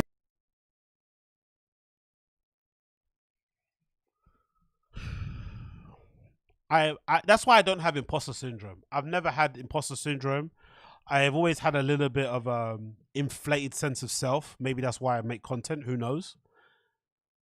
But I've never really had that feeling of feeling inadequate in any space, because I always knew that there was somebody out there that was far worse than where I was at that current moment, making a career out of the thing that I wanted to do. So if that worst person out there is doing it, why can't I, who is less worse than the other person, also make a stab at it? And I honestly don't think, if you're a stand-up, if you're struggling out there and you're doing open mics and you're grafting, just know you will have your moment to shine. Because if this motherfucker had a moment to shine only because of his friendship with Rogan, you should also have your moment. Do not be discouraged. Don't feel down. Everybody has their way to go with life. I've always said before, nothing in my life has ever come easy. I've always had to do things the hard way. Everyone's journey is different. But you should never feel like you're inadequate or that you're not enough, because there's people like this who have, made it. Anyway, let's see what part 2 is saying. That was kind of hard to get through, I'm not going to lie. Let's just do part 2, and I'm going to play it the whole way through. I'm going to try not to interrupt, and we're going to see Wagwan. Wearing the bag, the Jinkos? You going Jinkos? Dude, of course. I had Jinko shorts, bro. I didn't even know they made shorts. Fuck yeah. They made shorts. I wore Jinkos back in the day, but now I can't, dude. As a big guy, no. Fuck no. Dude, you look like the thickest boy running around. Can you imagine this dude in Jinkos just... Just me and Big J and some Jinkos. Dude, you would be Big J's gimp and Jinkos. Yeah. Just fucking. We did like 2 fucking security guards. Yeah. Let's grab one more suggestion. Boardwalk and tonsil stones? What is a tonsil stone? I suck so many dicks, I got tonsil stones. It's like when you get calloused on your tonsils. What, you've never thickened up your tonsils before? What is a tonsil stone? He's like, well, I'm not answering now. His wife's like, kidney stones, bitch. God damn it. Yeah, it's a different thing. Have you ever heard of tonsil stones before? Never. I think that's a fake thing. Okay. Oh, your tonsils get like food caught in it and they just get inflamed? Weird. And they don't wash it off. Oh, this is like bacteria? A thing. Oh, apparently we're dumbasses. I guess so. We were like, this is the worst Scooby-Doo team ever. We're like, Zoinks, I don't know. And they're like, you guys are the retards. Yeah. It's like, oh no, Scoob, it's us again. They knew their shit down here, though. She's like, what happens? It calcifies. She literally's like, there's bacteria that invades the tonsils and sometimes hardens and calluses on the... They actually, fellas, it is a real thing. So the thing is... Guys, keep it going for Brendan Schaub. Thank you, SKANKFEST. Love you guys.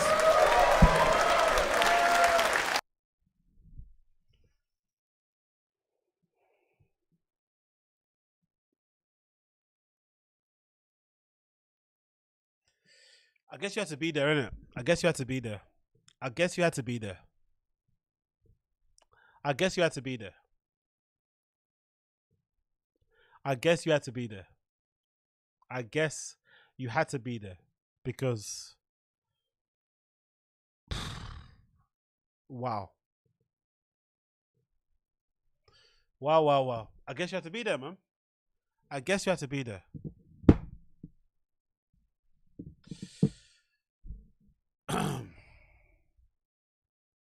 Wow. Yeah. No words really. Not for me. Not my type of humor. People are clearly having fun in the crowd, so maybe again it's probably a having to be there type of thing. But that was pretty hard to get through. And another reminder as to how subjective comedy maybe is. And maybe how stand-up comedy like that probably doesn't really work that well on video. You kind of have to see it in person to really experience it the way you want to experience it. Maybe. But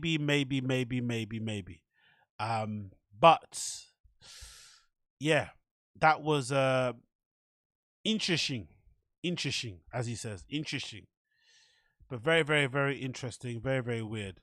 So, what else are we gonna see here? Let's see this. What's we got here to post? Oh, actually, let's see this. What's it? Somebody posted something else. Sliding into BGL's DM pre-GADOOSHING. What? Let's see this one. What's this about? But yeah, that was brutal. That was fucking brutal.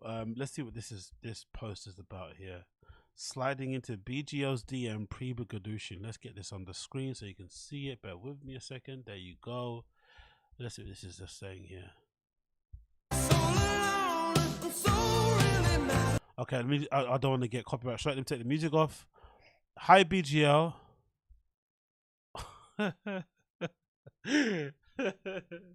You guys accuse me of being on stream and doing fucking drugs, but surely this is drugs. You guys accuse me of being on coke when I do these streams. I've got a bit of energy in me just because I'm excited and I love life and I'm a fucking, I'm just a hyper fun guy, all right? I'm a fun fucking guy. Surely this is a version of drug taking. Hi BGL. 5 letters creates that type of response. Hi BGL. He replies, Hello, welcome to McDonald's. You are very, very fat. Should I replace your French fries order with a salad, maybe, or extra greasy hamburger with fat-free veggie burger? According to the scale, you weigh 4,000 pounds. That's disgusting. Now go be a fat ass and suck a dick. It's less fattening than being a Big Mac. Hello, fat cunt. Welcome to McDonald's diarrhea. You are one obese motherfucker. Should I replace your shit ass garbage with something fucking healthy? Maybe you shit sandwich with something that won't give you a goddamn heart attack at 40. According to the scale, you weigh 4,000 pounds. That's disgusting. You goddamn land whale. Now go be a fat cunt and the humanoid species populating the area today, known as Alabama, evolved from the bacterium Salutis Ionis when C. Ionis first evolved. What? Thank God he's gone off social media. Sorry, thank God he's jumped off of socials and Reddit and stuff, and he's not on here as much. He's probably going through a tough time, maybe. But what the fuck is this, BGL? Hi, maybe they had a bit of back and forth before, but if this is the first interaction he's had with this person who says 5 letters, hi BGL, and he gets this entire diatribe of a response, it's really wild. Let's play. Let's continue. Maybe it's just more. Oh, there's more. Oh my God. Look at that. It just keeps going. It just keeps going. People are saying it's AI. Can you swear in AI? Do they let you swear and stuff? Do they let you give you swear words? Try sucking dick instead of Thanos. Is such a fucking cuck. His platform only calls for kid. Okay, maybe it is AI. Who knows? Fuck a mother. Fuck bum. Wow. Okay. Hey man, whatever works for you, innit? God bless everybody involved. Hopefully everybody gets what needs to be done. You know, God bless everybody involved. Everybody gets home safe. That's what I hope happens. You know, whatever, man. No more to say about that one. Bless everybody involved. Bless everybody involved. But yeah, that was a bit interesting. That was a bit weird. So moving on from that. Oh, this is a funny one. Have you seen this? Sorry, post this on Reddit as well. This is fucking hilarious. Mr. SCHAUB. This is a good one. With the new trug.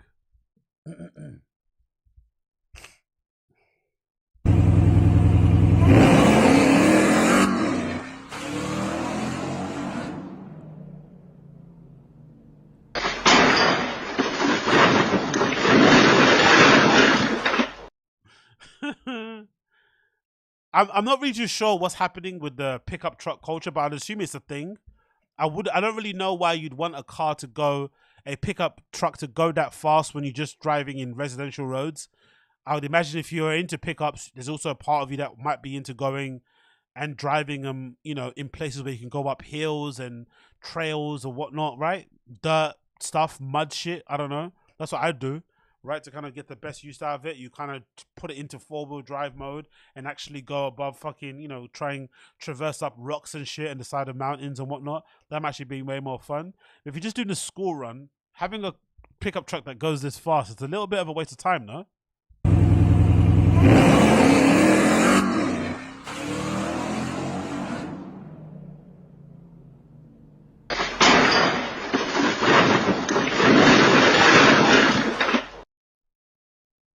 I don't know. Anyway, look, hey, I'm not going to diss it too much. I think it's good he's having hobbies because it's going to open him up to hanging out with different people, because I think one of the criticisms I have with Brendan is that he only hangs around with people who can do something for him in terms of clout things. He doesn't really have any normal friends or normal associates. I think even though a lot of the people in the car industry are probably clouted up in that car customization scene thing, it's probably a big influencer type of circle thing. People that are obviously very popular in that scene. I still think it contains people who at their heart are quite normal, well-adjusted adults. So that might be good for him overall in the future, going, you know, progressing and stuff, having actual normal people he hangs around with who probably don't give a fuck about stand-up, just care about cars and shit. That actually might be a good thing for him going forward. Maybe. And again, I could be wrong, could be talking out my ass, but that could be a possibility. And then I think that is it, really. Yeah, I think I've gone through the tip. I've gone through the fucking tabs, actually, for once. I've gone through all the fucking tabs, mate. I've gone through them all. Anything more here? I got to double check. Let me double check again, see if I've missed anything. Yeah, I've gone through the tabs. So it's been a fun one. It's been a fun one. Thank you to everybody tuning in. It's been a cool one. I appreciate all of you. But yeah, I've done all the tabs. Thank you for tuning in. It's been a blast. Big up the chat. Big up Assad, Severa Designer. See ya. Jared Mellerick, I see ya. NJ Ranger, what's good? Crash. Everybody for hanging in there. It's been fun. Been a blast. I appreciate all of you for hanging there with me. I think there's gonna be a podcast later, isn't it? Right? The Fighting the Kid. So maybe I'll come on stream later and do that as well. So big up everybody for tuning in. It's been a fucking fun time. We've maybe got some interesting allegations out there that'll probably have to be, you know, I'd assume they'll have to be addressed. You would assume so, because these are very serious allegations. You think he's going to probably address them. Who knows? He might not. But let's see what happens. But thank you so much for those of you that have been tuning in. Big up Stephen Castaneda. I see you, my guy. Big up Tom. I see you also. Dan Dotter. I see you. Wagwan. Adam McCartin. He says, only a fake wannabe car guy ask about rim size options in a room full of gearheads. Oh, yeah, that's true. That bit of the clip in the garage, isn't it? Good point, right? All of that gear, all of that customization, and the one thing you ask about is the rims. Yeah, I see what you mean. I see what you mean. That is definitely a weekend mechanic type of vibes, isn't it, right? I get you. But yeah, it's been fun, man. It's been a good one. Thank you for tuning in. Never a chore, always a good time. Big up the people tuning in. There's the Agostino Zinga show is going to be live streaming later, I think, in a few hours.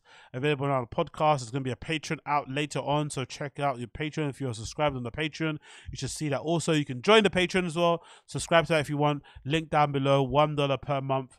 Don't delay. But apart from that, nothing else is going on, really. But I'll be back later as well for another stream anyway. I'll be back later. But yeah, for now, thank you for tuning in and having a good time with me. I appreciate all of you. Thank you for the chat, for hanging in there. Big up Austin Casey. I see you. Everybody, thank you for streaming. And of course, if you've enjoyed it, make sure you like the stream down below. Anytime that you do get, whether it's now, whether it's later, that'd be much appreciated. And I will see all of you guys again very, very, very, very soon. But for now, take care and be safe, everybody. Peace. Thank you for hanging out. It's been a blast. Bye-bye. Have a good one.